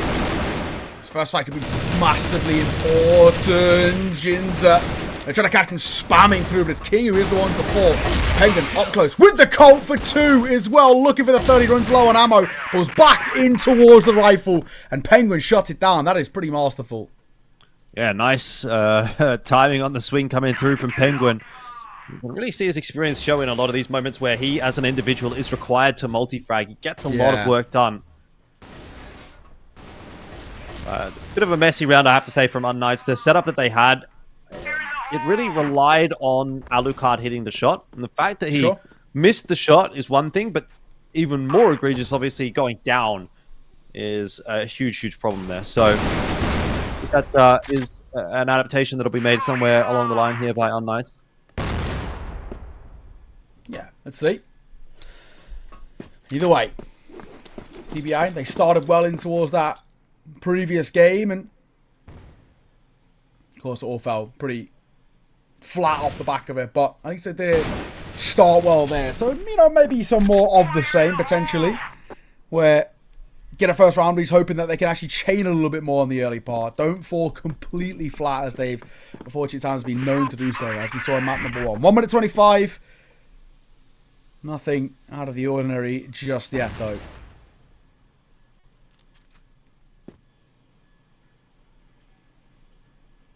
Well, this is a little out of the ordinary. Not too crazy with the minute and 10 left on the clock. Pietro making a late round push, but certainly not something you're going to see every round. In this round, though, perfectly timed from Pietro, and he might actually be able to clean up 2 or 3 kills here if he plays the trigger discipline role. Instead, he decides to just take the kill on a dirty when it comes. Kiko picked up another couple. This round is essentially over unless someone can pull off a miracle. King has worked his way into GR spawn. It's not going to work out, though, as unKnights, yeah, a very, very clean round in the end for them. Yeah, good work. Really good work. I like that little flank. I like that little play. And, you know, again, reinstills a lot more of that confidence sort of back into you a little bit. You do got to worry at times, too, about, you know, sort of where we're at and this position for TBI. They just struggle to hold on to any real solid stalwart advantages. And it doesn't, you know, fill you with loads of confidence that this is a side that can take down somebody of unKnights caliber. Hunt outside towards Vent. No push this time happening by unKnights. A waiting game for them. I'm on a 50. Pretty standard stuff. Jinta just jingle peeking. You're going to get caught in the swing there by Hunt. Good entry. Gonna need more than that. Still got to get past Kiko on the side. He was able to get a double in the previous round. He's going to get some helping hand out from Beck as well, who's just come through. That's going to be us for the kills. Lacking definitely on the behalf of unKnights. And Alucard, now stuck behind the smoke, won't be able to have much of an impact on this round unless TBI do something silly. Just tossed on in of his own. I just don't really understand what's going on here for TBI. Why are we not getting the C4 here? That smoke's going to fade eventually. Very exposed there, yeah. And it makes it actually this, you know, it's still very difficult, but all right, they're really playing a lot of maybe over due diligence there. Penguin looks like he wants to go for the knife kill here. What? What's going on here? Oh my god. Okay. It's all ugly. Bit of a giggle out from Penguin. I mean, like, okay, fine. You know what I mean? Like, you're up 3v1, but that's a round that could very quickly go the wrong way. If Alucard picks up the kill quickly onto the first player, you're standing out there in GR spawn with your knife hanging out. Like, that puts us straight into a 1v1 if he then gets a quick kill onto you. So, I don't know if I'm such a fan of that at this stage of the game. I was a big fan of it when I saw it from Flex last night, but that was completely different scenario. Yeah, they were dominating, right? 8-1 or 9-1 or 9-2, something like that. So this is the start of a map. A map, by the way, where you need to win. Otherwise, this series is going to fall by the wayside. And look, it's kind of a bit messy here at the moment in round number 4. Back into the 3-on-3 as we've just been yabbering on. But B-side's been taken. C4's not there, though. All right. King. Looks like he's being left as that somewhat entry player, but he is really waiting for this bomb to rotate over. So for now, not a huge amount offered up. And, you know, you waited so long and it gives so much time for Jinta to come through. And this has been an issue for TBI. They're just not capitalizing on the space in front of them. They had all the space towards B for so long and it gives so much time for Jinta to get in behind. Yeah, now King is up the creek without a paddle. He's holding onto the C4. He might get Jin. Alucard will be there for the trade. And we'll get that job done nice and easy. So with 50 seconds on the clock, once again, we're asking for a multi-kill from Penguin. Which, look, he's been pretty good at delivering. But he's got an Orm in hand. And an interesting position being held right now for unKnights. They're kind of looking for him, it seems like. Yeah, wait a It's going to take him a long time to get this C4, though. He's probably sub 20 seconds by the time he actually gets onto that B bomb site. And he'll not have time to go to A. So this position's actually a really good one from Alucard and Kiko. They're going to catch Penguin on the timing.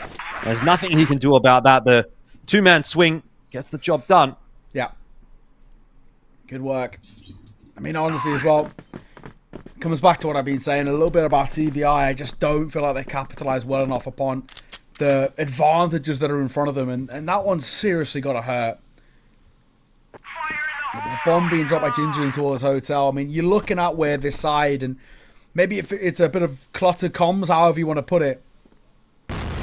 Well, it's not the most convincing. 2-2 though. It's not the worst start for TBI. I mean, we're still painting a pretty bleak picture. No two ways about it. But this isn't the be-all and end-all just yet. They've still got plenty of time to prove their worth a little bit.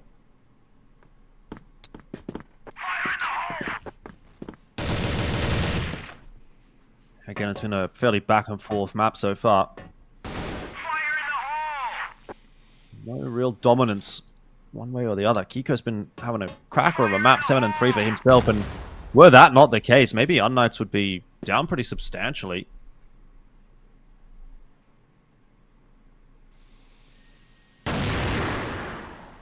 Swing and a find. Alikar gets clipped. Good kill to find too. Of all people, it being Alikar, that's really going to help the mental quite a bit. Still, a minute to work with. Only the one-man advantage. We know, like we said, TBI is struggling to capitalize upon advantages. This just felt like a bit of a consistent factor for them.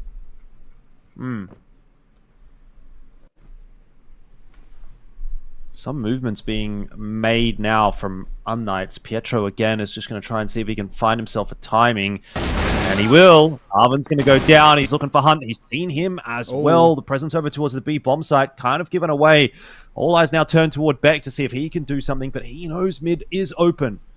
So he's just going to commit to that fight, which is a wise one. He'll link back up with Pietro. Yes, you're giving up the B bomb site, but at least you're not getting backstabbed by multiple members. Pico does go down to Hunt. Hunt's getting probably more than his money's worth there, frankly. But either way, unKnights have done a pretty decent job of bringing it back to 3-on-3 now. That's true. Flash over. Swing and a find. Penguin goes down. It's going to help massively. Time ticking as well on this defuse, but still got plenty of time to work with. Not too worried just yet. Pietro needed to find Dirty in that first engagement to spam him down. That'll massively help. And just one man left. And of course, for King in a 1 versus 2, we know he's got a couple of tricks up his sleeve. And will he get it?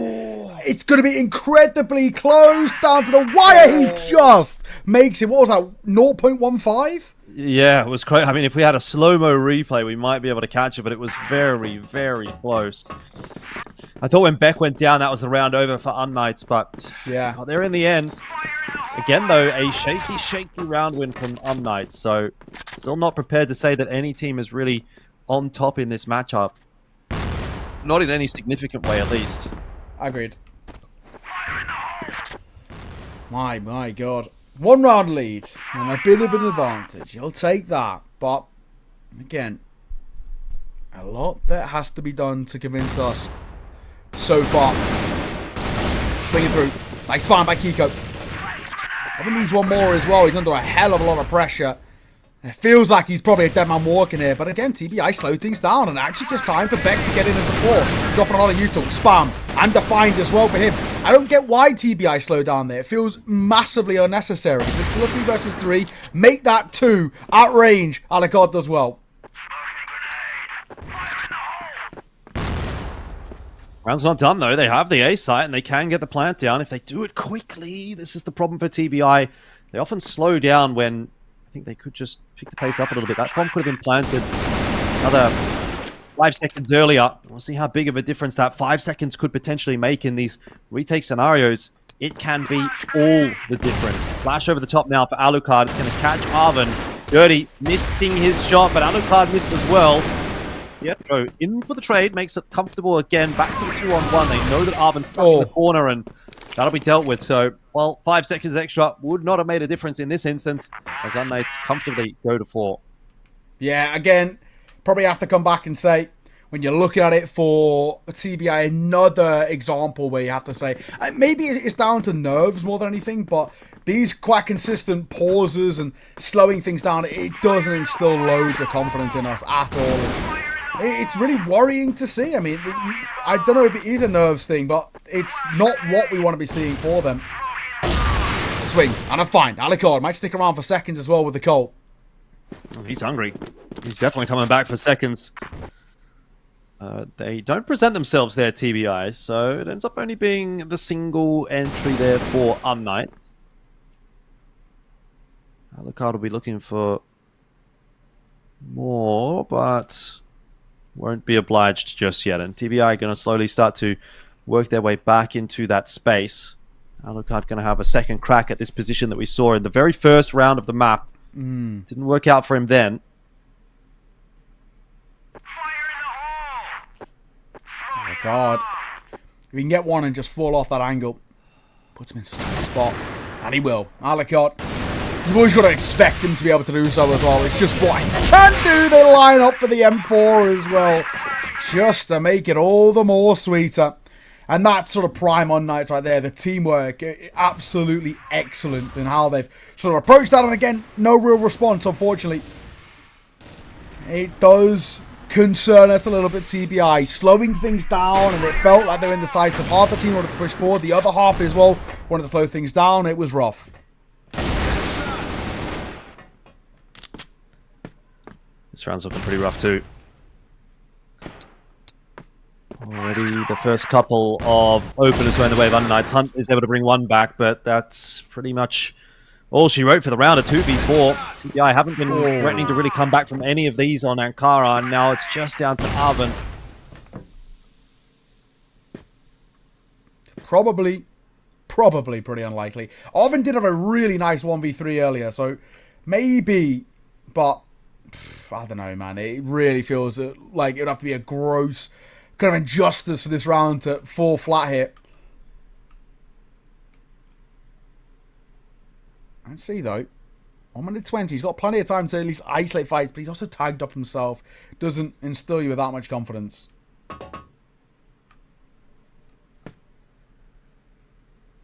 I like how unKnights stick together as well. Yeah, I think, again, and this is something that we sort of were critical of yesterday. Was it yesterday or was it earlier today? I can't remember. All of these rounds sometimes blend into one, but there was that 3v1, remember? Yeah. Where the GR side had the bomb plant down. There was a player holding it from behind a smoke. He got picked off, and then the other two players got picked off after that. And it was a bit of a conversation that we were having, saying, you know, if you just stick together and trade down in that 3v1, your chances of winning the round are obviously much higher than if it's a 2v1. And so unKnights are learning from that mistake, it seems. And they're hedging their bets. They're just going to sit here in GR spawn. They know that at some point, Arvin's going to have to put the bomb plant down. When that occurs, they can just filter through to that site for the retake as a trio. Nobody getting picked off one-on-one and giving them a chance, etc., etc. Nice. Swinging in. They should just play together, and they will. It's a very simple retake. That is the perfect way to approach it. You see a lot of teams actually overthink that quite massively, where unfortunately then they actually isolate up a bit, or they're playing all across the map. And it does give, you know, the opportunity of the 1v3 to be found. unKnights, they don't care about what site he's going to, just as long as they can kind of get there. So, well done. And I think a simple round to be taken 6-2. It's not spelling good time for Jordan. No, sir. unKnights starting very nicely with Alucard finding himself a double. TBI look like they're going to slow the pace down actually all that much in this round, and that's not worked out for them at all. King trying to duck under the window there presents quite an easy kill for Alucard, who's going to go looking for more and will win the duel onto Dirty as well. This could be an ace. This could be all 5 for Alucard if he could catch up with Penguin. Yeah, what does he do? Penguin shaking a little bit as well. Worrying times. He's moving back around. Alucard's in towards mid, though. He's pretty far away from the fight, but it obviously has to come towards him because they got that C4 down. Alucard is down here by window. He's going to check in, and he misses on the shot. They now know where Penguin is, though, 1v3. And sure, he's got plenty of time, but the same thing as that last round. Just stick together around that bomb. You don't need to overfight, and I don't think they will. Brilliant work. Nothing's changed really from map number 1, has it? Not even the first half scoreline, 7-2. Yeah. So, it's looking pretty easy for unKnights as they head into the second half, but moving on to the BL side, it did take them a little bit to kind of get things over the line there on port. We'll see if it's going to be any easier for them this time around. Dirty's going to go straight out through that smoke. He was expecting Pietro. I feel like that's almost an anti-strat of some sort. That was very, very quick, that kill, but the immediate response is in from unKnights. So try to go into A, and that has not worked out in any way, shape, or form. Brilliant round from Hunt.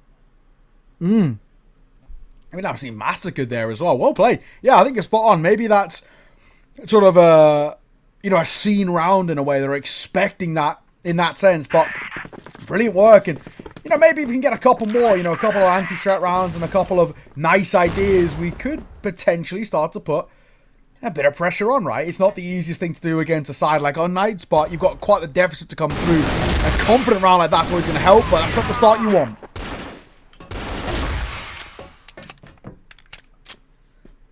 Okay, 4-on-3. Alucard taking space as well.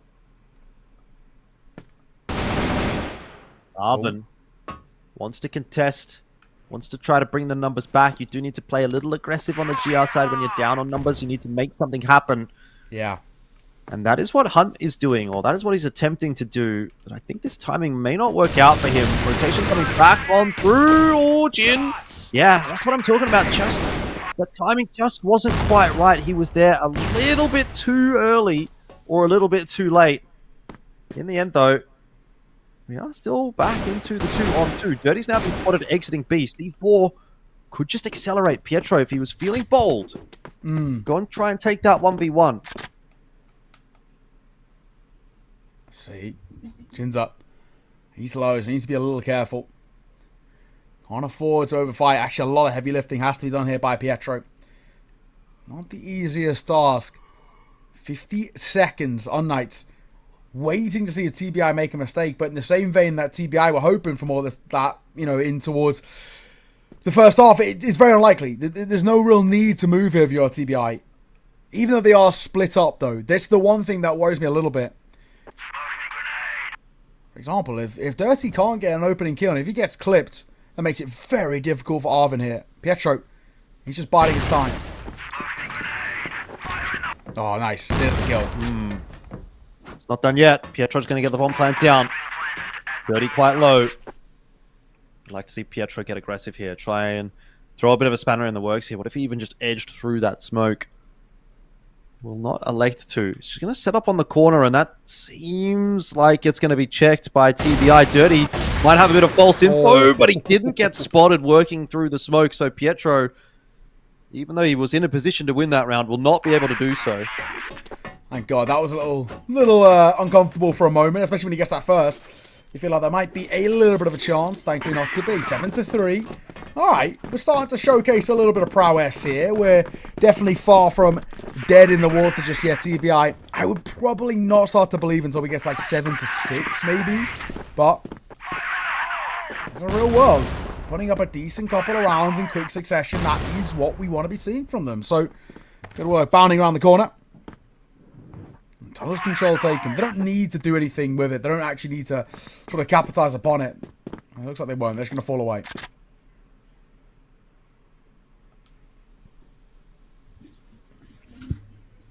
Well, Jin going to set himself up outside of A. Does make for a nice rotation path in for unKnights if things fall apart a little bit in middle. But he's actually going to go join them in mid. This is a very interesting defensive setup from TBI, not one that we typically see there. Just absolutely honed in on the mid push. Even Penguin.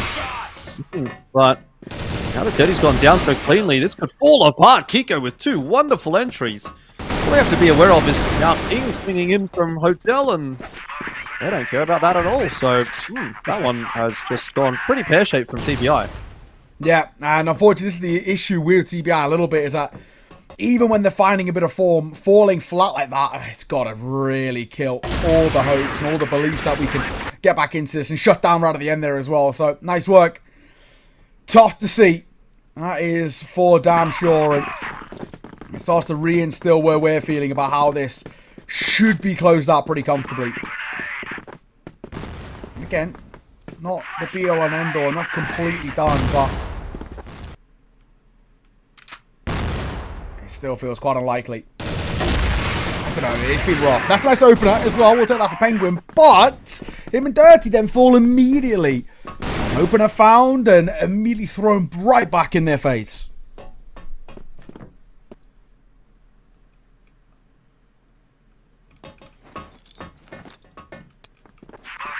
Nice side control, definitely for unKnights. But in terms of getting post-plant positions, could be awkward with King here. Go! Ooh, that could have been awkward. It's taken a little bit longer than King would have liked it to have, but he still escaped out into heaven, or into hotel, I should say, up in heaven here. Alucard, bit of work to do. Hunt on his way back into the bomb site alongside King. They know where Alucard is, but that doesn't seem to be thwarting him at all. And Beck with the long wrap gets into the backside. And so unKnights now 1 round away from completing this series comfortably. Yeah, unfortunately, you know, you hate to say it, but it is just the expectation in this game. But it's just the fashion at which TBI have fallen so flat at times too. Really difficult to see. You know, it's really unfortunate too, but my God, unKnights, they're not pulling any punches. And that is what we want from them. This is a side that, you know, there's been real conversations about those top spots and about who's kind of these better teams. And well, unKnights are fighting for it. Penguin will start off well, though. That'll help. Answer back, though. Down goes King.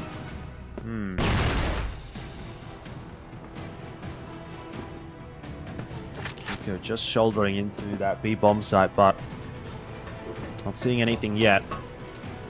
I like that from Watching line as well. Fall away. There's no point. And also, because it's being used or thrown away, he needs to go for the safe rotate. That goes down. This one should be done, right? Yeah. Surely? You would think so. Lots of util for this retake as well for TBI. They're not going to have any Spencing spared. They try to make their way back in. There's the nades. Getting tossed on through. They don't do too much. Pietro, though, has found the head of Arvin. And this could get a little bit awkward if one more kill quickly goes the way of unKnights. Pietro, however, cannot hold on to his position. And the fact that Penguin has taken the time to rotate around the back will prove quite useful. So TBI survive one more. But a fairly imposing scoreline of 9-4 is one that's going to be really, really tough to bring back. Yeah, for sure. It's nice to get these kind of brief moments here and here, but yeah, you're right. It was still pretty highly unlikely with where we are at. 9-5, no room for error at all. It's quite big. Oh, spam with the M4, not going to find anything, but I like the idea. Just in case anybody was trying to get frisky around that smoke.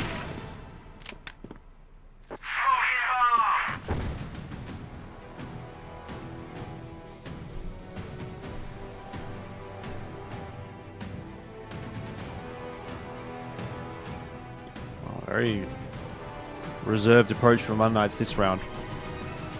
That's just a standard default setup for them. It's designed to see if there's going to be a push coming through from TBI. And if there is indeed a push, to deal with it pretty effectively. But no push was forthcoming this time around from TBI. The unKnights are going to have to make their own moves.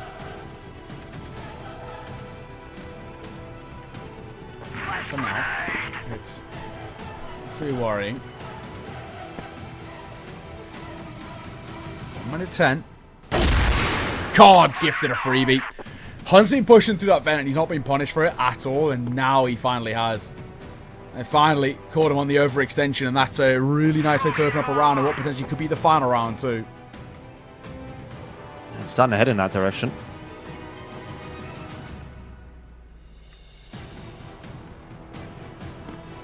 unKnights are not going to go A by the looks of things here. They're going to start to work their way back in toward middle. Timing important. Good trade though from Kiko as King was looking for something, anything. And if he could have found 2 there, it might have been a turning point in the round. But even still, he's got information. Kiko's got headshots though. And what would you prefer to have at this point in time? I think the headshots are probably the premium. 4v2 as Penguin and Arvin will try and save the day, but this feels like a bridge too far. Yeah, it does. It does. It really feels highly unlikely now, unfortunately. Kiko up close behind that smoke. And they damage to soften up Arvin as well. He's going to go up on high. I don't actually hate this idea, to be fair, but feeling very unlikely. Arvin spots the shots coming through from Kiko, so he's gifted one there a little bit, but time ticking. Around 12 seconds now. Missed shot coming through from the arm of Alucard. Not often you get to say that Close, he'll nail it, and it looks like it's all down to Oban. Penguin on 1 versus 2, has to get onto the bomb. Time is already run out as well, so they played the clock, and the kill will come through at the end. unKnights close the map and the series expectedly 2-0. We never doubted it, Jordan. It was always going to be the case. Unfortunately, it was a mismatch and showed in terms of the quality of unKnights. Yeah, very, very comfortable map in the end there for unKnights, and comfortable series as well, it has to be said.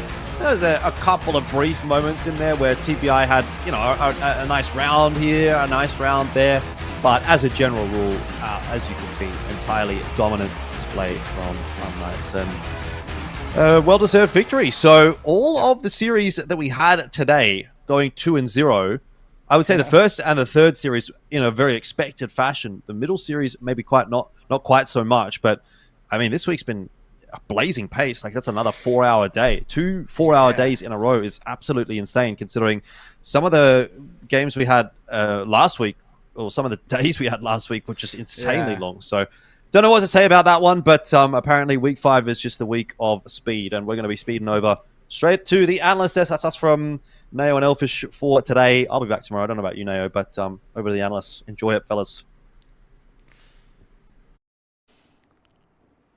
Thank you so much, Elvish and Neo. Much appreciated. I think UNK played extremely aggressive, and it paid off. They did. And don't forget, I think I agree with Neo, it's a mismatch. And the levels, there's a big gap between the level of unKnights and the level of TBI, and I think that's obvious for me, for you, for everyone. If you want to speak KDA, then it's KDA within unKnights just more. But if you want to speak team play, unKnights is just more strategic, more focused, more into the game than TPI. Although we do have some OGs from TPI, I'm speaking Big One and Hunt. But the thing is, it's a team game at the end of the day. When I die, you trade me, and that did not happen. unKnights started the game playing as defenders, and their defense side is just so good, man. It's just so good. They play default strat, 2 on every side, 1 on mid, and 1 on mid is usually the sniper Alucard, getting himself enough kills. And again, for the second map in a row, Alucard is just consistent with it. 2 KDA for the second time. And one thing that you need to add is the presence of a guy who can get 2 at a time, like Kiko, Beck. These guys, whenever they are in a 1v2 scenario, they can get 1 transition to the other. It's just so good to see, and I think rounds like these adds up to give momentum, to give it gives them a nice pace for the future weeks and up the playoffs as well. It makes them go up to date and actually possibly improving and scaling to what's needed, Exactly, and it makes the mission difficult for the teams. And I think is now UNK with this win and ROC with this loss makes ROC the 3rd place, if I'm not mistaken. I'm not quite sure, to be honest. We would see the standings. We'll have to wait and see. Yeah, overall, it's a nice performance by unKnights. And team TPI, again, I'm just hoping for a better split too, because I know these guys will have a lot of practice within the off season between the split and I truly hope so, and I'm very optimistic. I really think unKnights is just here to stay. As for TBI, I really do hope that that's for them, We'll have to wait and see. Big shout out to Alucard, who's MVP for the millionth time. Him, Spoxy, Snare, Sad, and Doom just going on MVP after MVP after MVP. Whenever we see these guys, they are just on the MVP screen. And Alucard, we've been interviewing him forever, man. Yes, sir. I'm pretty excited. Sadly, with disappointment in my heart, I'm upset because we cannot have an interview at the moment. I mean, listen, we did interview the guy millions of times. We've done it like 2-3 times, and it was pretty interesting, to say the least. So, I think, I really think that unKnights, Anubis have really stepped up, and ROC as well. And to mention that, there's been a lot of shuffling, to say the least, like 11 games for ROC, unKnights, and GG. They've done pretty well, to be honest. I think that's the first time to see ROC in the 3rd position. They are usually either the 1st or the 2nd. For 3 weeks in a row, they were the 1st place. Now they move down to the 3rd place. Anubis still in the 4th place, although they did win their game, but still they need more. Don't forget that Anubis did have a rough start, then a huge comeback for them, and GV as well. I think for the from the 5th to the 8th place, I think that's it for them, like position-wise at 5th to 8th, what do you mean? No, I mean, TBI is still 7th place, and like we mentioned in previous casts, that Entropy, TBI, and GV, there's not much, there's slim chance for them, but I really think GV has the potential, you know? You think so? Yeah. Maybe. I hope so.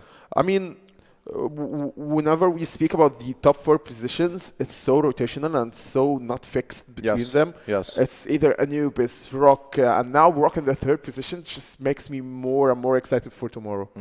Same here. I mean, tomorrow is going to be a blast. I really hope so, because I'm really excited as well. Today, it wasn't as long as we hoped, but it ended pretty well, hopefully. So I just want to thank the audience, thank our casters as well. Thank you for the studio. Thank you, Hazem. And if there's anything, tomorrow's schedule is posted in the link. So I will see you this week and the coming weeks, hopefully. Hopefully, man. Take care, man. Take care, guys.